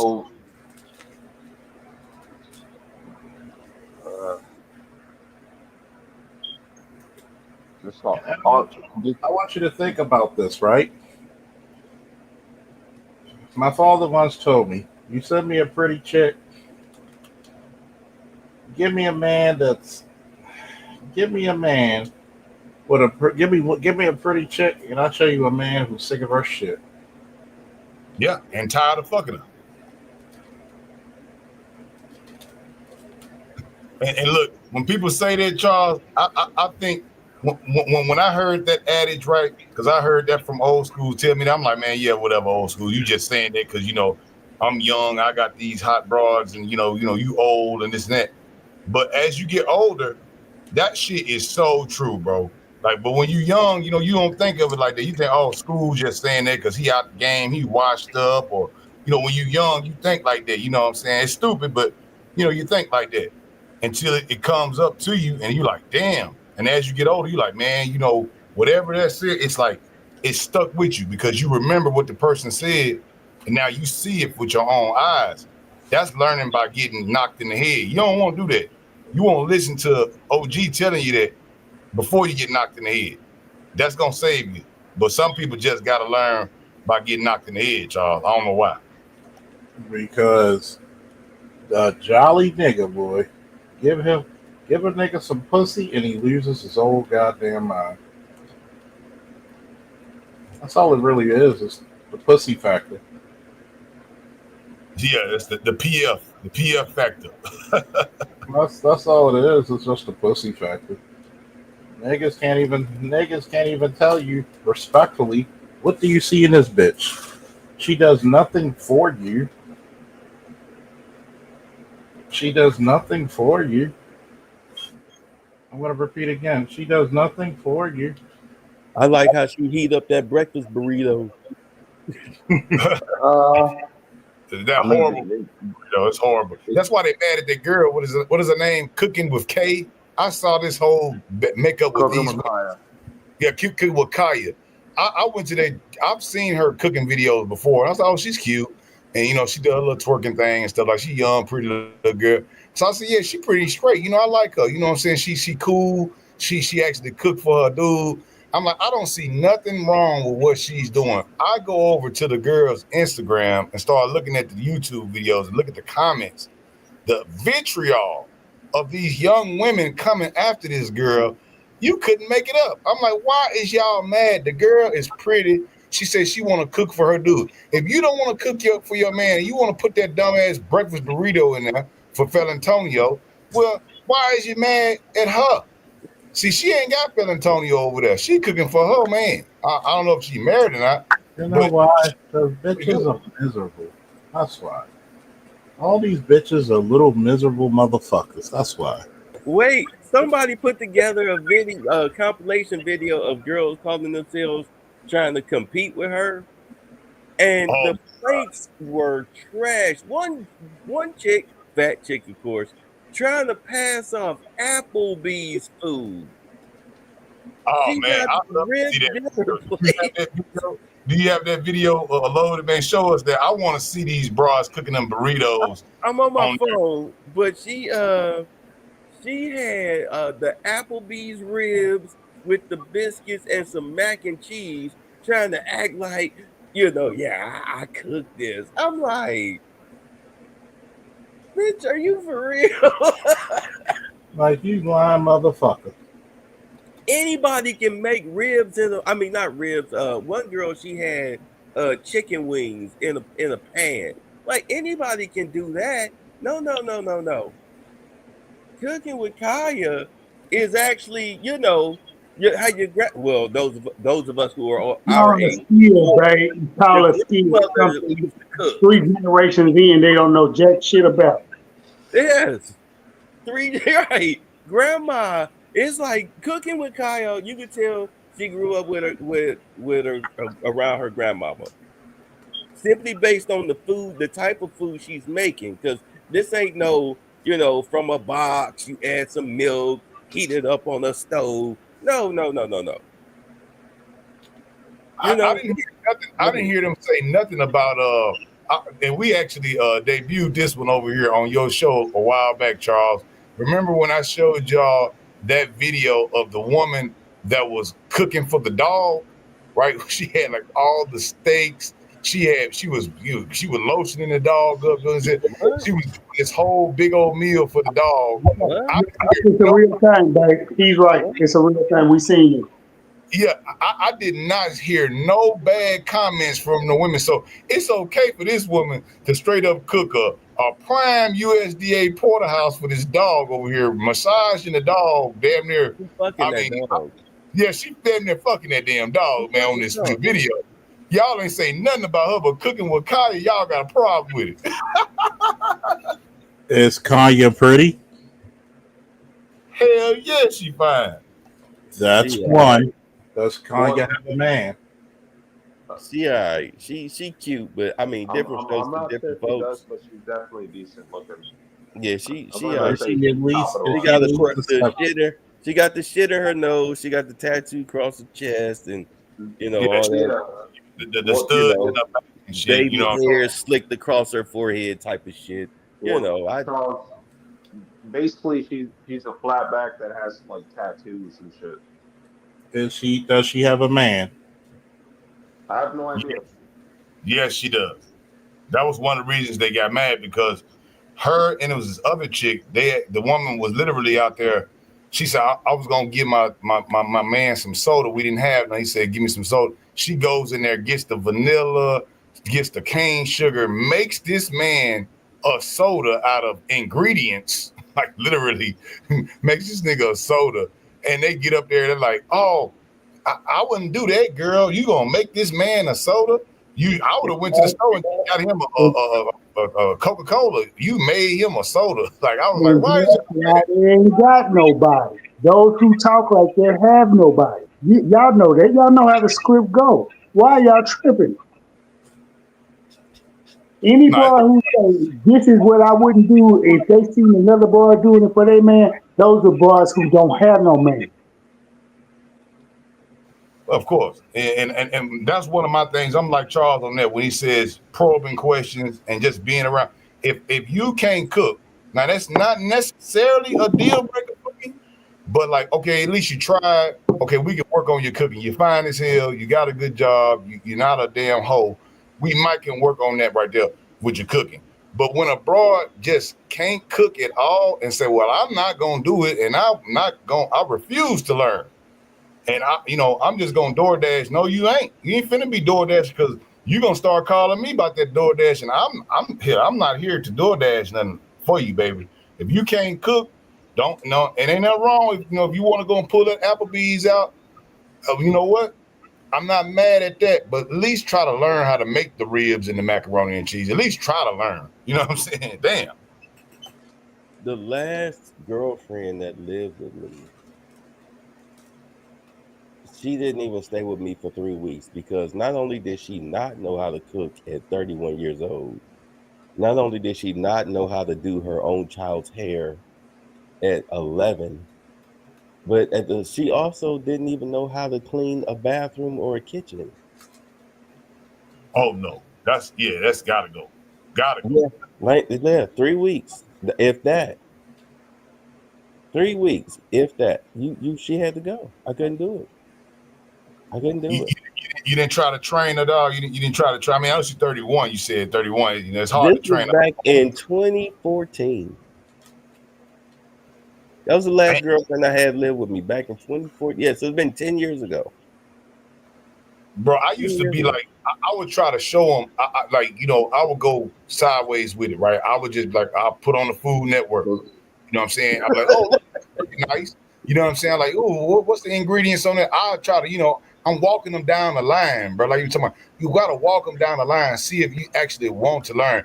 After a while, you feel if they make a bad. I don't have any time to train. I know where he getting at. Yeah, bro. I don't have any time to train because I tell you what, if you don't wash the dishes after you cook, if you don't, and see, this is my thing, and I try to beat it in the heads of my godsons and my son. Y'all need to actually observe these bitches and stop looking for the easy pussy. Oh, she's nice. She's this. She cooks a little something for me. Tell her no. To see how she really acts. Well, so the thing with this cooking with Kaya chick, like she's like Shattered. Do you actually have her channel? Because like I still haven't been able to find her channel. I've only been Cooking able with to find Kaya. people reacting. KYA. Cooking with Kaya. All one word. Yeah. I got her on here. I was looking at some videos the other day. She was cooking some stuff. Can you post it in the back chat? Because I've been trying to find her channel, but all I can find is shorts and people mad at her and all that kind of crap. Yeah, but basically, She's a TikTok girl, if I'm not mistaken. So Charles, like the main thing about this chick is like what she says is, if you won't cook for your man, I will, and that's part of the reason why chicks are mad with her. She's giving them pointers. I don't think, you know what? Here's the part about her whole situation is that she's trying to help these chicks understand something. Like, you don't get it. These men are telling you what they want from you, and you're telling them no while complaining about being evicted, losing your job, can't afford food, your tires is bald, your car needs repair. But you Miss Strong and independent.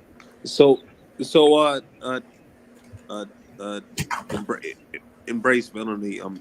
Just yesterday, I think Charles might have been up there at the time, but there was a clip played by this chick that she looked like Shrek in the face.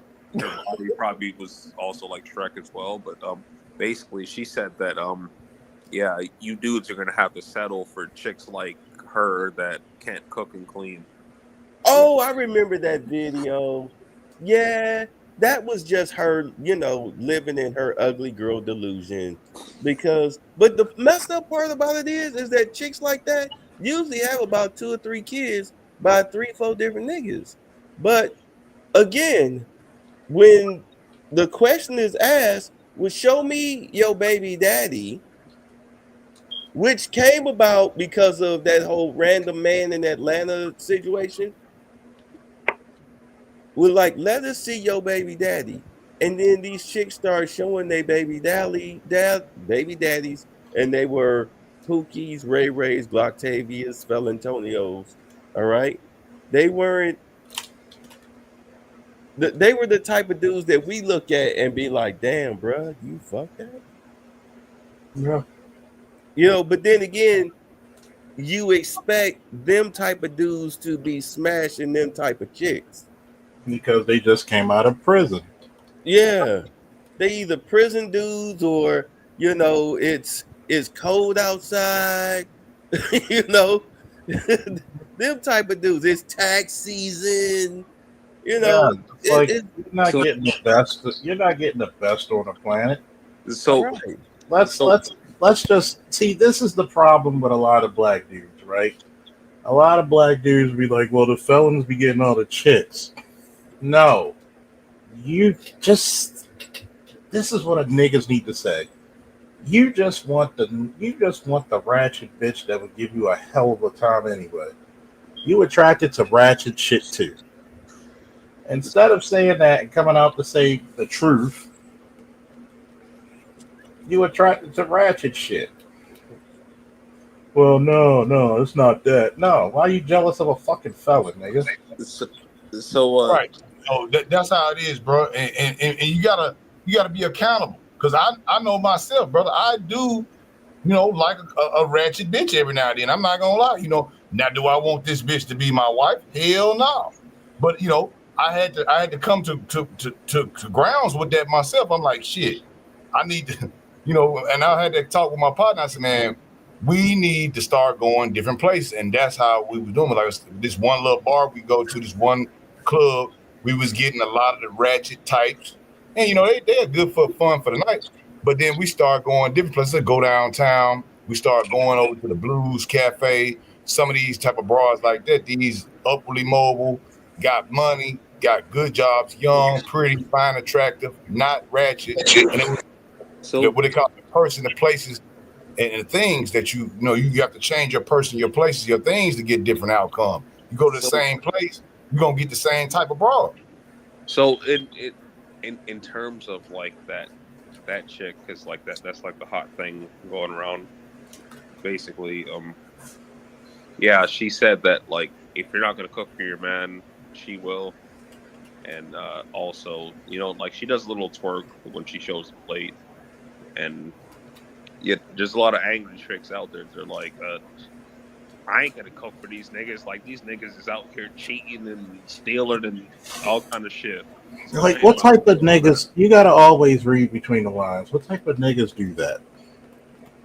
What type of niggas do that? Scam. That's the type of niggas they like. Do you hear anybody in this space, regardless if you like them or not? I could even listen to Mr. Fantastic, and I put $100 on Tuesday. Is he talking about scamming? No, I can't stand a Mary Brown. Is he talking about scamming? Nope. Not that I. And I'm talking about people that I've had differences with. Right. Well, we know Amiri's grift. We know Amiri's grift, and I definitely don't like. But I never. He's a super simp. Oh my God, super! He's ultra level. Ultra level. But you don't hear him talking about some shit like that. Come on now, like there's got to be some decorum. And this is the part about, being a man. You don't hear Mr. Fantastic. Mr. Fantastic actually reamed somebody when I was listening to his channel about being a better man. Right. And see, Charles Faulkner can unlike a lot of people, Charles Faulkner can actually give people credit where credit is due. So that's right. You can never say Charles is a hater. But even Kevin Samuels, right? Kevin was hard on a lot of the brothers that was calling him up with stupid shit. Some of them dudes, I can't see how Kevin even. I mean, he was a saint just to talk to these fools. Because I was hearing some of these dudes talking, I'm like, man, my God, get out somewhere. Kevin's like, look, man, you gotta do something better with yourself. The reason why you're not getting the results is because you're not, he say, man, clean yourself up, get a haircut, dress well, you know what I'm saying, smell good. You know what I mean? Actually get what you want. You have to attract what you want. You can't just sit up here and be belly aching all the time. What are you doing about yourself? He got on brothers' ass just as hard as he got on the women. You know what I'm saying? But, they leave that part out of the man legacy because they always just say, he just talking about women all the time. Yeah, there's a lot of stuff that goes into that. But I do get what you're saying. But you got to understand something. Much is asked, much is given. Okay.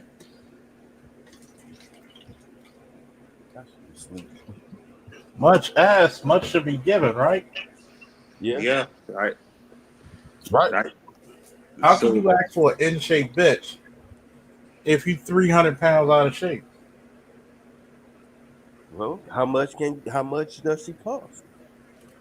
But what's her rental price?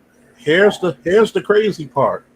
If you want an in-shape bitch, you either have two things. You better be in just as good a shape, if not better, to keep her on her toes, or you better be rich. And guess what? What's her rental price?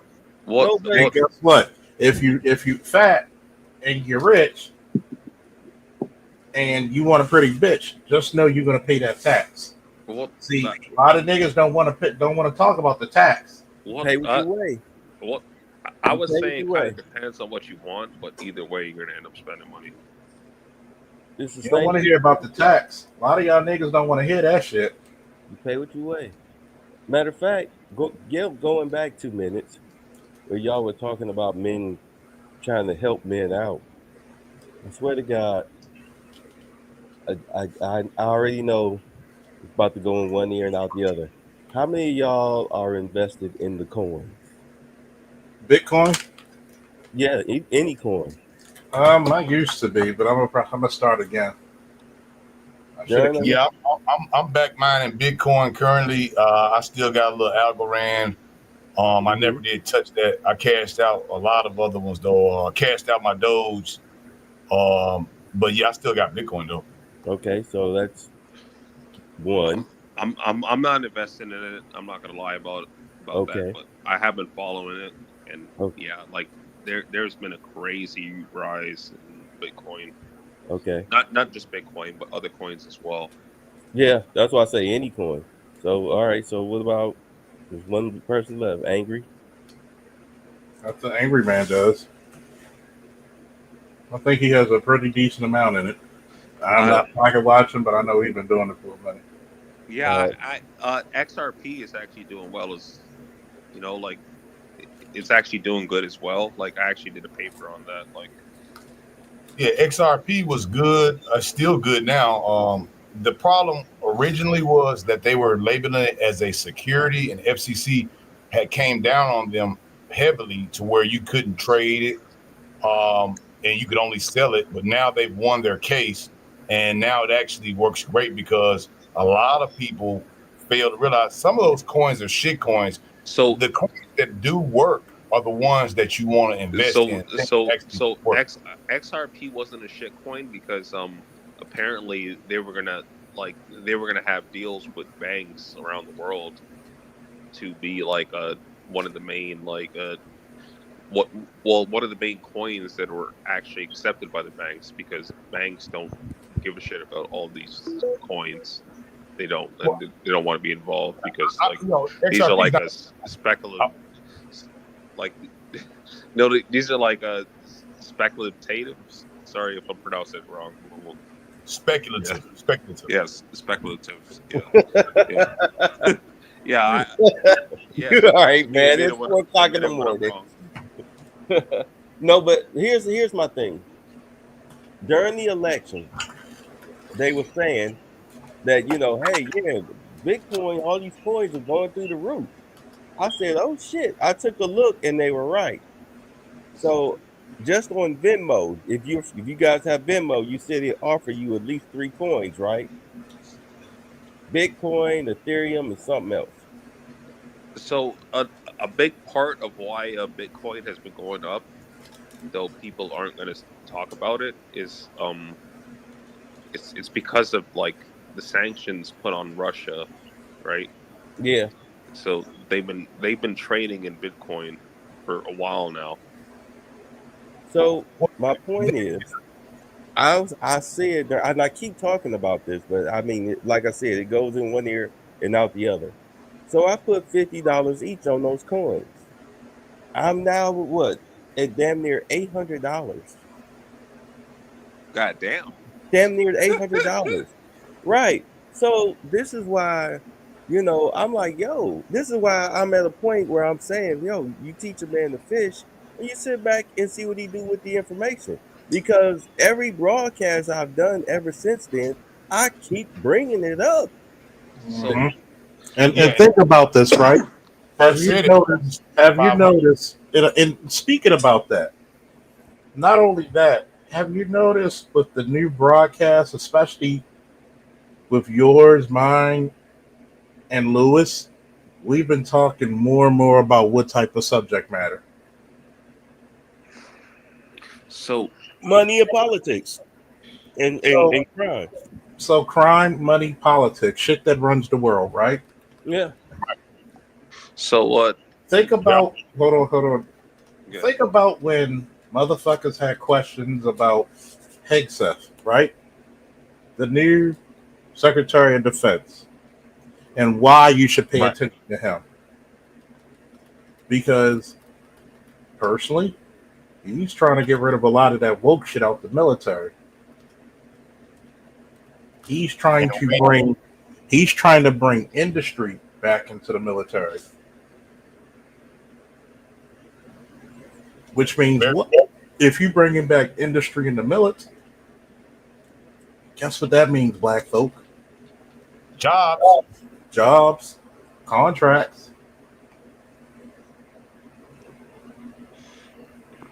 Well, you remember in World War II, right? GM, they turned around and used all of the Motor City was pumping out, cars, airplanes, bombs. And who were working those jobs? There were people, there were stateside people working those jobs. Guess who had a lot of those jobs? I'm gonna whisper to you. Black people. Yeah, those infamous black jobs that everyone seems to have a problem with now. Yeah, those black jobs. Those mythical goddamn black jobs. Like black people don't work. Like we don't have stereotypical jobs that we work. Yeah. Yeah.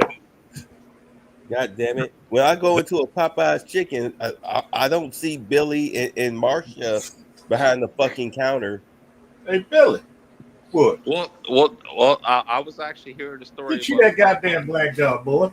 I was actually hearing the story about Popeyes in the U.S. that apparently it was like black, well, maybe not black owned, but like it was just like black staff in there. But like they were doing like the typical bullshit, and yeah, they got replaced by Hispanics apparently. Oh yeah, Esmeralda and them is running it now. Okay. And that's okay, right? I see Esmeralda and them in churches. Well, apparently the service is better now. Now, I wouldn't necessarily say that. Okay.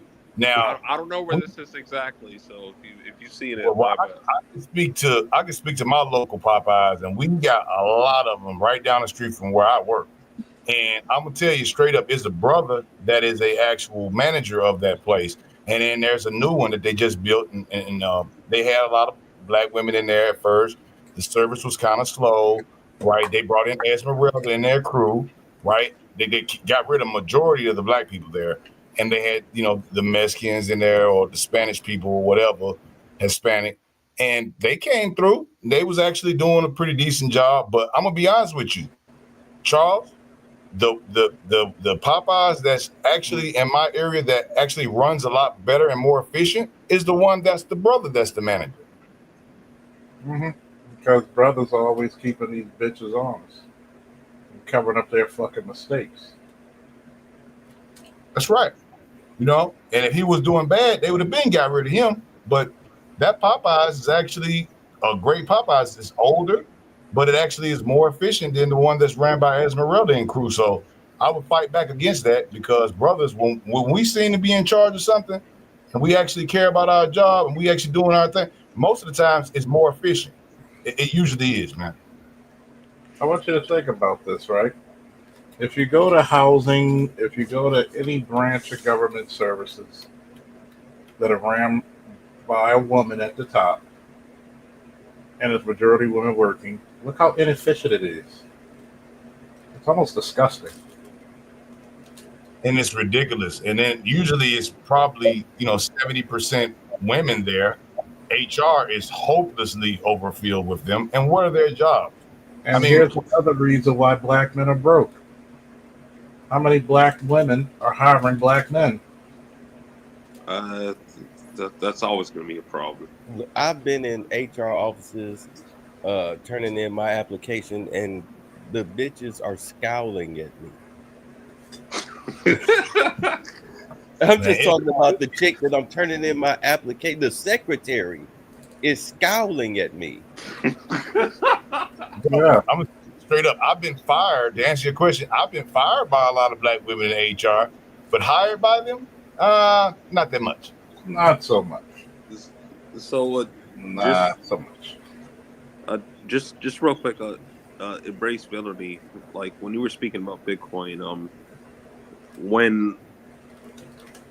when I was like actually researching like these coins and stuff, like when I first like got into it, like Bitcoin was at 5,000 Canadian. Yeah. Now it's 150,000.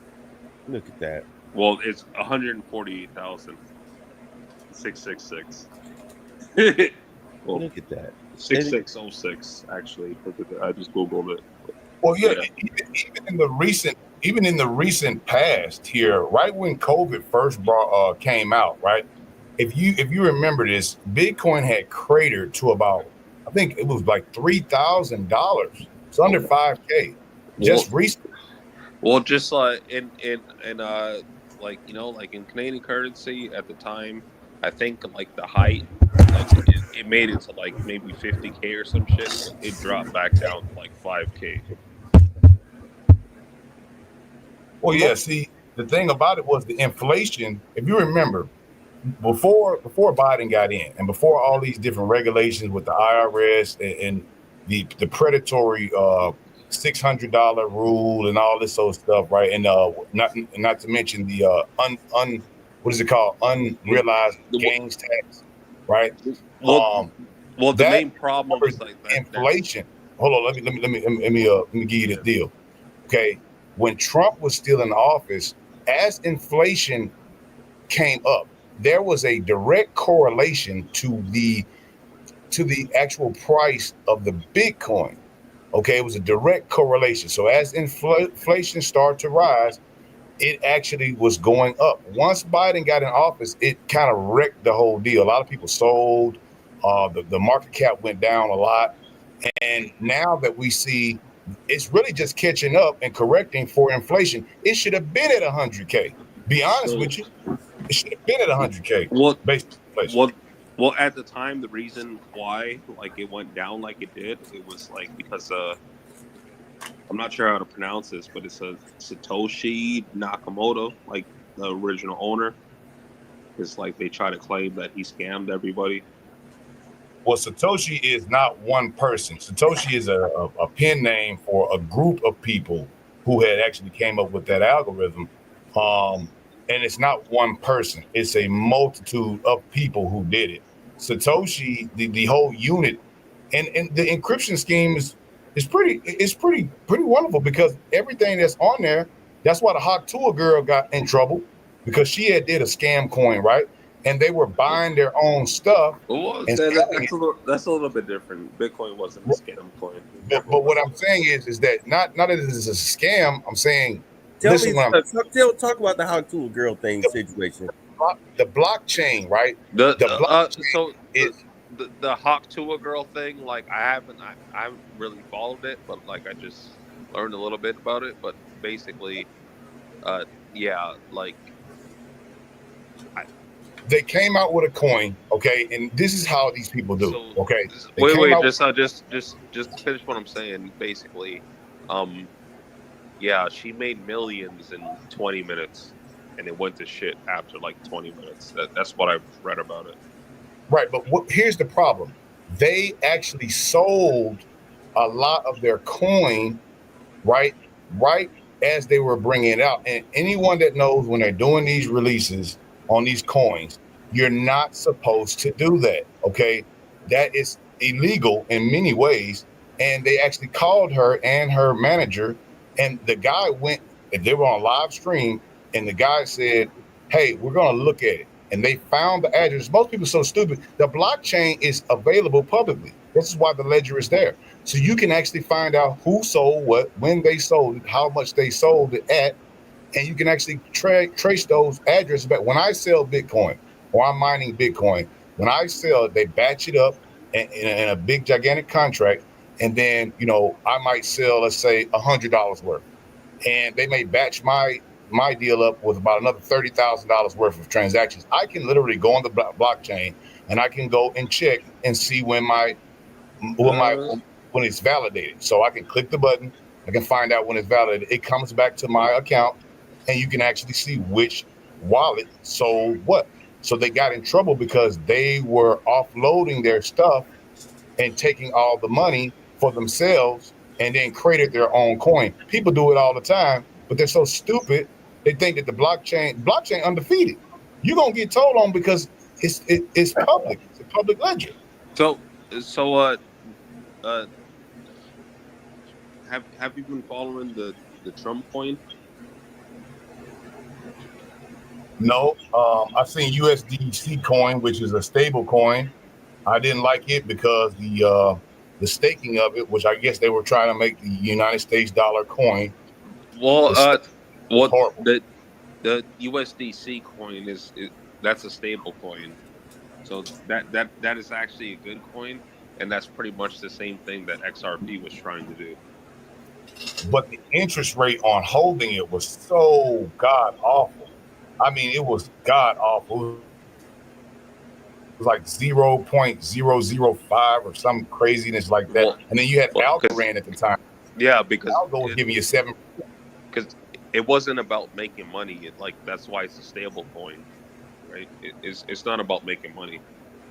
It's just but I don't want to hold the coin that's going to that's not going to give me my dividends. I want to either be able to get my dividends off the coin. If I'm going to stake it, I want the dividends off of it. So basically, like the stable coins are like it's like a mechanism for the banks to have like basically to have a way to, like, I want to say, interact with like the fuck. Are you talking about the Trump coin? Do you got any stable coins, babe? Wait, hold on. Are you talking about the Trump coin? Well, I was talking about the Trump coin, but I was also talking about the stable coins. Like the stable coins are basically like just like a mechanism for like the banks to interact with like this whole like digital currency kind of thing.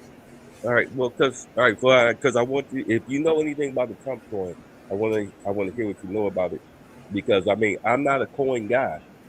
I'm not a coin guy either. It's just like, I've learned a little bit. Okay. All right. Well, I'll do some research on it on independently. But my thing is, I'm not a coin guy, but the 3 coins that they offered on Venmo, Bitcoin, and 2 others.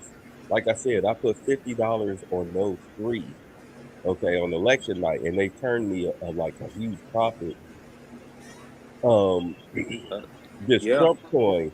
I heard about it earlier today, So and I meant to write it down, but I'm sick, which is why I'm so sick. the Trump coin I learned about like a couple months ago, and it was actually started by Trump's son. What, Barron? I can't remember what his name is. It's I fine. haven't cared enough to Yeah, learn his but name, yeah, I but want to look. I want to look into that. I want to see what happens when it launches because I think isn't Elon attached to it or something like that. all I know all I know about the Trump coin is that it was started by his son. Okay, because I want to see how it does before I even like throw a couple of dollars on it just to see what the ROI is. Yeah, But I heard about it like a couple months ago. no, you're fine. So yes, that's something I'm just saying in general for everybody else that's listening. It's something to keep your eye on. But I mean, the thing is that I think what it is, I don't know if I'm trying to I'm trying to understand the black male mentality, especially those who listen to Charles, listen to me, listen to other people. Those of you here that have your own shows that actually talk and y'all talk about finances and everything. It's Well, like our biggest problem as black people, particularly black men in general, the reason why we're at the very fucking bottom of the economic ladder, and I do mean the very fucking bottom of the economic yeah, ladder in America, is because of financial illiteracy. yeah. And I mean, a simple thing such as putting $5 on a goddamn digital currency, for some reason, that's like pulling teeth. All right, I You just pulled the understand? Trump coin data. I just pulled it. The market cap right now is 318,000. Circulating supply is 6.6 million Trump, and the total supply is 18 million Trump. Currently, it's at 31% plus in the plus So for the last 24 hours, and it's showing at 0.048 on the valuation. So 0.048. So zero my point. decimal is 48 cents a coin. Is that what you're saying? it's Well, I well, don't know if actually, that's no, 48 no. cents. That may be Sorry, you four. said 0.0. Yeah, 0.04822 is currently where it's at. But it's up 31% in the last 24 hours. For 1 year, it is up 68% from 1 year. And it Fuck. just had a bump. So Just got a bump here on Wednesday, November the 27th. It had a bump, and then it came back down and went up to zero. It went to 12 cents, and then it went back down to, I believe that is 4 cents. So if you to put $20 on that right now, and then you just forgot about it. Let's say you just forget about it, like because that's what I do with stock. I throw money on it, I forget about it. Every now and Right. then, I like once a month, I'll get a letter from Charles, email, excuse me, from Charles Schwab, and then I go and look at it, look at my investments and go, oh, okay, cool, and then I log out. So if The you put all-time high is $4. right, so if you put $20 on the Trump coin right now, and then let's say come January 20th, January 21st, you come back and look at it, you should have yourself a nice little profit there. Just that is not what I was saying. Like I'm not saying like Trump coin is something that you should invest in. I'm just saying like that came out like with while Trump was going through his re-election process. Okay, well, I'm talking So about me. I'm not suggesting that. I'm talking about me. I'm I'm not saying, hey, suggesting does that. that? I think that sounds like, you say a 68% growth in the past year. Yeah, that's what it's showing. I'm looking at the overview. It's saying that it was created in 2016, marked as a way to What- support So Trump. I actually expected like a higher rate of growth for the Trump coin, like especially since like it was his son. Like if it wasn't his son that actually created that coin, like he had some sort of level of influence for that coin. So I expected it to be higher than it is. So, but I'm not giving anybody any financial advice. So Not sure. Saying that it had trademark issues in 2022. They were trying to distance themselves from the coin. So I'm not sure exactly, but just looking at what it's got right now, it's definitely up. But there's plenty of other coins that you could, get into. I'm kind of with Bay on this. Man, a lot of these coins, and like when I got into Doge, you can spend, I think I spent like maybe $50. Doge was so yeah, small. what, You could get what, like almost yeah, like what, $2 can get you what, like almost 200 Doge or some crazy shit like that. what? Since you brought up Doge, I think that's quite interesting because apparently like the price of Doge went up ever since Elon, like like announced that he's going to be a part of Doge, which has nothing to do with the fucking coin, but people are stupid, so they think like the Doge coin has something to do with Doge, like as like a part of like the government.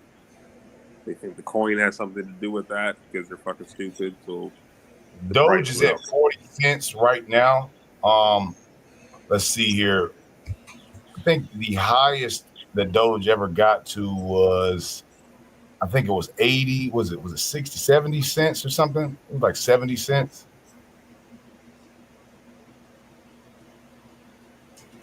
It's 64 or 70 cents. He went on to onto Saturday Night Live, and that was the time that I was actually selling, because it came all the way up to like 68, almost 72 cents, I believe.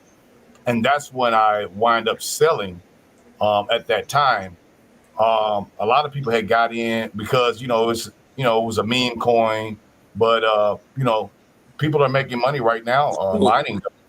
So basically, I'm looking at it right now, like the price of Doge before like before the election was 21 cents. Now it's at 57, which it doesn't sound like a lot, but like the people that actually win in like stocks and Bitcoin and stuff are like, it's gonna be the wealthy people. So yeah, they won on this one.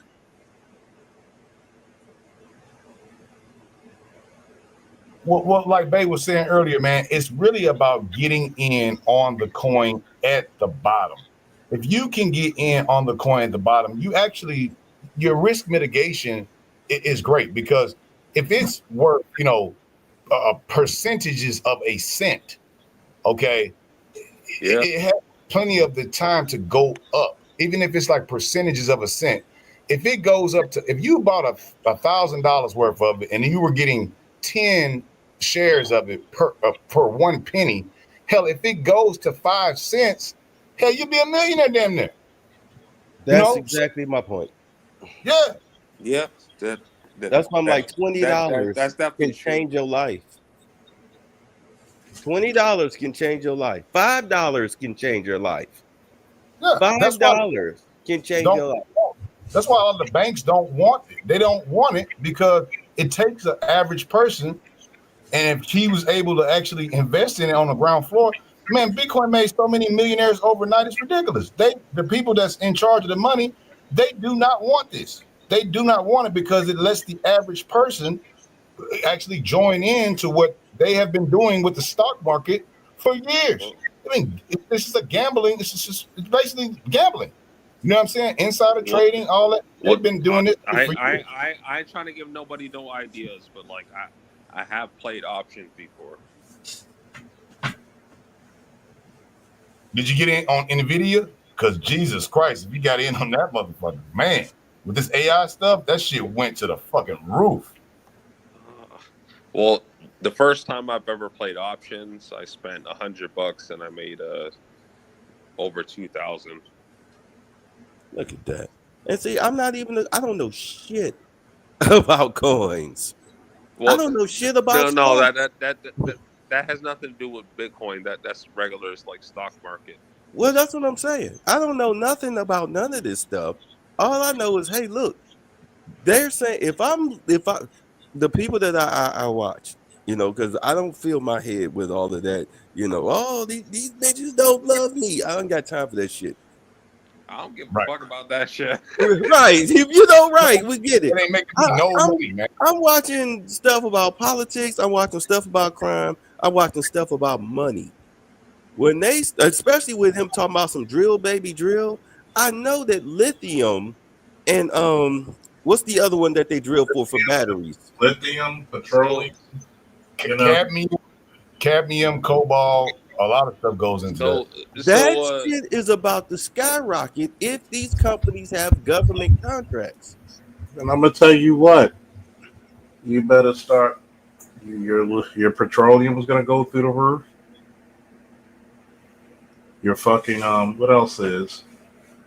Those lithium mines. If you can get into those lithium mines, I think steel might go through the roof. So you're gonna see a lot more buildings being built. Why? Because you're starting to see he's trying to bring back infrastructure back to the United States. And American steel is very important in that. American steel, especially even in Pittsburgh, right? So we're about to go through a second industrial revolution. Villainy, basically, like speaking on stuff like if you're talking about like specific industries, like that's the futures game. Again, I'm not recommending this, but the futures is basically talking about they set their prices for a certain like industry, like the price of steel, the price of corn, the price of wheat, like that kind of stuff. Like, and like people gamble on that. Like, oh yeah, I mean, wasn't that the whole plot of trading places, right? The pork bellies.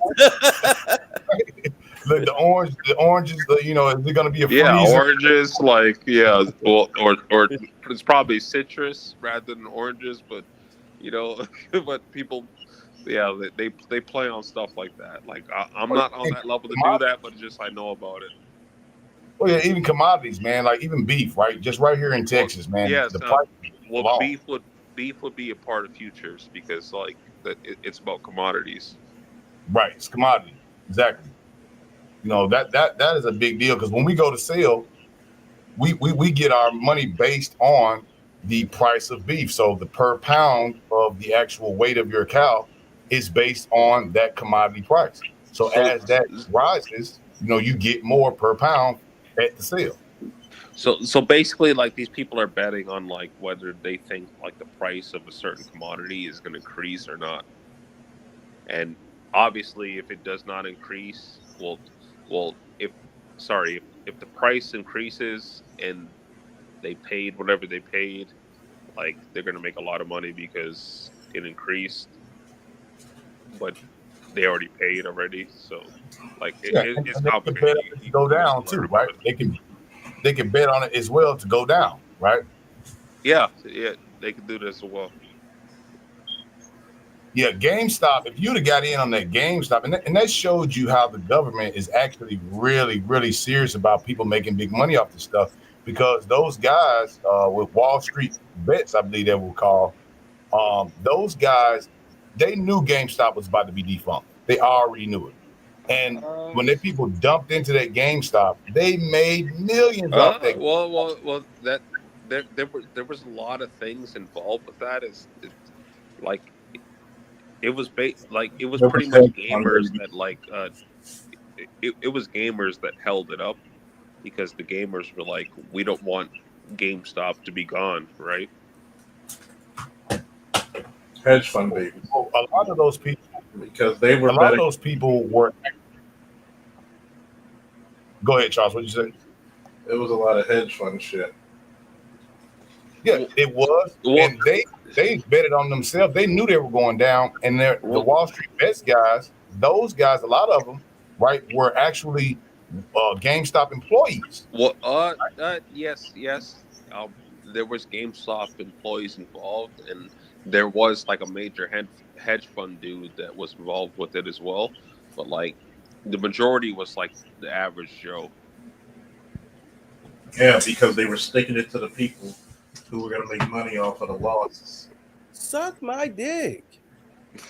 Yeah, that's pretty much what it was. It was fuck y'all rich motherfuckers. No, not that. I'm going through. I mean, I'm listening to y'all, but I'm going through the YouTube shorts right on the TV. And one of the biggest things that because I've been tweeting this at least once a week to Elon Musk about building an electric bullet train system for the United States. Charles, you've heard me mention this. Now, about the one they were supposed to build from DC to Baltimore, which would have took us. The travel time would have been 10 minutes. Right. It's never going to happen. Hold on before you guys get into the side conversation with that. I'm watching where Japan has invented these pads that produce energy for the city. They're on the city streets. Yes. Yeah. Well, Japan has that. Also, the UK has that as well. Get the fuck out of here. So, like, well, the pads that you're talking about is just like people walking on the street. Mm-hmm. Just them walking on the street is actually conducting electricity for the city. Yeah.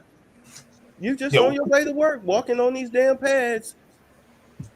And you're saving the city millions of dollars a year, if not months. What they don't actually want that because like if they just keep stuff the way that it is, like everybody just is going to continue to pay how they've been paying, and they're not going to pay less. So like and also the amount that they're going to have to invest to get this stuff off the ground, like they have no incentive to actually want to do that.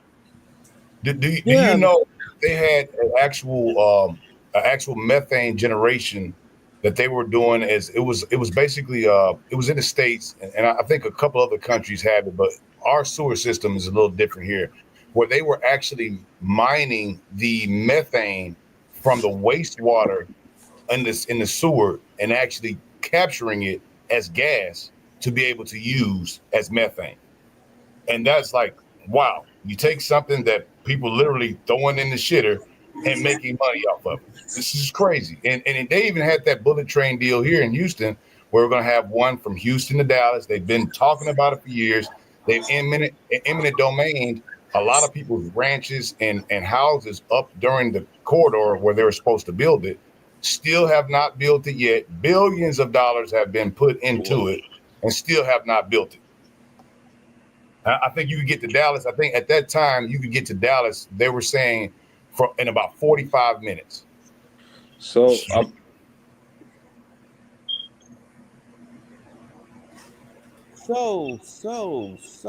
very, oh my God. Look, a bullet train crisscrossing across this country, electric pads, also, what is it? Those Tesla has them for the mini houses for the electricity. So they don't have that. Yeah, solar panels. The whole thing of it is that, sure, is it going to cost in the early stages? Yes. But in the long run, it pays off, because then what you can do, you can just charge a flat fee. And I mean, what you would call it an insurance fee. So if a panel breaks or something goes down, then we come out and we fix it. But it would be quote unquote insurance, a monthly insurance fee. That would literally be like your electricity bill. So it helps the grid. It helps out the grid, brother. And I did a couple of free energy generator prototypes, and I was going around, and this is before the adoption and the subsidization got to where it's at now in Texas, because the HOAs were really against it. And it was great for the actual homeowner, because not only does it help you with your electric, but it also increases the value of your home, right? And it helps you out, especially us here in Hurricane Alley. You know what I'm saying? Helps us out a lot.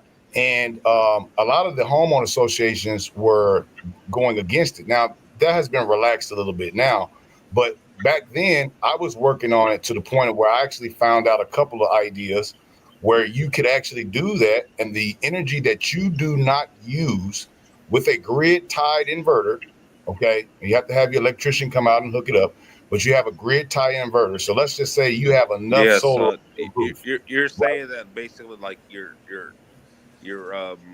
Wait, let him explain it. Let him finish explaining. Well, here's the deal with the grid tie inverter. Let's say you got 7,000 watts charging on top of your house. Okay, let's just say during the day you really only typically use, maybe 3,000 watts of that on a regular day. So that means you got another 33,000 watts that's over. So with the grid tie inverter, what happens is that if you're making more energy than you're using, the way that the grid is set up is that they could actually get that energy from you. It actually theoretically spins your meter backwards at that point. You could sell your excess energy is what you're trying to say. Right. So you would sell it, but what happens is your delivery company, which here is Centerpoint Energy, I'm sure like ComEd is up north and on the east. I don't know what you guys use up there, but the delivery system. So basically you will get those credits. So either A, you will get that off of your light bill for that month, or B, if you're overproducing, then you'll get a check from the delivery company for your actual overproduction. So the issue with that is like to actually be able to sell your excess like energy, like you're gonna have to invest like tens of thousands for that. Oh yeah, but it's subsidized here now in Texas. You can actually, if you own your home, it's subsidized. Yes, it might be subsidized, but like the problem is like you got to put it up front. Well, yeah, you put it up, but you'll get the money back in a tax credit up to 75% of the cost. And yeah, it'll cost 20,000 depending on what system you're using. Sometimes it can be upwards of 40,000. But if you think about it, in a long-term investment like a home, it's totally worth it. Yeah, it's totally worth it. Like I completely agree with you because I've seen this like years ago actually, because I am a big fan of like Discovery Channel, all this kind of shit. So like I have heard about this shit like years ago. Do you have a generator? No, I do not. I do. Okay. You got a generator, brother? Yeah. What, you got 5,000 watt? Hold on, let me go see. Because here in Houston, we have to have them.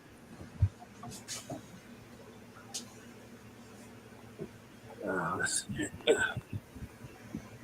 This stuff is 12,000.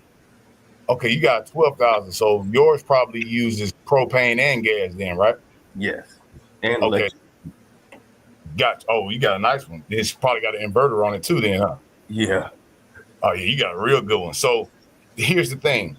You actually got a hybrid one. That's actually real great. But the average one is about 5,000 watt, right? You fill it up. I think the average tank is about, I don't know, maybe 3 or 4 gallons. Some of them have 5 gallons. So you run that, you think about the gas that you got to put into it. Okay, well, that's investment. The actual price of it is the investment. So here's the thing.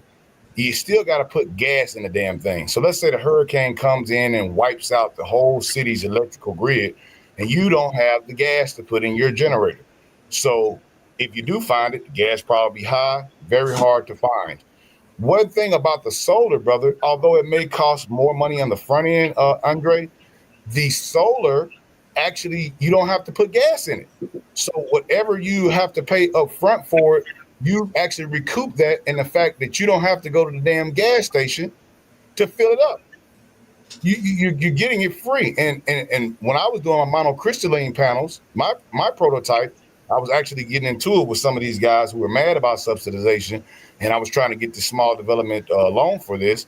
They were saying, well, it's not efficient. I said, brother, I'm going to tell you something. Because, well, what happens when the clouds come out? You're not going to be able to charge. I had my monocrystalline set up where on a full moon, I was charging at almost 15 to 25%. on a full moon at night. Clouds or nothing. It's going to take down about 70% of most polycrystalline setups.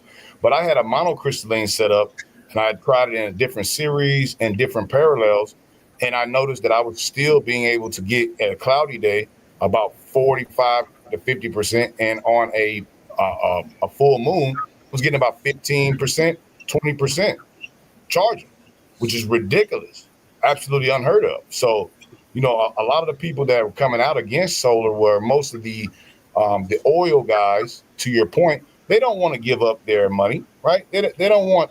If there was a free energy generator, like even the thorium batteries, right? You can go all these different things. They do not want this technology to disrupt their money farm. Why would they do it? They don't want to do it. So, and then once your lights get turned out, hey, you start to really think about stuff like that. When your lights are off for 2 months and your municipality can't get lights to you, you can't feed your children, you can't keep your food cold, you know what I'm saying? You can't have air conditioning or heating, man, you start to really think about what's really important. And I told people that the last time when Hurricane Beryl hit us, which wasn't even a really bad one, and we were out for maybe 3 weeks in certain places. But I remember Hurricane Ike, we were out some places for 90 days. 90 days, no lights or power. The first thing that becomes important at that point in time is water, electricity, and ice. Those 3 things are going to skyrocket. And of course, gas.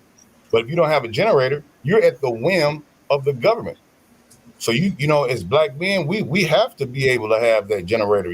Go ahead and get it, because you never know. You might not be in a hurricane area, but it's a good investment, man. It's a damn sure. And look, with that 12,000 watts you got, babe, man, you got a bad. We got inverter. Plus, you can use the propane. You buy 1 propane tank. Propane is actually more efficient than gas in those generators. I've noticed the propane tanks last longer than if you fill the gas tank up. It actually lasts about 25% longer using the propane tank. You know what? That's why I got the generator. We were starting to have blackouts here in Atlanta, and I was like, yeah, that's clearly a sign telling me I need to get a generator.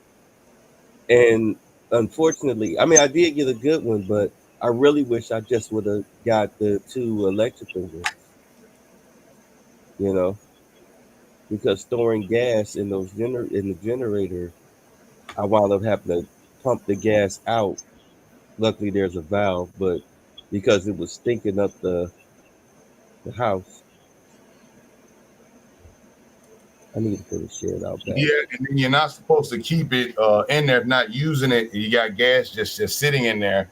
You don't want to keep it there because it's bad. You got to put stabilizer in it, and then if you get gas with ethanol in it, it's gonna ruin your connectors, and it's gonna mess up your the plastic connectors, the rubber connectors is gonna actually wear them out. So typically, yeah, you want to get ready and get rid of that gas in the off season. Get rid of that gas, because it's gonna hurt your generator. And a lot of people use these Generacs here, which are pretty good, because Generac, they have the one where it's hooked up to the natural gas. So the liquid natural gas, they hook it up, which is basically the same gas you use in your gas stove. So as the lights turn out, then you still get. But here's the problem: in the last freeze storm that we had that hit Texas, they were actually rationing the actual the natural gas that people could get, even for their big time 20,000 watt generators. They were cutting off whole sections of the gas grid so that only certain people could get gas. So even if you had that 20,000 watt generator, you couldn't even use it because they were cutting your gas off. So having solar and having a hybrid like you have is definitely a plus, because you got to remember, these things could happen. Who knows, man? A grid outage, something like that could happen at any time. Earlier this year, you had a guy up in New Jersey. He tried to take out a power grid, a foreigner tried to take out a power grid, but the partner that he had trying to help him do it was the FBI agent. So down he went. And then I think this month, you had a guy former military looking to take down a power grid. And I mean, my thing is, if you are looking to create mass chaos and get away with it, and also have the citizens help turn on their own communities or whatnot, I mean, I'm just saying it's just common sense.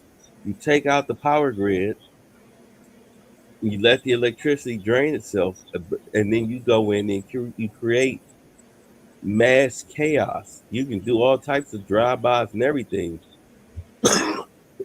And probably by the time they realize what's happened, you're back out in the Ozarks somewhere, 45 minutes outside of the city, watching on the news about the chaos. Because we live in an Orwellian society, you can't get away with shit. You couldn't get away with stealing a bagel and trying to get to the parking lot, driving away thinking you safe. They'd come to your job with the cuffs swinging because there's cameras everywhere.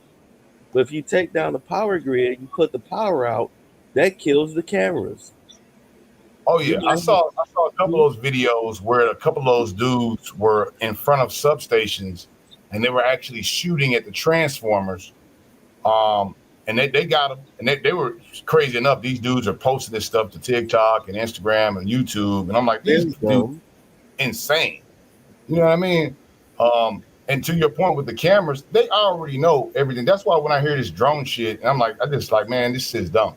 Because I was watching the other day, and I know Charles knows about it, but I'm sure you guys know a lot about it. But I know there's with the police and the municipalities here in Houston, the amount of cameras that they have on the streets alone, right? They have these the license plate scanners.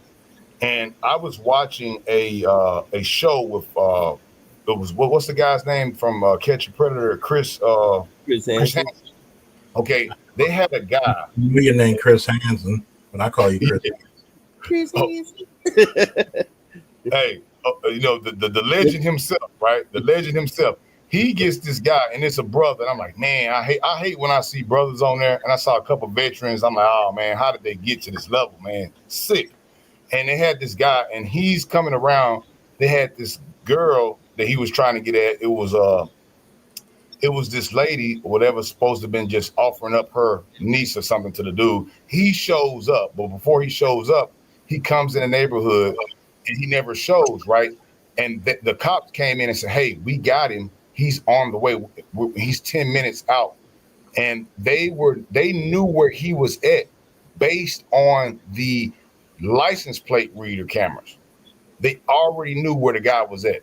And I was like, man, that's what I always thought that it could do. But the power of it, they know where you at. They put your license plate in there. They can find you anywhere in the country.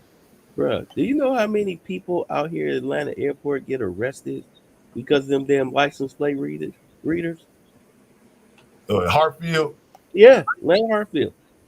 Oh, they had, you'd be surprised at how many cars they be having pulled over on the side of the freeway because they don't want to jam you up at the airport, too much traffic. They need to keep it flowing. They catch you on the freeway, leaving the airport. So that way they're not impeding traffic. Trust me, they be waiting. They be sitting out on the roads waiting. As Willier, the guy that be on my thing, he'll tell you, they catch your ass just because of them license plate readers. If you got felonies. I saw that. I saw one was Hartfield. I think it was a DA. It was a DA sting. I think the marshals was in on it, and they had found this guy and was working with this chick through Hartsfield, and they had they were getting bags on the plane with drugs, and they had the bag. They got the bag in the car. They didn't even chase the guy. They didn't put a helicopter unit. They didn't have no tail on him. They followed him with the cameras, and they waited till he got all the way to where he was dropping the damn dope off. And then they busted him right in and then got everybody because he was like the mule. And then the other guys were like the distributors, and they actually got everybody. So they just waited. They didn't chase him. They didn't bust him at the airport. They said, well, no, we need to go over here and get him at his distributor. and they found that guy at his house. They got him, they got the girl at Hartsfield, and they got the distributors at the same time. I was like, "Woo, man, Yeah, that's serious." it's like committing a crime in today's day and age.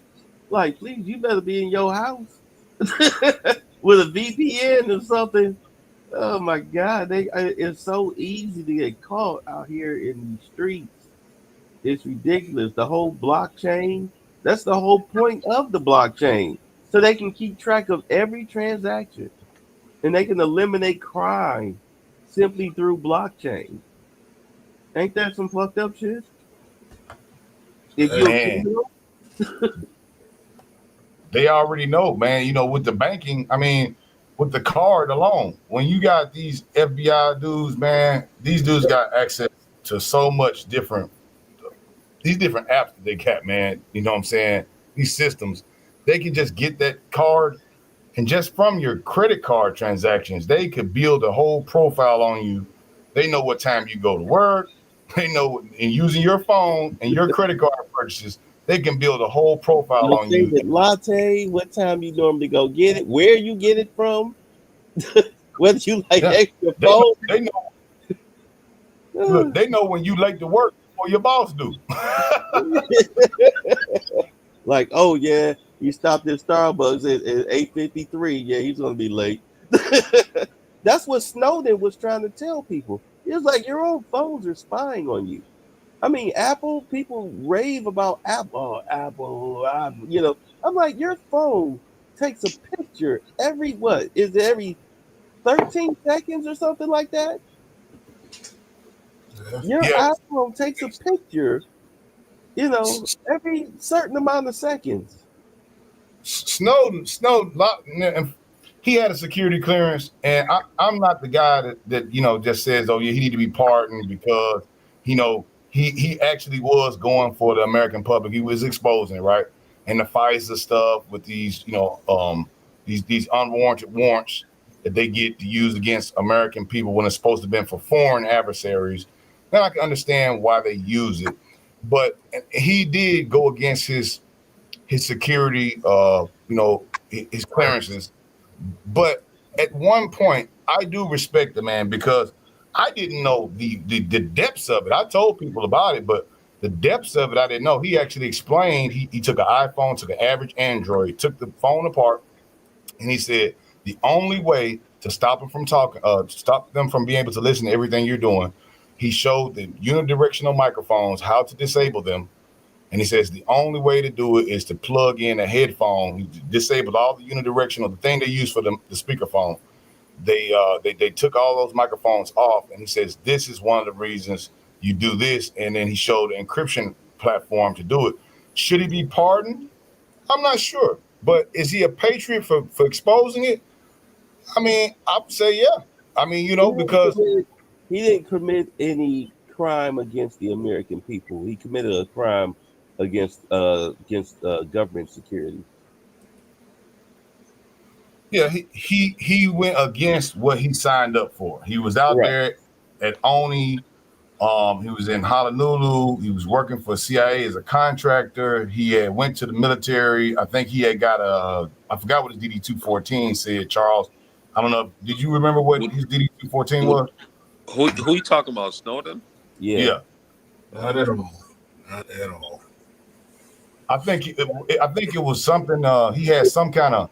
There was a physical thing where he got, and then they brought him back as a contractor, and then I think he was out of Oni, out there in Honolulu, and he was out there doing that before he got loose on him, and he was big, man. You know, the guy was in a lot of different conversations. He was explaining about how they have the thing called Firestarter and Deep Freeze, where they could take something, a topic, let's say something on YouTube or in the interwebs that they wanted to build up. They could hit a button and make the algorithm just focus to that. If they want to deep freeze something, let's say a person had a video or was a topic that they wanted to deep freeze, they could hit a button and then they could hide that video. Shadow ban. Right. Yeah, But they did that with Trump's assassination attempt. Yeah, he told about that. He exposed a lot of those programs. Julian Assange, right? I was looking back into some of the Julian Assange stuff and into the Hillary. And when you exposed Hillary, they had the Sony deal where they got Sony's emails, which is funny and compared to what the Disney people are doing now. I can see how that makes sense now. But there was actually a deal with Roland Martin in there. It was funny. I was like, why is WikiLeaks? What is Roland Martin? Roland Martin was accepting so much money and was on some like straight up agent type shit. And I'm like, yo, like, you know, these are information that we need. And it was making it illegal for you even to look at the WikiLeaks. They were like, you can't even look. First they said it was false. Then they said, well, if you downloaded or even looked at it, we're going to take you to jail because you're looking at classified material. And I'm like, well, they're committing crimes. Like, yeah, like you gonna take me to jail because I'm reading about the fucked up shit you doing. You taking me to jail? Okay. Yeah. But Hillary can burn up whole servers. They can bleach the hard drives, take hammers to the hard drives and the phones, right? And they keep on saying, man, Hillary Clinton's emails, you know, all these Trump people are mad about that. So WikiLeaks is fair because, like, even if it was Julian Assange himself putting this stuff up on the website, which I doubt it was, like, the good thing about like Wikipedia is that anybody could add to anything that's posted there. Oh, you mean like personally edit? Yeah, and anybody could edit anything on Wikipedia. Anybody could edit it. This is why like it's not a trusted source. No, it's not. Well, it's horrible because even then, for general knowledge, it's good, but like it's not a trusted source. Well, yeah, even if let's just say you're the person, let's say you're a public entity, right? And you try to go on to Wikipedia and put your public, let's say your discography, if you're an artist, or like your accolades, let's say if you were a scientist or something like that, you can't even do it. Someone else has to do it, because I was doing a PR thing for a lady, and they had some bad PR about her on Wikipedia, and she said, I cannot remove it, but it's false. So I had to help. I said, well, why don't you just go back on there and issue the edits? She says, as a regular person, you cannot do it. Someone else has to do it. And I said, man, what a horrible system. So the people that are creating lies on me, they can post it, but I can't post anything for myself. Well, you just have to send them a cease and desist. Yeah. Because at that point, if it's still up, because you have to send them a warning letter, before you file suit. So you send a cease and desist. If it's still not down, of course, you get screenshots of this shit. Collect your evidence, people. And once they don't take it down after a certain amount of time, then you can file suit. You can file suit and then claim damages, because that's exactly what it is. It's falsified information about you. That's why ABC was it ABC or CSNBC or something like that? Had to ABC had that pay Trump that $15 million because Stephanopoulos lied and called him a rapist. Why you think Sonny Holston for the 7th time is reading legal notes? By the way, they're gonna fire that bitch. Do you think they're gonna get rid of them? Oh, yeah. The View needs a matter of fact. A lot of shows on that are left leaning, owned by Disney or whatever, they're going to have to go through a major shakeup because they're not making any money. I mean, they already, like Rachel Maddow, that $5 million pay cut. What a joke! And anything she should have been. Like, why are you paying this bitch damn near $30 million a year when she's not even on TV? That you don't even have her on the network that long. I think she worked one day a week for an hour. Yeah, that's when she was doing like 4 to 5 days a week. Yeah, like we cutting you down. We cutting you down. We'll give you a percentage of the advertising revenue, but your base salary will be $1 million because this is ridiculous. We cannot afford this. You'll get 20% of ad revenue, and you'll get $1 million base salary. Well, that's not fair. Well, where the fuck else is you gonna go? What do they pay her? $5 million a year for Sonny Austin to read legal notes and look up her slave owner ancestry. The shock and awe on her face when Skip Gates told her that, because she just swore up and down that her ancestors got whips and chains on their backs and was forced sex slaves for white men. I mean, she was salivating thinking about that, only to find out that no, bitch, you was the one whipping and chaining. And sex slaving. Yeah, what the fuck? Goddamn, you and Kamala, you both come from a line of degenerate fucking slave masters. You ain't shit. You sit up here hollering all this black shit. Shut the fuck up. It's typically those types though, aren't they the most loudest? It's like they're the loudest with that. Yes. And you the one trying to say you're a black woman. And nobody got a problem with you posing in a picture with a chick, with an older lady, and try to say that's your grandmother. Yeah, but the goddamn help. What's the over and under? Joy Reid makes it through January. You know what? I think a lot of them are going to be gone. Probably, I would say come around March. You know who surprised me though, bro? My mythical spirit animal, Van Jones. He surprised me, right? Crybaby Jones? Yeah, Crying Man Jones, available now on CNN's Greatest Hits. Crying Man Jones got up there and he got on they ass on this panel. And like I say, broke clock right 2 times a day, right? As a black man, I'm sitting there looking. I don't see that many black people there at all. And I just see him. He's the only black man there. He's talking at these liberal people. And he was like, we always kept saying Donald Trump was dumb. Donald Trump was dumb. And he even said, we're only getting 1 million some views over at CNN, but you got Joe Rogan over here getting 14 million views in one day. We thought Trump was, we kept talking about him and calling him Hitler. We thought we was actually doing something. We were all wrong. And I'm like, yeah, man. Yeah, tell them you were wrong. And you're not getting 1 million. You're getting almost 500,000. There are kids on here that are doing TikToks getting more fucking views than you. And you're crying. Black men have come against you. Yes, we do not like a black man crying on television telling people he represents us. Yes, we don't like that, Van. We don't like it. Man, I'm going to cry. Don't fall for it. He's just trying to save his ass because he knows firings are coming. Oh, no, I know for sure. Look, I'm going to tell you right now, a lot of these motherfuckers are about to go the route of Melissa Harris Perry. They're going to go that route. Now, Roland, I don't know why. I guess Roland, because he's a good tap dancing feather. So, they keep going to him. Nobody kills harder than Roland outside of but these goddamn losers, you have to have your puppets in place.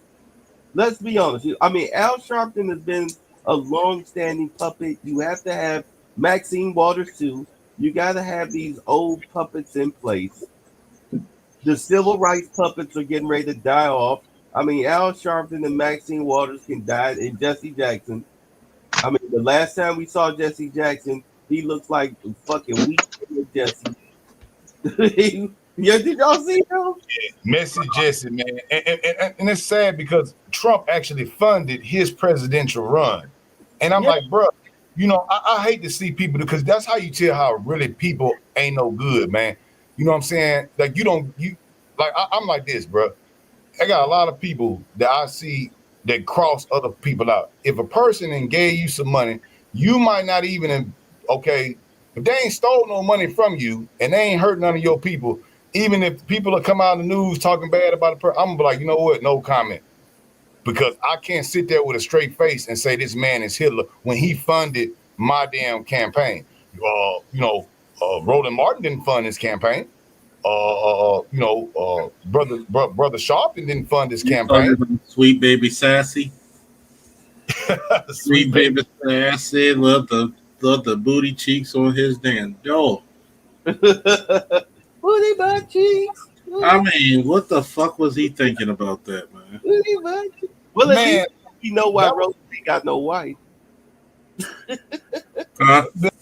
Like he's running this, he gets $500,000 from the campaign, right? He's got all this damn money, right? He's bought everything. If you type in Roland by itself, you're not gonna get Roland Emmerich. You just type in Roland, everything's gonna come up with Roland Martin. He's paying for all the YouTube algorithms. Yes, and then he just sits up there dancing, and you would think, okay, if this is what you into, Roland.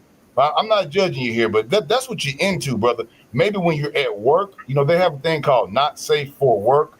Stop doing that, man. Do your damn job. What is you doing? You're wearing these damn dashikis. You're yelling at people at the National Black Conference of Journalists. You're yelling at people in the crowd. That dude from Chicago was finna straighten you out, partner. Oh, the black dude? Yeah. Oh, yeah. He was scared of that dude. Man, he let the women jump in front of him. I said, man, you so sorry. You done talked all this shit. You might have well went on ahead and squared it up with old buddy. It'd look better, but he was scared to let the women jump in front of him. I said, man, you talk all this shit on that internet, man. You scared. You talk about this man to his face. That's what you do. Real men, you got something to say. We speak it to each other face. We ain't got to sit up here and hide behind no damn computers. Going back to that NABJ, when Trump was pointing out, somebody in the audience, he was talking about somebody he was talking about Roland, because Roland kept jumping up, yelling, shouting, acting a goddamn fool. And as one Hispanic guy asked Roland, he said, well, if you're such a prominent figure in journalism, how come you wasn't up on that stage? Because the guy, Roland, tried to play the credentials game with him. He was like, well, what the fuck was you, nigga? Because I didn't see not one black man up there. Now, correct me if I'm wrong. When Trump went up there, when he's yelling in the crowd, was there any black brothers up there at that time? No, it was the black chick from ABC. Some other black chick. I guess she was from the Welfare Times. And then you had the black chick from Fox. The Welfare Times. That's all she asked about was, what about my baby daddy? Oh yeah, you saw that. Hey Charles, you saw that they said Harris way on the other side too. They said it's like gave her a bad mic. Notice he gave her a bad mic. Yeah. Notice how Faulkner. Notice how it took a Faulkner to actually know how to have some sense on that panel. He's speaking to a former, now future president, and think of how much a career suicide those dumb bitches, with the exception of. And guess what? Don't be surprised if Harris Faulkner is not in that White House, because she was more than what the other woman that turned on Trump, the black lady that was on his show, Omarosa. She'd be a better pick than Omarosa. I'll tell you that. Oh, of course. Omarosa's a hood rat. I don't even know what he was thinking. But, he got to give people a chance. Who was the chick, the Christian chick that he just did the interview with? I did the video with him. She sat down with him, the chick from NBC, Kristen whatever. I can't believe I forgot her last name. With her gorgeous ass. When she was sitting down talking to Trump, he had to let her know, in the interview, he had to let her know, like, look, like, if you just stop acting like this, just do your job, you can go so far. Yeah, the prime time lady that does primetime MSNBC. I know you're talking about. Yeah, he let her know, like, you can go so far in your career, because it's like, if you just be a journalist, don't be biased, just don't be a political party, just be a journalist. You want to ask me tough questions? You go right ahead, but take the vitriol out of it as if you're mad at me. I ain't did nothing to you. That remind me of Whoopi Goldberg I was watching earlier today when they had Ben Carson on there, and she sitting up here calling Trump all types of racist and acting like she throwing fits and pulling her hair out. And I'm like, bitch, didn't you used to cash a check with his name on it? Matter of fact, here's the funniest part. Remember when he was on the Beard back in 2008, 2007? And she was holding his hand and shit? Oh, you mean when he was on The View? Yeah. And then he appeared again right before he put in his presidential nomination. Remember back then they were enamored with him, all the women there? Yeah, except for Whoopi. Whoopi was holding his hand. No, I'm not the 07, but back before he first ran for president. I think it was 2014, 2015. Because he had been on there a couple times before his first presidential run. Yeah. Right. So the last one before his presidential run, that's when she acted indifferent with him. And what I'm thinking is that had to have been around the time when that casino had went bankrupt. And a lot of people were probably expecting final paychecks and all of that stuff right there. And I think this was before Whoopi even got the job on The View, and she should be happy because if that casino was still up and running, she would have been stuck. She'd have been like Wayne Newton. You know what I'm saying? She'd have been like Wayne Newton. She'd have just been a casino attraction. But now she's on this TV show. But, you know, some people, especially women that of her ilk, who'll sit up there and have a white boyfriend in blackface making racist jokes on national TV at an award show. I mean, they just don't know how good they have shit. Well, it's like Ted Danson, you talking about? Yeah. Yeah. I'm surprised that nigga still have a career. He did. Man, look, that's how they protected Charles. Look how he's protected. You know, think about it. If anyone else would have did that, I mean, shows. He got a Netflix movie. I mean, yeah, it took a while for Ted Danson's career to get back on track after that. It was all he's had going through what what's her name went through. Who was the guy that did Staying Alive? John Travolta. Yeah, he went through that John Travolta, just like Robert Downey Jr. Oh, Robert Downey Jr. boy.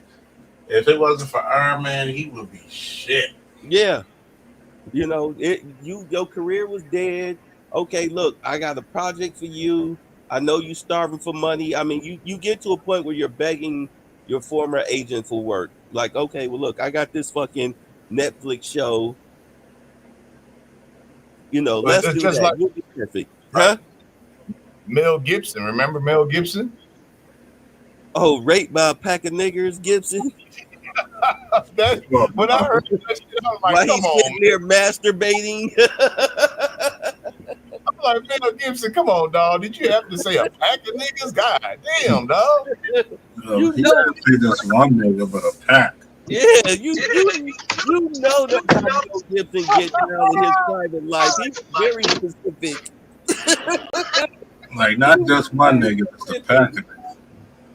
One with a tattoo over his left shoulder, and another one with a heart mark on his left butt cheek. Look, man, I like the Lethal Weapon, man. I like the Lethal Weapon, man. Him and Danny Glover, man, cop movies, that ranks high up in my shit, man.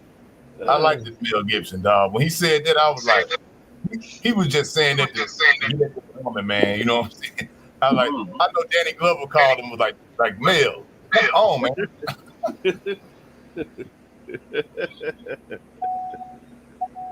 Hey, come on, Danny. You remember that time in my dressing room?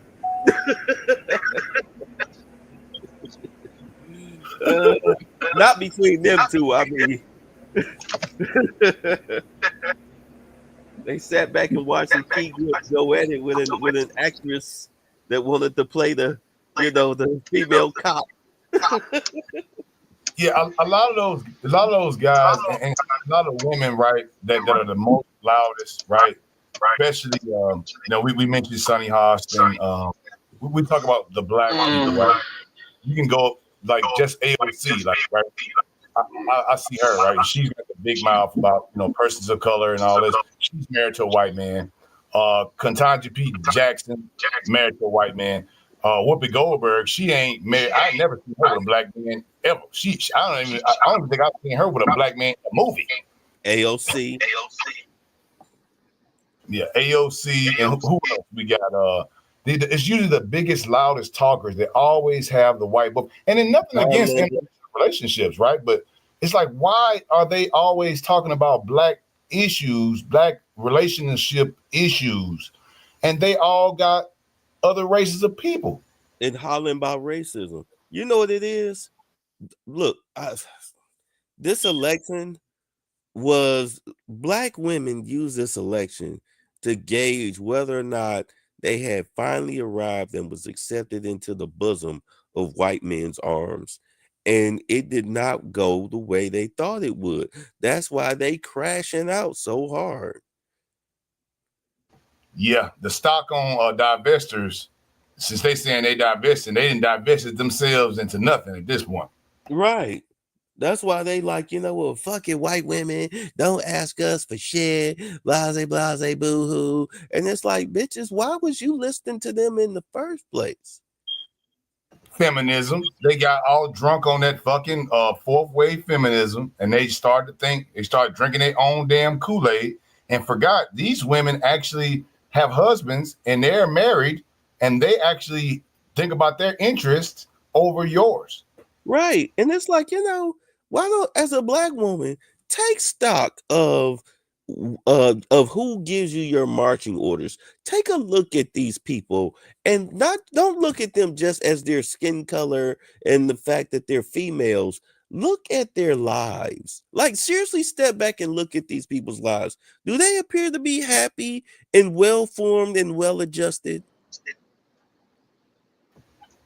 Normally the full-fledged feminists, they're not happy. They're always fucking mad. Got two words for ya.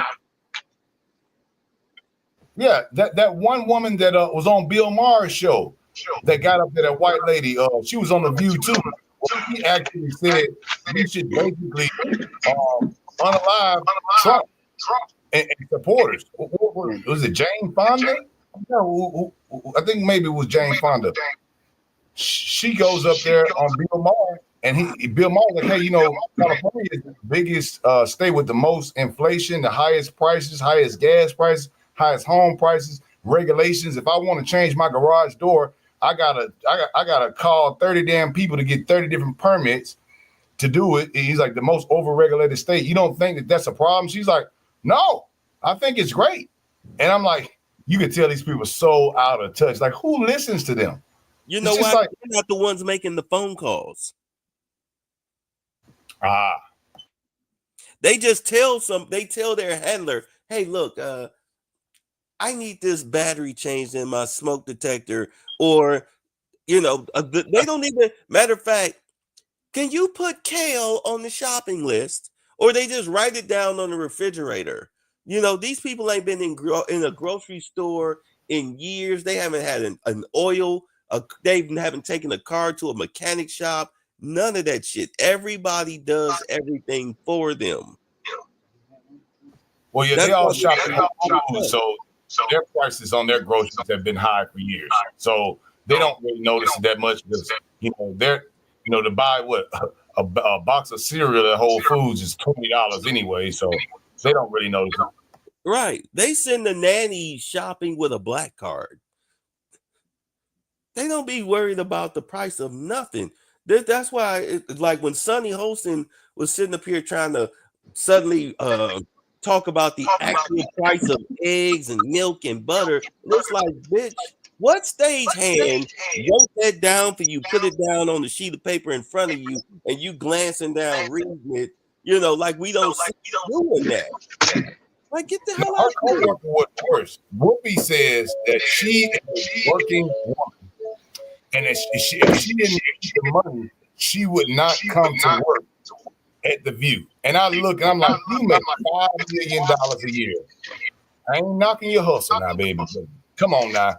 You is not broke. I cannot stand and sit up and watch a whole bunch of rich some bitches complain about prices. I don't. I'm like, I don't. Everybody shut up. You feel me? I don't want to hear that shit. That's $5 million fucking dollars a year. Now you've been on the View for what? 10 years now? Yeah.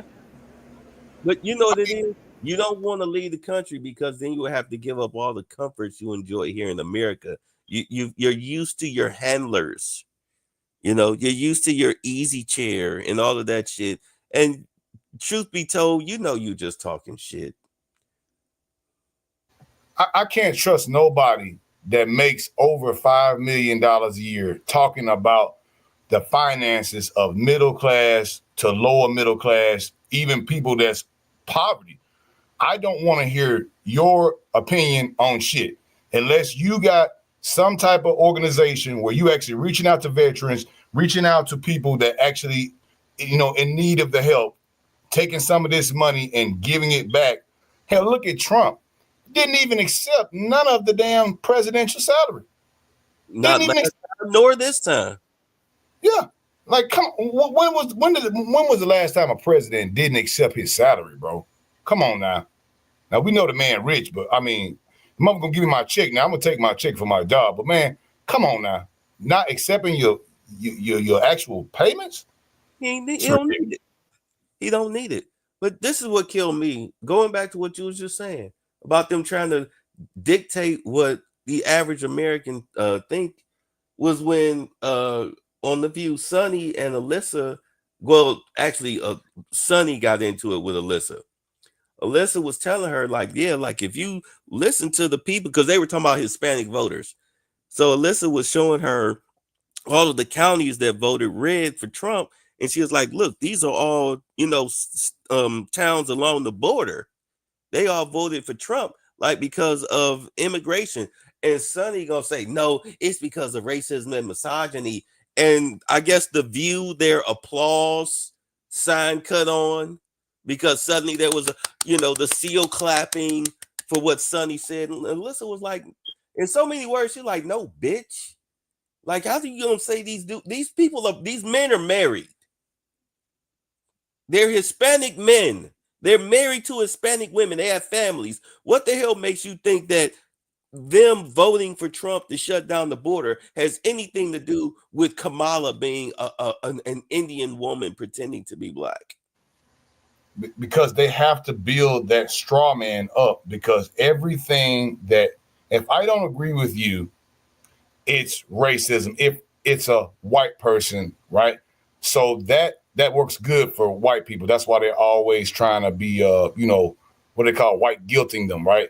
But when it comes to black men, see, when we say it, okay, they have to go to, well, your mama black. And then what else do they go?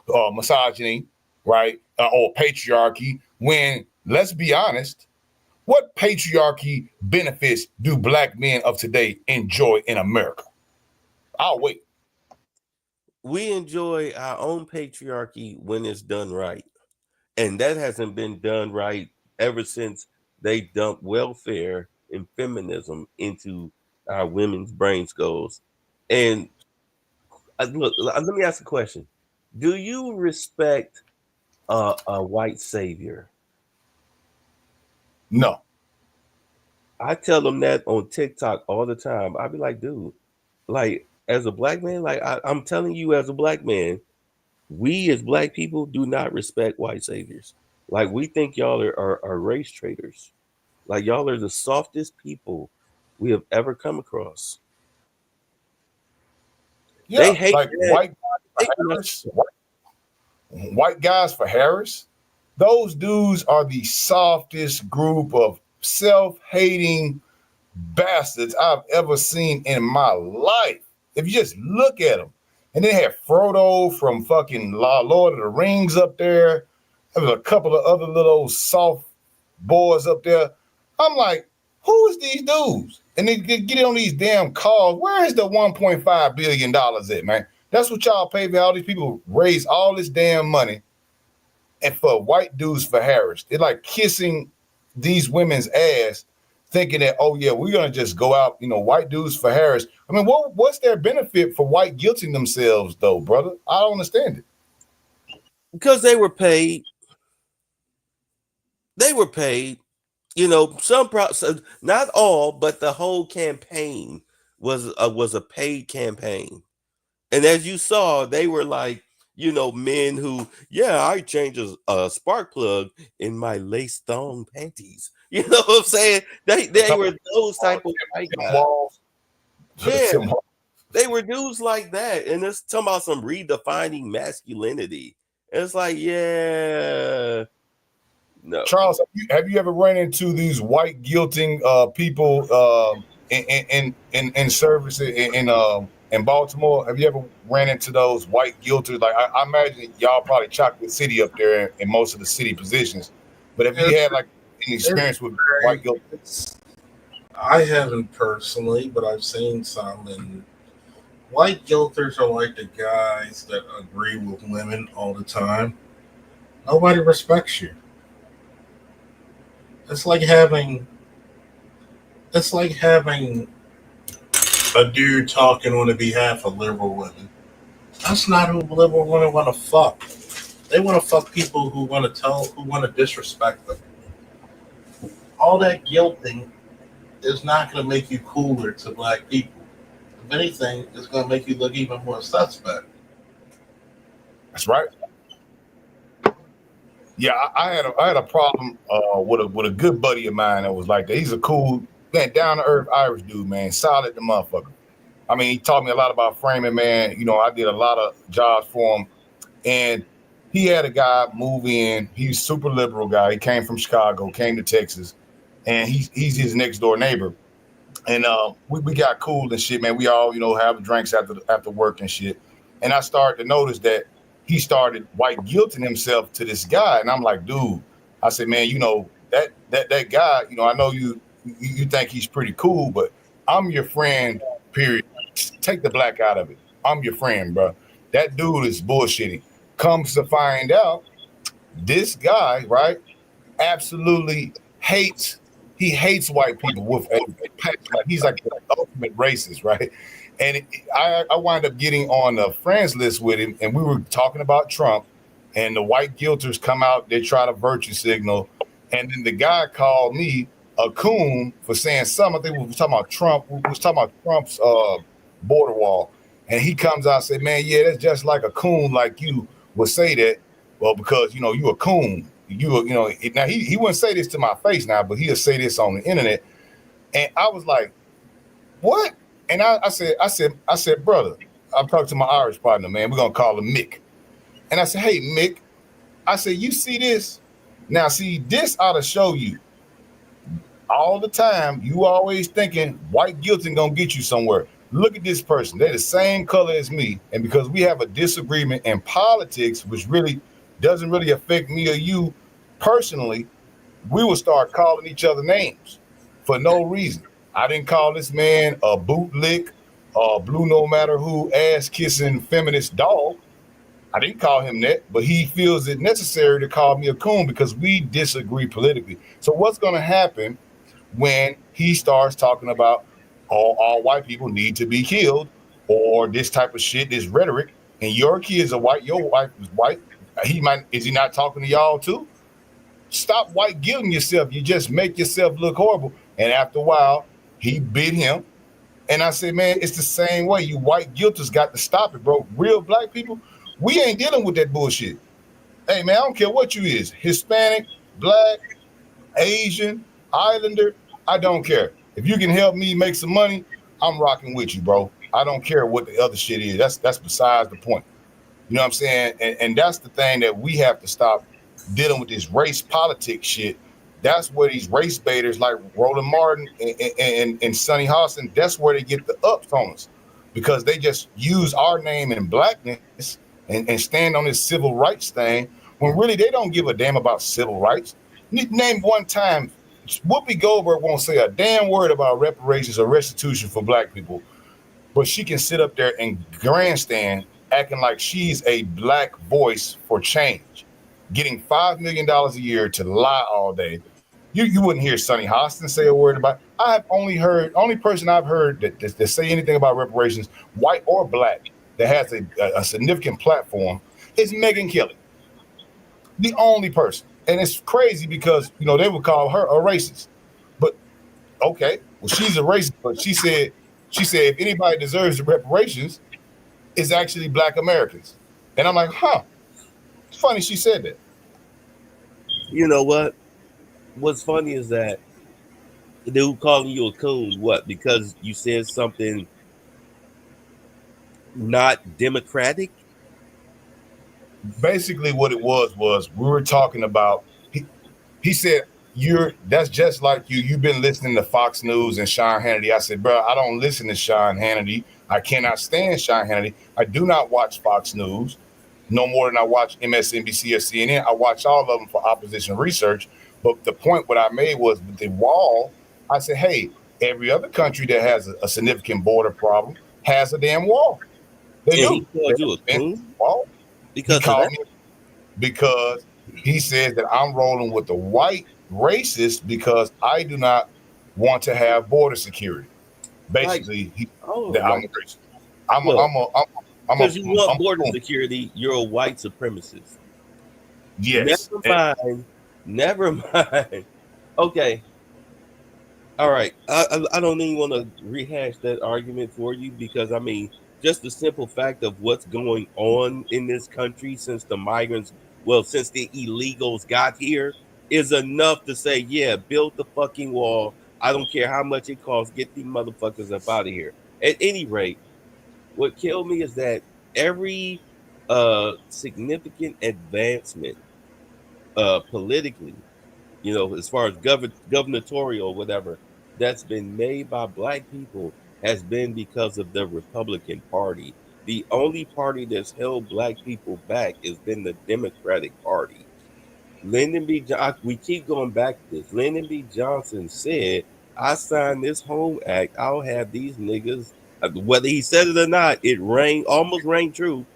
I had these niggas voting Democrat for 200 years. He said it. They got it on audio. He said it. They got it on audio. It's fine.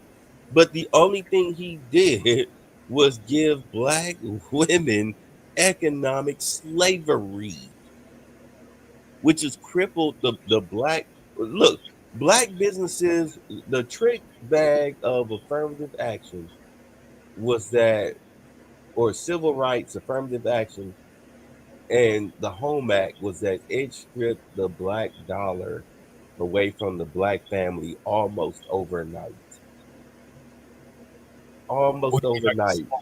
The civil rights integration thing? Yes, because your biggest spenders in any capitalist society is always going to be your women. Because women love to shop. So when they stop going to the Black-owned merchant stores or whatnot for the dresses and the jewelry and getting the car fixed and all of that stuff, you saw Black businesses dry up. All of these. Remember, Charles? You probably don't remember this, but this was back during his first term when Black folks was getting shot and killed for breakfast, lunch, and dinner, and in between meal snacks. Yep. I was trying to do a ghost. I wanted us to buy a ghost town. I found a good one for $1.8 million. I couldn't get a penny. And this was back when I was doing good numbers when I had the Bitter Truth Show channel. Well, when I was doing the Bitter Truth Show channel. Yeah. Couldn't get a penny. And I'm like, so I guess you niggas like being shot and killed in the streets. You got to remember, like, back in the day, and I'm glad you talked about the numbers because back in the day, niggas were putting up numbers. Yeah. It took YouTube to slow us down. Yeah. The shadow bandit shit. Yeah, they started shadow bandit. They was killing channels and everything. Like, it was the whole, that's how, never mind. I don't want to get into all of that. I'm going to tell you how many numbers I was doing. 9 o'clock, 8 o'clock in the morning. I had 150 and rising live. I could have made it up to 200 if I stayed on an extra 30 minutes. But I had my law enforcement, my firearms instructor classes. And I'm just thinking, and this was back last year. This year, if this was last year or the year before, I would have had at least 75 people, minimum, right now. Right now. What are we now? What is it? 15, 20 people right now? 15. And I got over 4,000 subscribers, 4,200. What's even worse is go look at when you go back and look at your numbers from like your last show. Mm-hmm. That's what's really telling. But then again, here's what I've deduced, and this is why I try to tell people, look, social media. If you want to try to make some money off of it, cool, but don't try to make it a job because at any moment they can pull the plug off your shit. Yeah, they can. You're gonna be. But if you look at a lot of the channels that make that do a lot of numbers, look at what they're talking about. They're talking about trash shit. Right. Are they trying to advance you, or are they just trying to keep you stuck in a certain mentality? In a certain mentality. Even when I did, my last show that did over 400, right? Right. 2 shows that got me 798, which was the Pete Hegseth, and 785 when I simulcast with Bay and Lewis. Yeah, I remember that. The only show that I had over 1K, that was the Trump Harris runoff for the election. How did one of the funniest shows that you ever had, bro, was and I think this was like big funny, man. I mean, it was like hilarious. You remember that time when Grandmaster Troll, I think that was his name. Oh, yeah. We like literally exposed that motherfucking dude live stream when he was trying to dox everybody and shit. Right. And here's the funny part. I had 3.5K on that show. No shit, because I was like, I know that probably did some good numbers, man, because that shit was entertaining as fuck, dog. That shit had me dying laughing, bro. See, he didn't realize that I out-trolled the troll, huh? Man, that shit was, it was dope. Like, we literally went over to his stream. Yeah, and I don't like that. You don't troll people. Same way he trolled BGS, I trolled him. I said, yeah, you could go look at my shit, and then you'll find out I'm not the person to fuck with. And you know what I did? I promised him. I called a buddy up, and I gave him the numbers to his address. I'm not going to give you the street. I'm going to give you the numbers.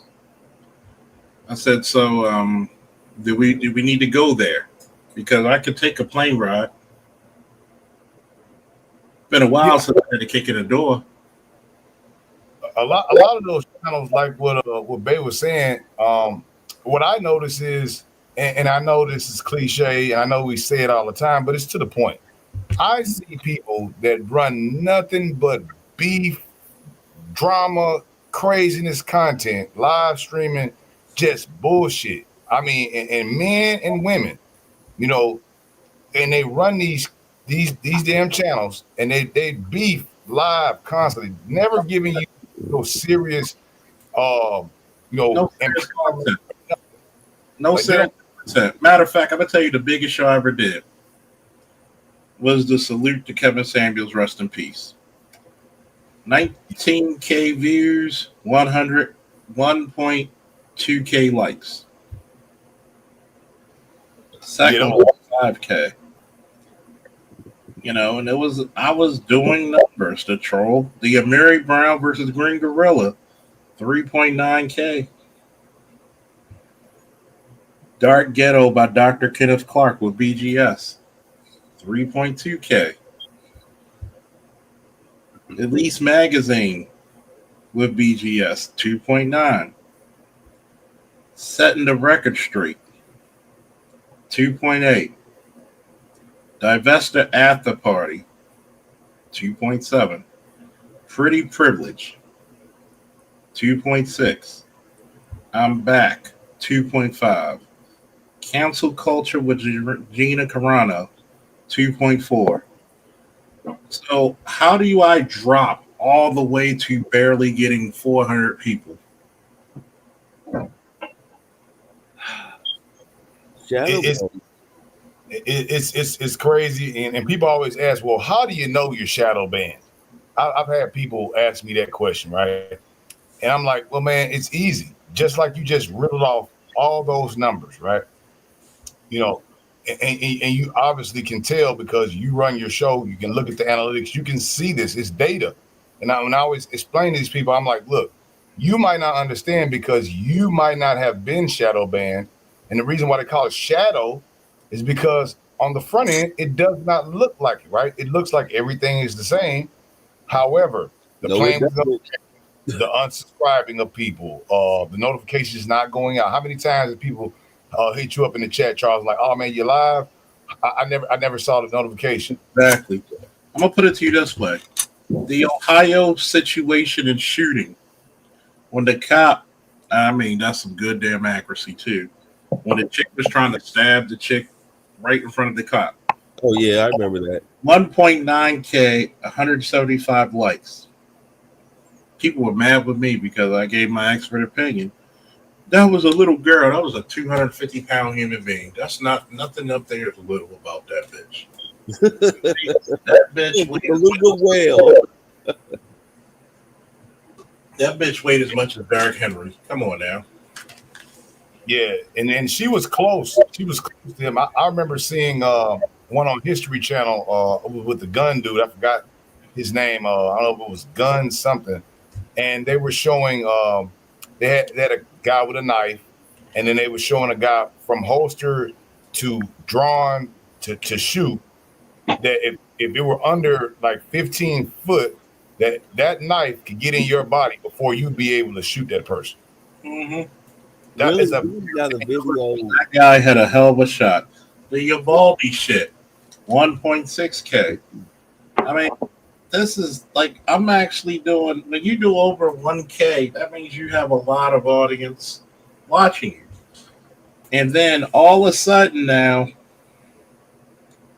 oh yeah, remember, believe it or not, another popular show, 1.4K, Goldman Sachs 3 years ago invested in black women. Oh yeah, I remember that. That was a crazy. That whole topic was crazy, right? I remember that, man. That was a good show. Let me see. Here's That another was EI right there. matter of fact. This is how good the show was. I had 113 comments in it. Ooh, now that's engagement for your ass right there, boy. Damn. Here's another one. 31 members of a white supremacist group arrested at a pride parade. Did I not give everybody the corporate security management risk assessment with the LGBT pride? Did I give that? Did I not give that before this shit came out? And said, when a guy wanted to hire my company when I first started my company, right? He wanted unarmed security. There's a reason why I never, ever, people be like, well, you can start your business doing unarmed. I'm going to tell you this. I don't give a fuck who said it. I don't give a fuck whose feelings get hurt with this shit. And my professional opinion, unarmed security is useless. It is, man. It is. I've done some non-commissioned jobs, and even during some of these non-commissioned jobs, some of them were on the book, some of them were off. But even then, I explained to this one guy that I was doing. He was in charge of the whole deal or whatever, and he was like, "I said, man, I can get the commission deal going." And, he's like, "No, we don't need that." And I explained to him. I said, "Man, look, man, you can say that, but my safety is important, and then everybody I'm protecting safety is important, including you. And I would not feel comfortable as a security professional to be able to protect you without having my weapon." And he's like, "Oh, we don't want to, it's going to scare the people. It's going to do this." I said, "Man, look, I'm going to be honest with you, bro. I'm going to continue to do this job because I appreciate the money, but I'm going to tell you right now, I'm holding my pistol, and That's just what it is, brother. I'm not going to come up here unarmed. I'm not going to. You mean you can't karate chop the bullets? No, I can't split them in half. Matter of fact, here's another show that I thought when I talked about when I went at the Amazing Lucas. That had over 187 likes, 1.3K. When Felicia Rashad stood up for Bill Cosby, that show did numbers. Yeah. 177 likes, 1.3K. You're supposed to see a progression, but now you get shadow banned. I think I see my mom. Go ahead. What I'm saying is like the progression, you would see it because you would see, okay, you've got a barometer of where you've got the big views. So, when you're doing content, you say, hey, well, this is a hot topic, or this is something that people are engaging more so in. So you would do something in the vein of that. Of course, you can't, recreate the wheel, but do something in the same vein. And then you do it in a prime time, in a proper time that, most of the viewers that are your subscribers would be able to catch it. And then the numbers are just non-existent. That's the first sign that you're being shadow banned. That's the first sign. I'm going to tell you, this is when I started dropping off because other videos just get 1K. You start seeing the drop off, same video length. Same video lengths. Let me see. What was the date? The actual date. The dates? When I started getting over under 1K, it started like 2-3 years ago. Now my average video only gets about what? Let's go to recent. Let's go to the recent ones.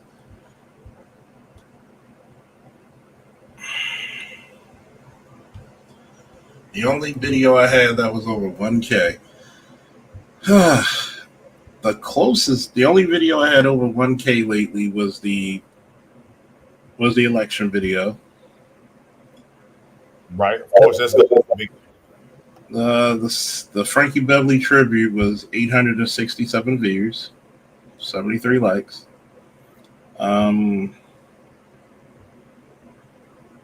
Domestic politics for an hour.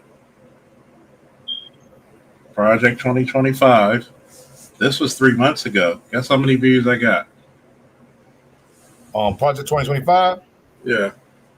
What? Maybe 700? 107. Oh my God. No shit. And that was a real hot topic at that time, wasn't it? Well, I guess they don't want to hear I guess the algorithm says, oh, it's a black man, military service, veteran, security professional, civil servant. We don't want to hear that take because it's kryptonite for the people that are in charge to hear black men go against their talking points. They cannot have them because they need those like Roland Martin to be uplifted, those like Brandon Tatum, those like the amazing Lucas, whatever the fuck his name is, their channels, right? They have to have that. I call them the amazing doofus. Bruh, I remember him. And you know what's funny? And other people, though, I call out all coonage, man. I call out the real coonage. And I know these brothers is Marines, and I respect them, man. And some of the stuff that they do is funny to me. But the twins, right? Oh, the twins get on my nerves. Them dudes get on my nerves so bad because you know how hard we have fought to get this 22% that still rise here. I got it right now on my avatar. You know how hard it was for us to work organically to be able to get 22%. And I would go even to say those little 7% of the black women who did vote for Trump as well, right? Now, that's almost 30%. We worked so hard for that to get there. And I heard them say, which I say, I call out the Coonies when I see, I don't care who they is, how big your platform is. And they get up there and say, well, yeah, man, you know, black men, they just a lost cause, you know, as if they're not black. And then, oh, black men's a lost cause. They what is it? It's 18%, 20%. Oh, they ain't nothing. I'm like, bro, we built that up from what, 10% at first? Yeah. And is that not built? And rose significantly. I'm gonna show you what's shadow banned, right? Listen to the title. A cop's take on the Trump assassination attempt. How many views do you think I would have got off of that? And it was hot off the presses. Should have been at least 1,000.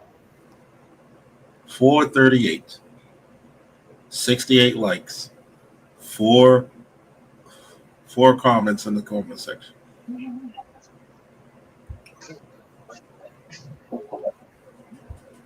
Four comments? You serious? Four comments. Did you have your comments held for review or something? I mean, no. I'm gonna tell you another one that was tricky. U.S. Airman police involved shooting. Guest host BGS. Guess how many views I got off of that? When an airman came to the door and was shot by the police. And yeah, right. That was 562.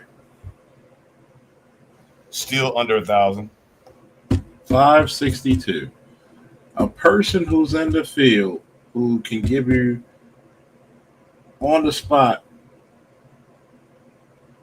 knowledge about that it being in an incident like that. This is when YouTube is trying to dismantle you. I even did a review on X-Men 97 episode 5, remember it. 148 views. When that shit came out, that was one of the hottest things out. So I already know what it is. So do you think the actual objective of what they're doing, because I see a lot of the coonage, right, that gets big views, and then I see a lot of the super liberal kind of people get the big views, and of course the drama sector get the big views. So do you think the reason that they're doing it is to either quell it's the suppression? It's basically what Kamala Harris wanted. They wanted your virtual voice suppressed. I want you to think about this, right? And I'm gonna throw you for a loop. Akira Toriyama, Dragon Ball creator, passes at 68. 170 fucking views. Came back and redid the show and did another show. Hours later, 170 views. So you telling me a hot topic when everybody was talking about Akira Toriyama? You can't.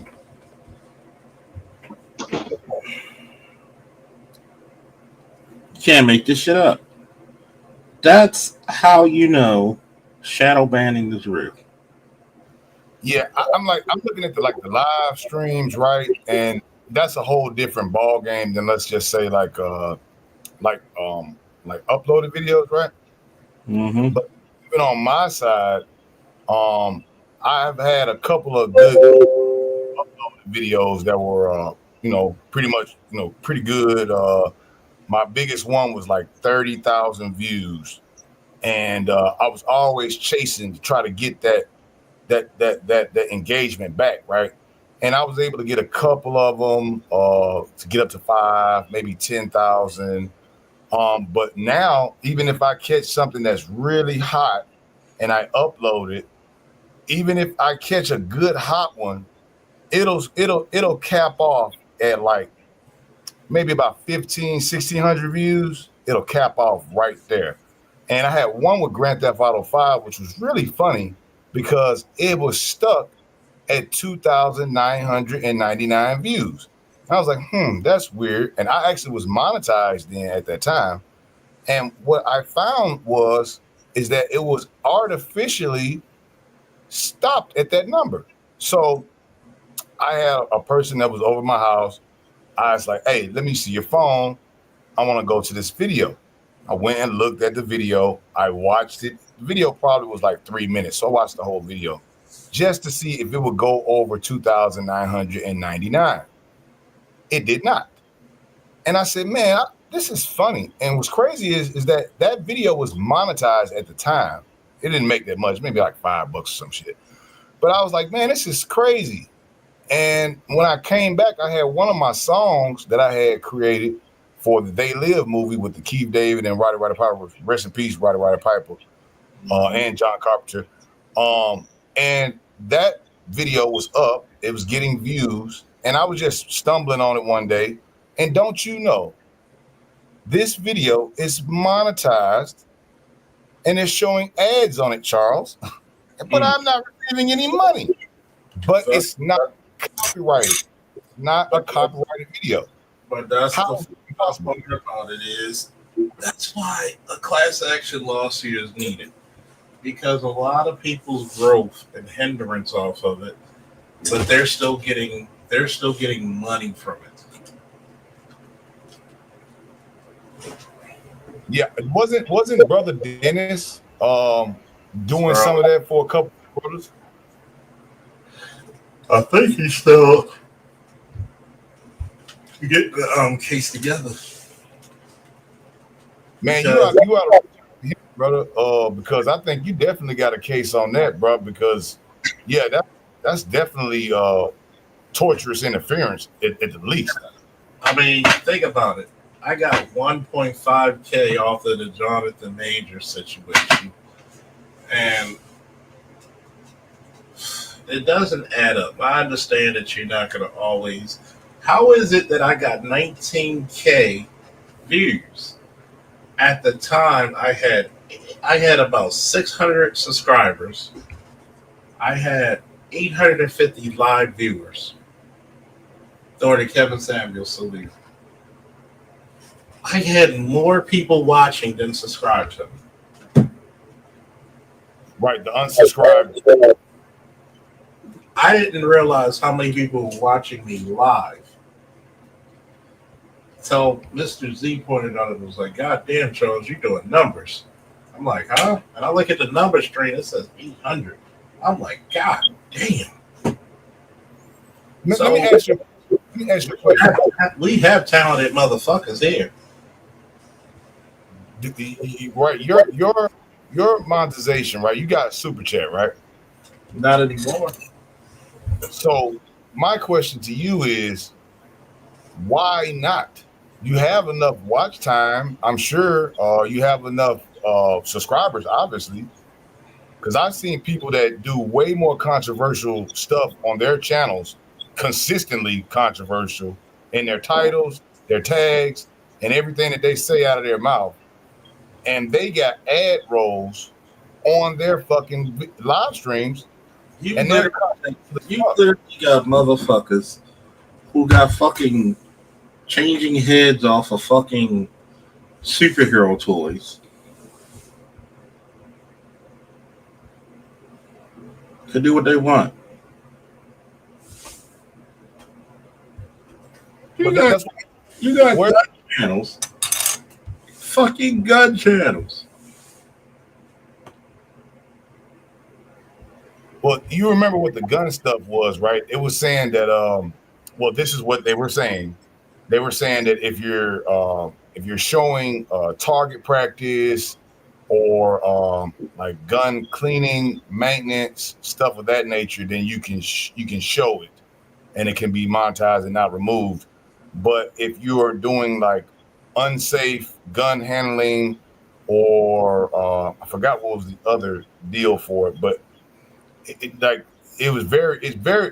very crazy. You put some gun stuff up there on your channel, like you said, man, you'll get demonetized. They'll take your whole damn channel down.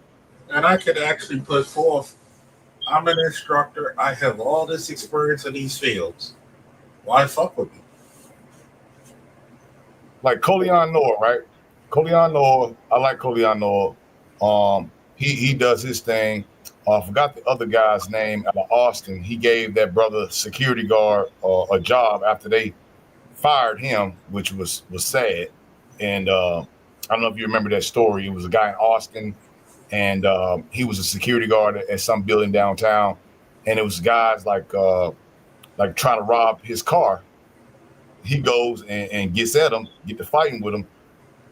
His boss come out there and fire him on the spot for protecting his property on their property. And then the guy that was the gun owner of the store's black gun owner, him and Colion Noah, they pretty cool. I forgot his name. He actually gave that brother a job that next day. And he's on there doing a lot of gun stuff. I remember FPS Russia. Remember that dude before he got killed or died or whatever? Remember him? Mm-hmm. He had a Gatling gun. That dude was doing grenades, Gatling guns. He had a minigun. He had a flamethrower, and he was doing a lot of unsafe stuff. I don't think he was in America when he was doing it, but he had to have a level 3 weapons license just because to even use some of those damn guns, you have to have a level 3. You have to have a bond and everything for that shit, right? Mm-hmm. Monetized. I mean, something has to give. Something has to give. What's the solution besides the class action lawsuit? It's gonna have to be unless you go to like Twitch or something. I mean, look how long Valdez was pent up. Yeah. Well, what boosted him was the shorts. Yeah, his short game got crazy. His short game was going to the moon. Matter of fact, I got one short that's 35,000 K. No shit. So there's a lot of legitimacy in my argument. Like,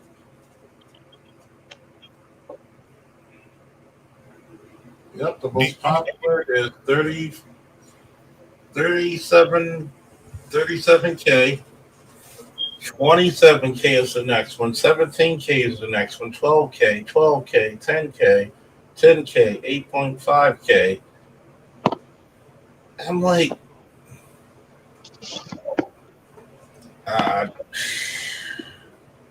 do you think that when Trump takes office and they start doing this, this crackdown on a lot of these shadow bans and free speech, do you think it'll get any better here on the alphabet community? When I say alphabet, I mean Google, right? So do you think that they'll actually be able to rein in some of the Google kind of shadow banning, or do you think it'll stay the same? I think he's gonna put a lot of. I think they're gonna put a lot of checks and balances on this shit, because you remember when before Elon bought Twitter, now X, they pretty much Facebook and a couple of other social medias shut down all of Trump's social media. Yeah, they did. So I think he's gonna really be. He's gonna be real gun ho on challenging that shit. Well, I like the way that Elon moved on some of that stuff where they were going to start doing the cases in I think it was in Tarrant County or some county in Texas. I'm not sure. I think it was Tarrant County, which is Dallas. I think they're going to start going through like a lot of those lawsuits that they were bringing for like Twitter and X. They're starting to bring it through that county instead of going through like California, obviously. And the Dems really got mad about that because they're going to have favorable judges that are going to rule for free speech, which they should. And they got scared. That's why that blue sky stuff, whatever, everybody wanted to run over there. But I'm like, hey, I thought the left was about free speech. When we came up, Charles, they were the anti-war, free speech, liberty party. Were they not? I mean, I can't say. I'm going to be very honest with you. They're about liberty as long as you speak what they want you to speak. So as long as it goes with their flavor, it's okay. Mm-hmm. Well, if they can take Trump off the internet, they can take any one of us off. But I mean, I guess you can use him as a barometer of it. But I think that if they do, it'd be a good thing because to the point of it, brothers gotta be, and I think Art said this, and I think it's true because we do have people that are racist and they speak racist stuff daily on their live streams and their deals. And hey, we as men, especially black men, we're here to combat that. So, if we're gonna let them say what they say, then let us say what we're gonna say. And that's how free speech is supposed to work. Free speech is supposed to be the speech not for just everybody that agrees with you, but it's for the people that actually disagree with you. For the freedom for them to say that, right? I mean, isn't that what we fought for? The freedom of the First Amendment for everyone to say what they say? Yeah. I got one of my shorts blocked, the headset blocked. Shorts when he does an interview. This is tyrannical. In my personal opinion, I think it's tyrannical. I think it's really tyrannical. Well, when they came out with that 1984-esque misinformation agency, which got killed, which I'm sure it should have, and if Miss Harris would have got in, they would have brought that back immediately. Oh, they would have had a witch hunt for people in the manosphere. They already put a lot of them on the FBI list, right? The dangers of men speaking online. It's such a horrible thing, right? I mean, only to be sane. Did you see that that government auction that they have now, where they're actually taking the border wall that Joe Biden has refused to install? That they're actually taking that border wall in sections, and they are selling it for $5 a panel. Wow, look at that. They're moving a half a mile of it per day up to I think it's in Missouri. I'm not sure where, but they have a government auction there. I actually looked into a couple of those government auctions because they used to have military equipment, and they had some Hummers back in the days. They had some Hummers, some Humvees that they were selling for like $5,000 for a decent Humvee. And they have this government auction site, right? You can buy Maduses, you can buy Hummers. There's all kind of stuff you can buy from them. And they're put the border wall on sale. So now we got 40 days left before the man gets back in office. Obviously, he's going to finish the wall. Why would he sell? He's going to sell it. You didn't want to put it up. It's been sitting in the dirt for 3 years. So now you're going to sell it for $5 a piece? These big gigantic sections, Charles. I mean, shit probably costs maybe $5,000 a section. You sell it for $5? What is going on here? That is a good question.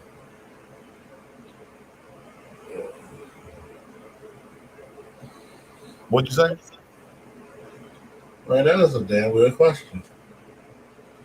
Hold on for a second because I'm about to look at this activity.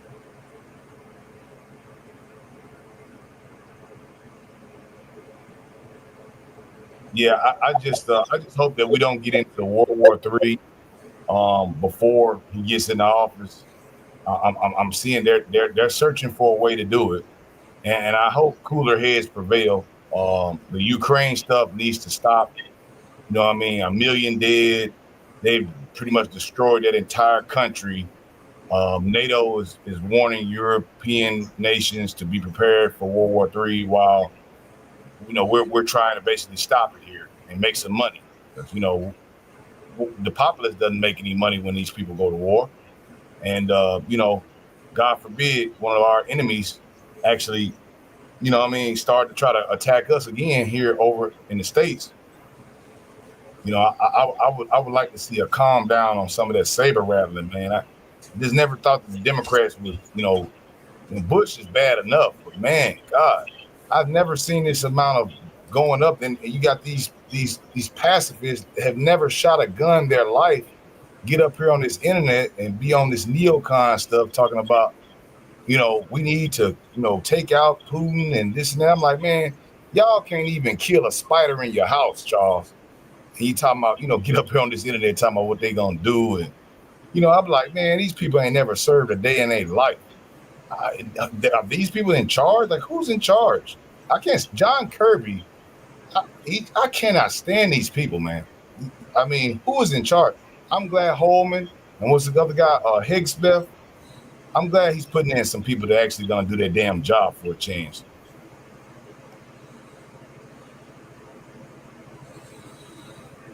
I mean, it could be something else, but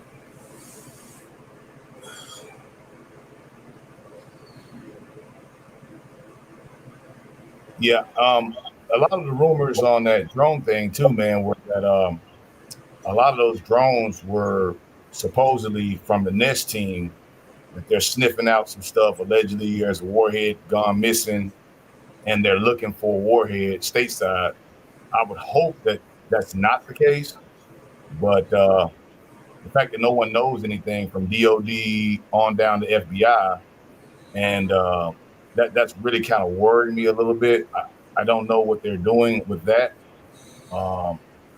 I would hope that, you know, NORAD has got some kind of idea on these drones.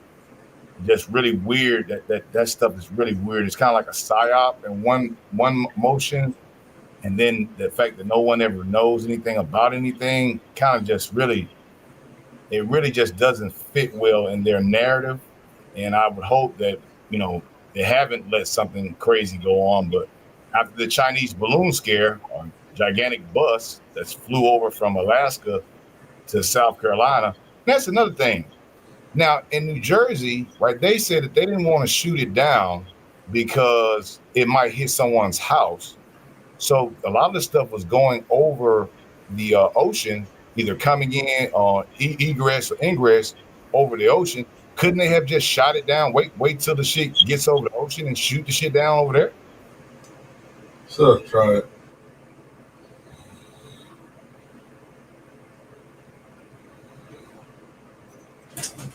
I mean, hey, it's one of those deep. It's one of those things where you figure out one way to beat the algorithm, and they'll come up with some new bullshit. You feel me? It's evolving. Yeah, it's evolving. Like, you can't give people a definite fair shot. Too many people make it, the system falls. And I'm not saying get rich off of it. If you do, God bless you. But don't fuck up somebody's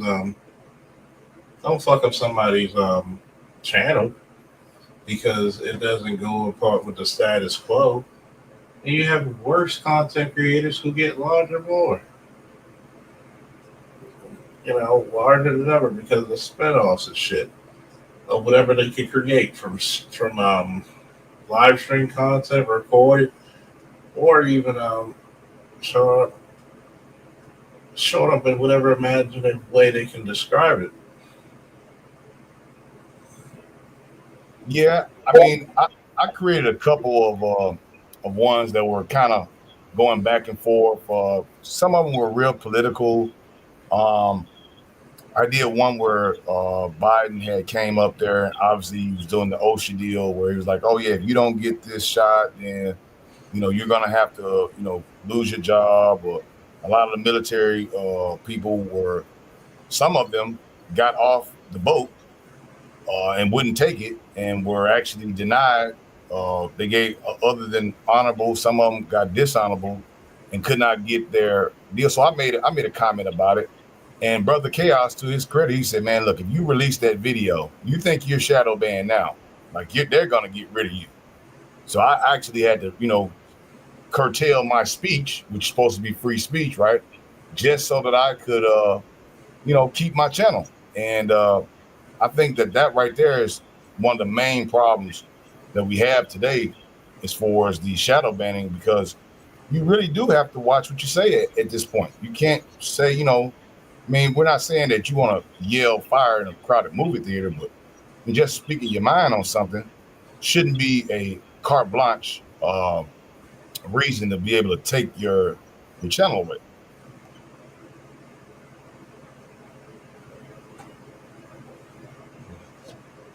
I guess that's interesting, man. Shoot, let me get out of here. Probably do something tonight, Monday. So I'm gonna hit y'all later. Peace. Woo, woo.